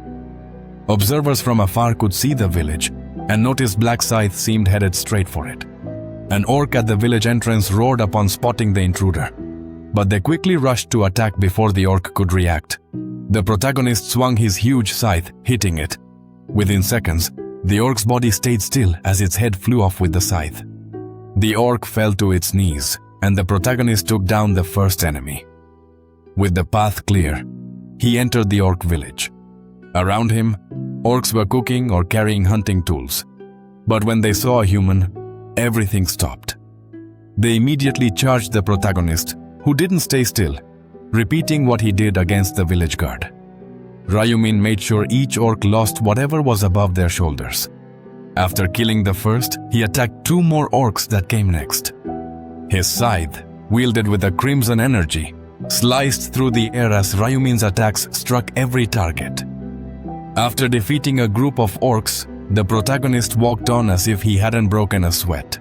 He headed to one of the village's larger tents, entering as if it belonged to him.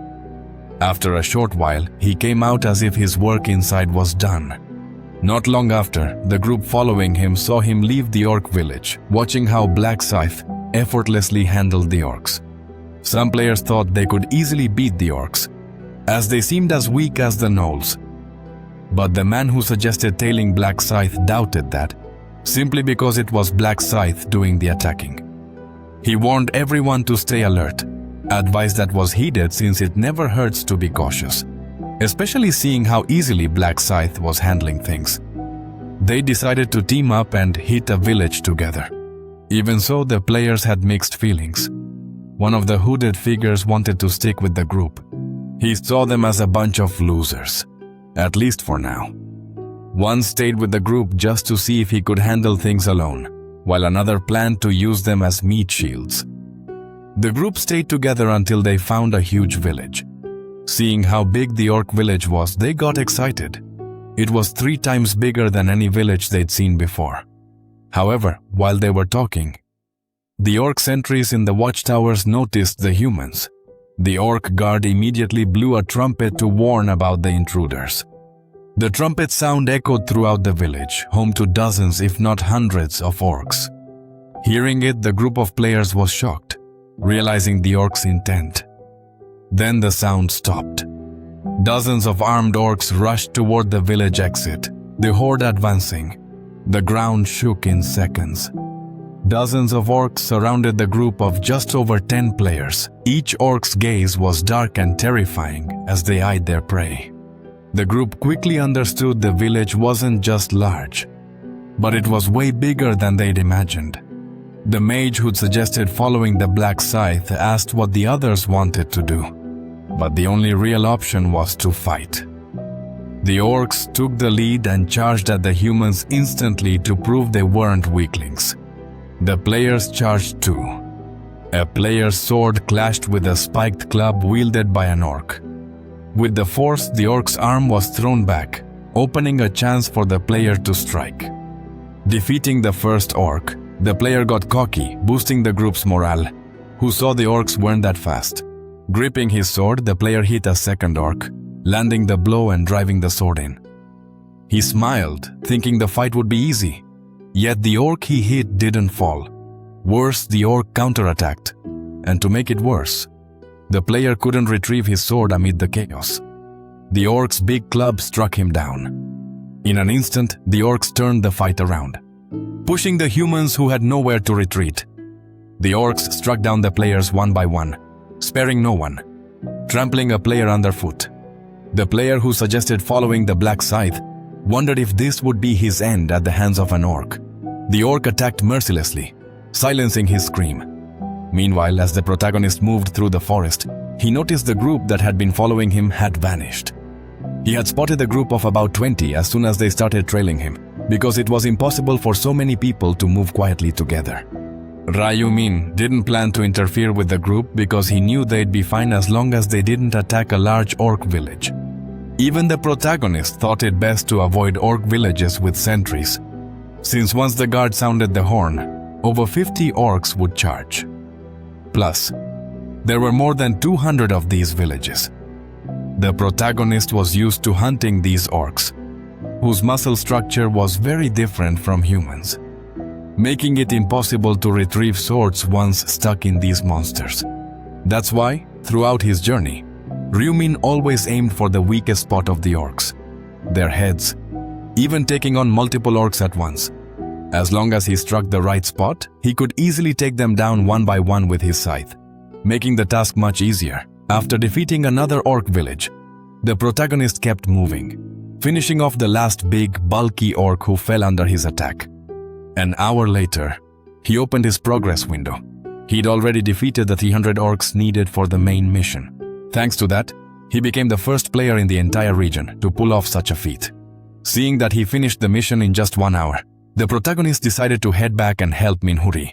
Thinking of his friend right away, he used his tracking skill. Elsewhere, Choi Man-hee, a member of the Young Explorers Club, approached Cho Young-ho, the club leader, to check if everything was okay. Despite being pretty tired, the leader was holding up fine.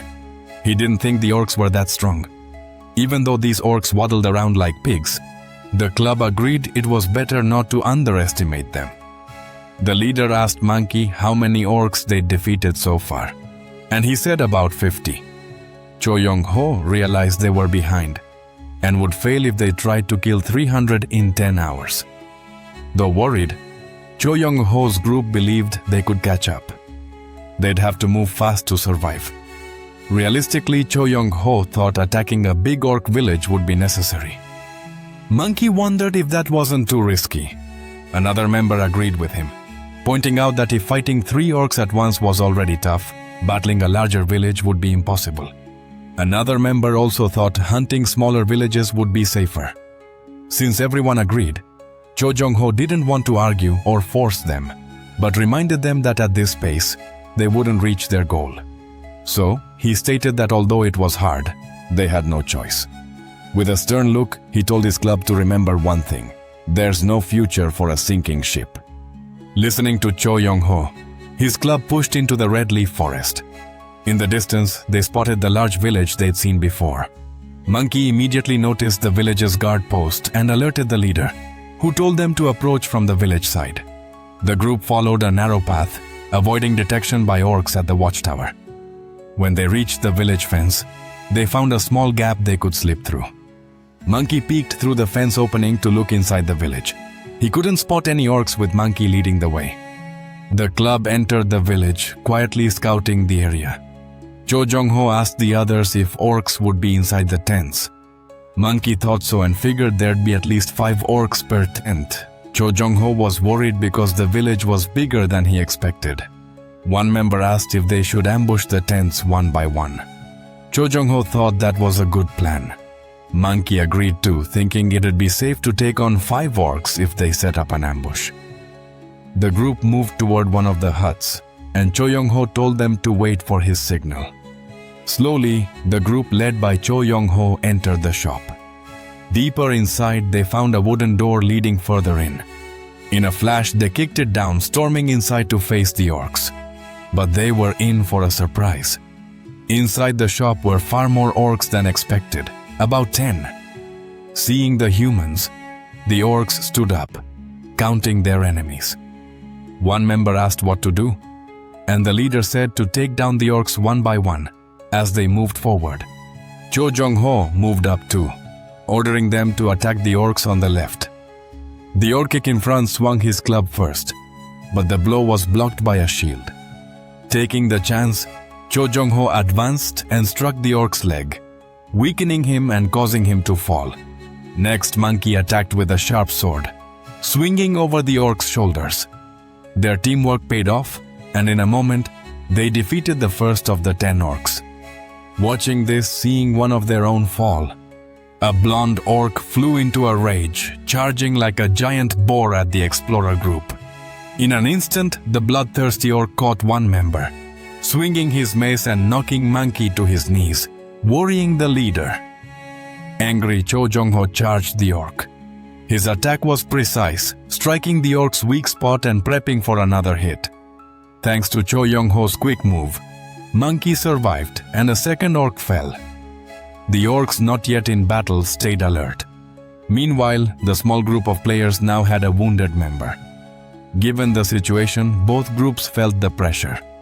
Cho Young-ho faced off against the remaining 8 orcs, wondering if they could defeat them. Another group member had lost faith and suggested retreating. Cho Young-ho agreed and was about to say the same. They quickly pulled back, catching the orcs off guard.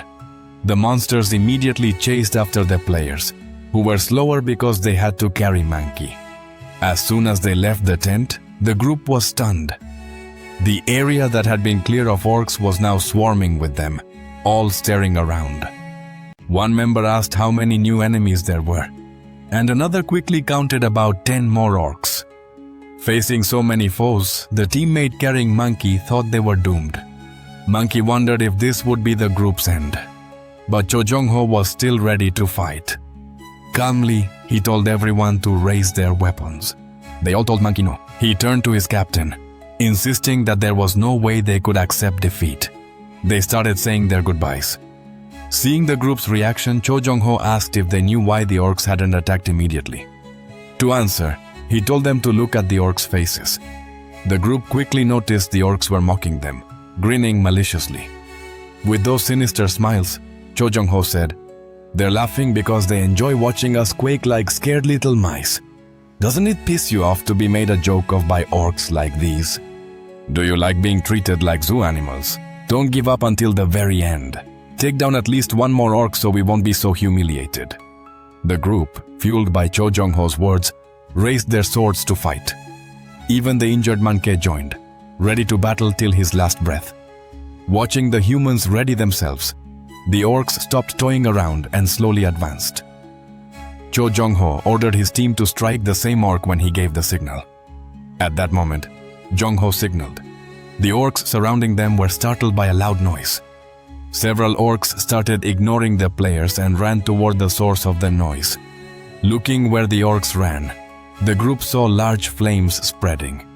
They didn't fully understand what was happening or why the orcs had left them behind at that critical moment. Though some orcs ran that way, Cho Jong-ho caught his group's attention. Other orcs were still focused on them.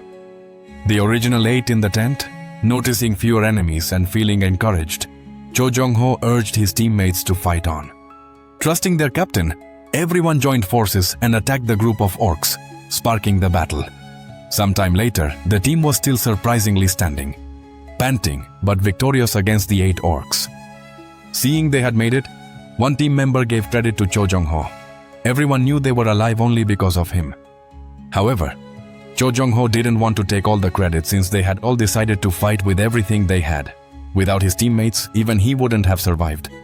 Putting that aside, Cho Jong-ho asked Manke how he felt after being injured, noticing his red eyes. Manke admitted he was in a lot of pain but could handle it. Seeing the monkey needed rest. Cho Jong-ho told everyone to hide while he went to check things out. The team thought it was dangerous for Cho Jong-ho to go alone, but their leader told them not to worry. So Cho Jong-ho left the group and headed in the direction the orcs had fled, slipping through the tents. He noticed the place was strangely quiet. He hadn't seen any orcs for a while, and it seemed safe. Cho Jong-ho walked slower through the village, trying to explore it. Hearing a noise, Cho Young-ho looked in a certain direction. His eyes immediately widened. There, several orcs lay fallen, their bodies dissipating in a golden light. Cho Jong-ho walked among them, wondering what had happened and who caused it. Suddenly, he noticed someone ahead, Guadaña Negra. When called out, Cho Jong-ho turned back and realized others were behind him. Seeing Cho Jong-ho's name, the protagonist paused, recalling who that nickname belonged to: the famed Mercenary King. Mercenary is a melee combat class. Mercenaries used various weapons like warriors and had similar skills, but with one key difference: they could grow stronger through contracts with other players. That's why most mercenaries formed groups with people they knew, or with the Mercenary King. The Mercenary King was a solo class that ruled over all mercenaries.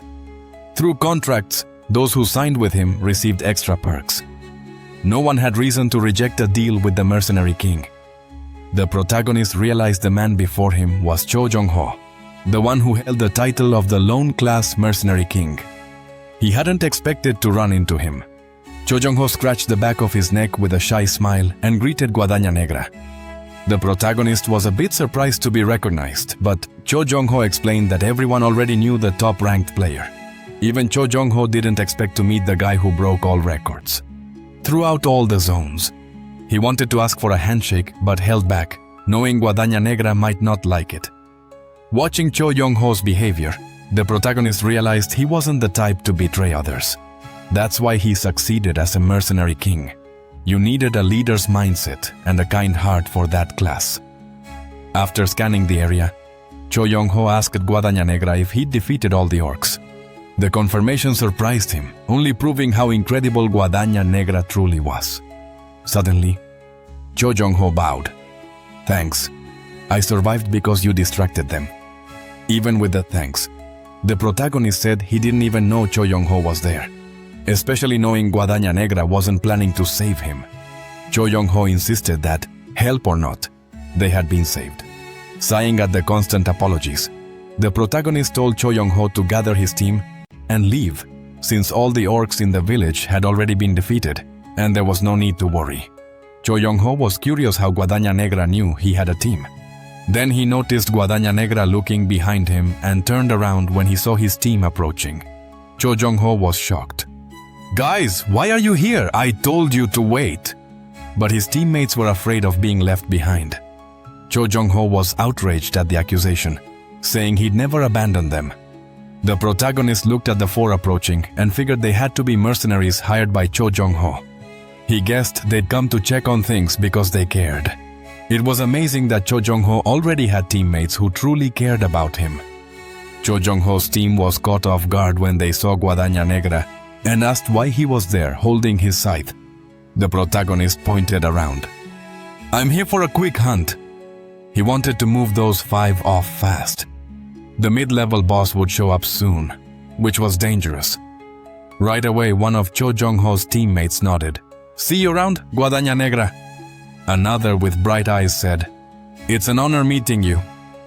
They thanked the protagonist as the monsters kept scattering. It was then that Cho Jong-ho's teammates heard something. They all looked around, trying to listen closely. The main character explained what was happening. A mid-level boss was approaching, so it was best to leave. Cho Jong-ho was shocked by what Guadaña Negra said.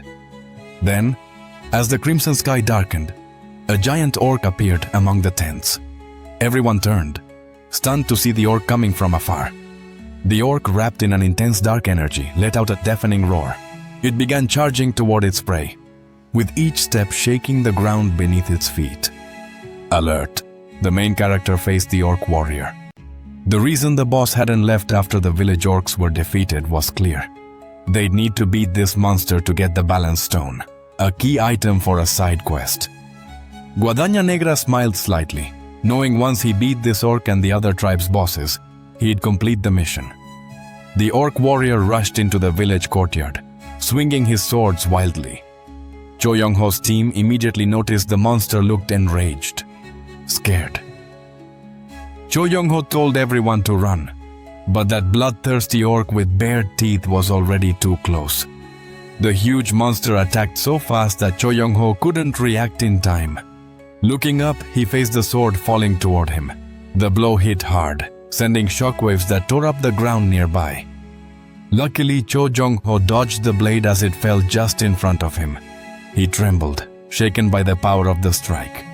That's when Guadaña Negra ran toward him, lifting him with the long handle of his scythe. In an instant, the main character threw Cho Jong-ho out of the monster's reach, locking eyes with the mercenary. He asked him what was wrong, seeing he'd been saved. Cho Jong-ho thanked him again. Still staring at the orc warrior, the main character warned, "Keep your distance if you want to stay alive." The masked orc stepped toward him and, seeing the two humans, let out a low chuckle, recognizing the bait. The hero advanced, swinging his guadaña as he approached, and struck the orc's foot hard. The laughter stopped, replaced by a scream of pain. Furious, the orc raised his sword, releasing a powerful wave of energy. The hero jumped back, dodging the attack that hit just where he'd been seconds before. The orc didn't back down and lifted his other sword for another strike. This time he swung horizontally, but once again the hero easily dodged the guadaña negra. He even had time to taunt, "What's the point of strong attacks if I can dodge them all so easily?" The orc, frustrated from missing his strikes, grew even angrier. But before he could react, the protagonist changed his path and leapt toward the enemy, jumping over the massive beast. Ryumin swung his scythe, imbued with crimson energy. The blade struck the orc warrior hard. After the precise hit, the protagonist landed behind the orc without turning. Black Scythe launched another attack. The scythe, still wrapped in that same crimson glow, sliced in a horizontal arc, hitting the monster just below its chin. Furious, the orc warrior swung his sword. The strike smashed the ground with force, but thanks to his agility, Black Scythe moved just in time to dodge unharmed. The protagonist analyzed the attack's effects. In truth, it hadn't done major damage, but the orc's necks were insanely tough. Wasting no time, Black Scythe struck again, hitting the orc's front. He swung and caught the monster's neck.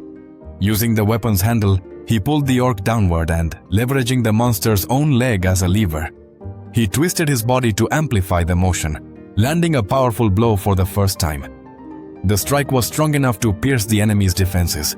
Spinning once more, he unleashed the scythe's crimson energy, finishing the attack. Like a king losing his crown, the orc warrior lost what rested on his neck. The monster's body crashed heavily to the ground, while Black Scythe lightly landed on its back, the red moon casting an eerie glow over the battlefield. Black Scythe had defeated the first of the 4 bosses on that level. With the monster defeated, Cho Young-ho's group stepped closer again. They could hardly believe that Black Scythe had actually taken down that giant beast. Slowly, the protagonist dismounted from the boss. He earned a solid amount of experience and gold, along with the ring-hilt sword, the orc art, a mana stone, and a balancing stone. Black Scythe figured defeating the boss was way more rewarding than killing all the previous monsters. Plus, the items gained were top-notch. The ring-hilt sword had better attack stats than his current scythe, with the added bonus of increasing attack speed with every strike. Then there was the orc heart. Some might not see its worth and toss it aside, but that'd be a huge mistake since it's a key ingredient for crafting a unique rank item. With the danger past, Cho Jong-ho approached the protagonist. "Thanks for handling that monster, Mr. Black Scythe. You saved us." Grateful, they asked how he knew the monster would show up. The protagonist quickly came up with a good excuse. Such a boss also appears when you clear all the orcs in other villages. Impressed, Cho Jong-ho and his team understood why Guadaña Negra had insisted they stay away, saying he had already finished everything he wanted there. The protagonist warned he would leave. As they said goodbye, Cho Jong-ho and his team bowed, thanking him once more, encouraged. Cho Jong-ho then gathered his group to continue the hunt. However, Monkey suddenly felt sharp pain and collapsed, startling everyone kneeling. Monkey confessed he couldn't go on. Cho Jong-ho was shocked. Monkey said he was fine. His expression made it clear how weak he really was. "I only said it to keep you from worrying, but I've reached my limit." Cho Jong-ho tried to help him up. "Come on, you've got to hold on until the end if you want to survive in real life." But Monkey reminded him that mere survival wasn't enough. "If we can't finish this mission, leave me behind. I don't want to be a burden to you." Cho Jong-ho gritted his teeth and thought of other options. Maybe weaken the orcs so Monkey could take them down. But Monkey knew that would only slow the group down. Even with help, he wouldn't have the strength to keep going for long. The whole group started to cry, which caught the protagonist's attention. He hadn't expected Cho Jong-ho to be the kind of leader to command hundreds of mercenaries. Yet at that moment, he acted with incredible kindness. It made sense if the group was really tight, but even so, it surprised Ryumin. Seeing how much they cared for each other reminded him of how much he cared for his brother. Stopping his steps, he approached the group again. "I think I'll help you. I know how it feels." As he got closer, the protagonist asked to check the injured man immediately. Cho Jong-ho grew hopeful, asking if there was any way to save Monkey. The protagonist found Monkey's wounds were serious but treatable. Guadaña Negra reached out and placed his hand on Monkey's injured shoulder, activating a skill. A stream of magic flowed through Monkey's arm, healing it bit by bit. Right before Cho Young-ho's eyes, the wound started to fade. They couldn't believe what had happened and asked Guadaña Negra what he did. He explained he used emergency care, a skill anyone could buy in the shop. Cho Young-ho's team remembered seeing it before, but it cost a staggering 20,000 gold. They didn't realize it was that powerful. The protagonist knew people misunderstood. It could stop bleeding and heal minor wounds, but usually it wouldn't fix a badly injured shoulder. But the healing power of emergency care depended on intelligence stats, since it's a divine skill. With his intelligence at 123, boosted by the glow rune, it became possible. The protagonist told Monkey to move his arm, which would leave a scar, but it was healed. Following the instructions, Monkey was amazed.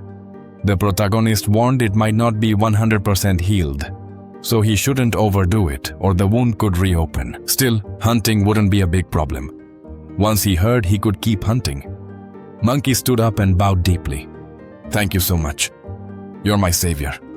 All the other team members, including Cho Jong-ho, also bowed in thanks. Both sides expressed their gratitude to the protagonist, trying to make up for him. Cho Jong-ho pulled out a golden stone from his inventory. The others also gave a red stone as a token of thanks. In moments, everyone started offering their items to Guadaña Negra. The protagonist tried to refuse, but they treated the items as thank you gifts, making refusal difficult. In the end, they gave several items that alone weren't worth much but combined could produce something. However, besides the gear, Guadaña Negra gained something more interesting for giving the team new hope. Cho Jong-ho promised to return the favor. One day, he treated Monkey like a brother. This made Ryumin realize who Cho Young-ho really was. The mercenary king was now in debt to him and saw him as an ally to the protagonist, which was much more valuable than spending gold on a skill, so they said their final goodbyes. In the red-leafed forest, a girl was struggling, staring at her mission. She was clearly worried. An hour had passed, and she hadn't defeated a single orc yet. At this rate, she knew she couldn't hunt the 300 required, and blamed herself deeply for getting scared and losing sight of Guadaña Negra. After the 5th round, spotting him hadn't been hard since he was one of the bonus game representatives. However, she couldn't follow him. She wondered what was going on. Remembering how Guadaña Negra had beaten those players scared her. When the match ended, she wanted to talk to him, but her feet wouldn't move. Yuli tried to convince herself that Guadaña Negra wouldn't chase her, that she didn't have to be afraid. She told herself he wasn't a psycho who'd attack her on their first meeting. But while thinking this, she ended up losing sight of him, out of reach. She didn't know what to do. She had told Ryumin hunting 300 orcs wouldn't be easy, since they moved in groups. And Ryumin had told her to look for Guadaña Negra, so she wouldn't have to hunt alone. Now she was following his last advice, waiting an hour in case she didn't find him sitting on a rock. Yuli had already waited the time Ryumin suggested. Still, she knew there was no guarantee Guadaña Negra would return to the starting point, and that she might not find him until the round ended. Standing up, she decided to find him with a sword in hand. Yuli walked through the forest, thinking she was on Guadaña Negra's trail. Pushing aside some branches, she reached her destination. Seeing a village up ahead, she wondered if orcs lived there, and if Guadaña Negra had passed through, since it was very dangerous. She thought it best to keep her distance for now. But then, a shadow appeared behind her. A startled orc spun around and came face to face with the huge monster, who shouted at the top of his lungs to warn the village. Yuli instantly regretted it. She didn't want to fight anyone. Quickly, she used her blessing magic, boosting all her attributes by 50%. She believed in two things. First, there was only one orc to face. Second, she knew its weak spot while the orc attacked. She dodged, looking for an opening to strike the monster's neck, trying to make up for her poor aim. Raising her sword, she delivered the fastest, most precise strike she could. The tip of her sword moved quick, but the orc was quicker, blocking the blow. With just that block, the orc stared at the girl with furious red eyes. Julie gritted her teeth, realizing she had failed. She only left a small cut on the monster, then quickly pulled back. She managed to avoid a counterattack and retrieve her sword, which luckily didn't get stuck in the enemy. But the orc was fast and strong. It charged with a series of violent attacks. Yuli had to dodge, while the blows hit the ground and trees, smashing everything around. After stepping back a few times, she found a new opening. Her second hit was more precise, striking the orc's trapezius. The orc roared, wounded in its weak spot. Yuli felt relieved to see her attacks working, moving in with a few thrusts. She hoped to land more decisive hits. She struck the orc repeatedly in the same spot until she finally knocked it down. Defeating it one-on-one filled her with confidence. She raised her sword in celebration, happy with the win. Then she felt a presence. Guadaña Negra was walking toward her, appearing on a path through the trees. Yuli blinked, wondering if she was imagining things. She couldn't believe that after searching so long, he was the one who'd found her. But Yuli was surprised when Guadaña Negra walked past without a word. Realizing she couldn't just stand there, she turned and tried to call him. The hero stopped questioning what he wanted, trying to gather courage. Yuli stammered before finally managing to ask Guadaña Negra if he'd like to accompany her. The protagonist feigned surprise, and Yuli, still stammering, repeated her request, keeping up her act. Rayumin asked why he should go with her. Yuli realized she hadn't given a reason, so she stepped closer to show him something.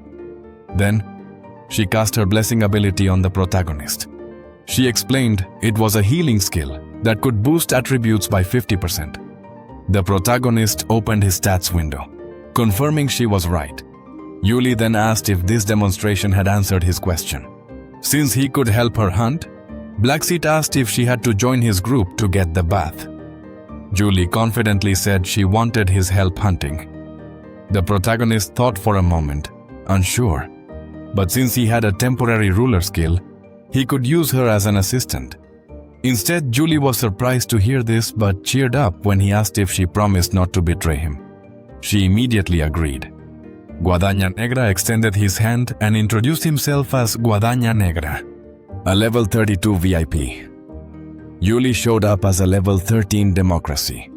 She played a support class. The protagonist got curious seeing she needed help hunting, since she'd done well against the last orc. Smirking contemptuously, Democracy admitted it was her first orc kill. She was genuinely shocked to hear it took her 90 minutes. Seeing time was short, Guadaña Negra offered to help.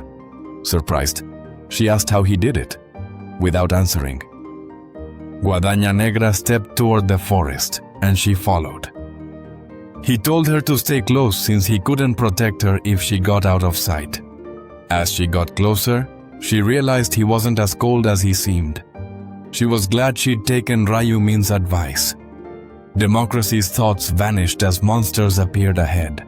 They faced 3 orcs. Gritting her teeth, she knew this would be tough, since she'd barely defeated one. Sword in hand, Guadaña Negra told her to hang back and wait. Then he charged the 3 orcs. As he charged, he readied his attack. A powerful horizontal slash from him sent a wave of energy hitting all 3 orcs' legs, making them unable to walk. They collapsed. That's when they realized what real danger awaited. The attacker didn't stop. He leapt at one, landing a second blow that crippled one of the orc's arms. And soon after, the second one. Seeing the scene, Democracy was stunned. In a flash, Guadaña Negra had disabled the orcs from attacking or escaping. Wiping his cheek, he told her to finish the job. When the girl froze, the protagonist asked why she was just standing there. Realizing her mistake, Democracy apologized. She cautiously approached the orcs and made sure by striking one of their weak spots. With that, she took down a second orc, earning gold and experience. She couldn't believe it had been that easy at first. She expected it to be at least a little dangerous. Seeing how easily Guadaña Negra had taken down the orcs, she realized he must be really powerful. As Democracy started swinging at the orcs, he told her to leave. Noticing she hadn't defeated them all yet, Democracy hurried up. After beating the 3 orcs, she ran to Guadaña Negra, happy to team up with him. Sometime later, Democracy faced a new orc. Seeing how many Guadaña Negra had immobilized, he couldn't help but comment, "You're really skilled. I didn't expect hunting to be this easy because of you." Brushing off the compliment, the protagonist asked how many he'd defeated. He replied, "I took down 30 in 52 minutes. which he thought was pretty fast. Yet to the protagonist, it didn't seem fast. At least not for him, though it was for normal players. Their method took time, and he knew heading straight to a village was risky. He couldn't fully protect Yulis, especially with 50 orcs surrounding them all at once.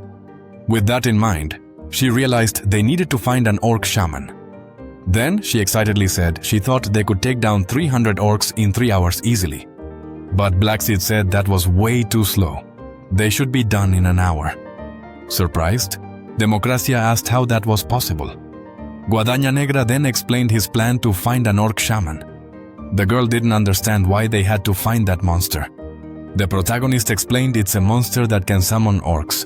If he summons orcs for us, then we won't have to keep running around looking for them. Democracia got the plan. Instead of defeating the monster, they'd make it keep summoning orcs. That was exactly Guadaña Negra's strategy, to let the shaman summon orcs until they hit 300. Democracia then asked how he knew that monster, wondering if it wasn't his first time on the map as an excuse. The protagonist said he'd fought a shaman before meeting her, so he knew it existed. Democracia realized the explanation made sense. The protagonist reassured her even more. "Don't worry, I'll make it as safe as possible." Hearing Blackseed's confident tone, Julie stared at his back, something clicking in her head. With a faint smile, she realized he was way cooler than he looked. Really? You can't judge a book by its cover. After a while walking, they arrived at a village with a big orc temple-like building. Democracia was curious if there was a boss in that small village. The protagonist explained there was, and if they entered thinking it'd be easy, they'd face a horde of orcs summoned by the shaman. Rayumi knew the trap was perfectly designed to lure in players. It was exactly the same as in their past lives. If they really went to the back of the village, they'd surely find a bunch of players the orcs had hidden there. That's how the shaman showed his cunning and cruelty. But the protagonist also knew this meant the shaman was a coward, lacking confidence to fight head-on. The protagonist led the way, following him. Democracia couldn't find any orcs. Guadaña Negra then explained that the outside was just decoration to attract players. The orc shaman was the only one living in the village. The protagonist pointed towards the cabin, where a trap awaited. Seeing Democracia hesitate about the trap, Guadaña Negra explained how it worked. It's simple. When players enter the houses and trigger the trap, 10 to 20 orcs are summoned, enough to overwhelm surrounded players. Democracia clenched her teeth hearing this, realizing dealing with so many monsters would be tough. The protagonist confirmed her thoughts but explained there was a way to avoid it. Surprising. Julie Rayumin crouched down to whisper in his ear. When she heard his plan, the girl blushed slightly and was shocked. Really? Is he really going to fall for that? The protagonist calmed her, saying he had already tested his own plan. Trusting him, Julie volunteered. Then leave it to me. The protagonist was surprised to see her try to take on the responsibility alone. Julie said firmly, "That's right. We don't have to do everything together, right? I feel bad that you have to do all the hard work. I can handle a few things too." Seeing how sure and determined she was, Ryu Min told her, "Go ahead, but I'll be waiting outside." Democracia cautiously approached the door of one of the houses. She slowly opened it and looked into the dark hallway, finding only a small tray of embers that lit the way. Alert, she entered and carefully examined her surroundings. After walking down the hallway, Democracia reached the central area and found a large red carpet, remembering that this was the trap Guadaña Negra had warned about. Democracia realized she had to be careful. The protagonist had explained that the orc shaman was hiding inside the house. Once inside, the moment she stepped on the red carpet, orcs would be summoned and the exit blocked. Guadaña Negra told her to step on the carpet and quickly back off so the orc shaman would send scouts to find her. That way they could catch them. The strategy Guadaña Negra taught her was simple. Democracia was determined to follow his plan, to step on the carpet and run out fast. As soon as Democracia stepped on it, the shaman at the back of the room unleashed a wave of energy that startled her. She stared into the glowing red eyes of the magical shaman. Instantly, Democracia turned around and darted out of the house, closing the door behind her. She breathed a sigh of relief like it was nothing, though her heart raced as Guadaña Negra asked if she was okay. Democracia smiled and said, "Ha ha ha, of course. I stepped right on the carpet and came back as you said," she said, looking toward the door. Democracia asked if the shaman would really send the scouts. She stood still, telling him to wait and see what happened. Soon after, the door opened. Armed, some orcs came out of the house. That's when Guadaña Negra's voice grabbed their attention. "What are you looking for?" Releasing the crimson energy from his scythe, he leapt onto one of the orcs. "Here I am." In an instant, the protagonist pierced through all the orcs, breaking their defenses and their chance to fight back. With the protagonist's strikes, the orcs hit the ground, just like before, unable to flee or attack. Then he told Democracia to come out of hiding. She was behind some tents and stepped out to finish off the orcs. After a while, she finally wiped them all out. The protagonist then told her to do it again. Democracia wondered if the shaman would fall for the same trick twice.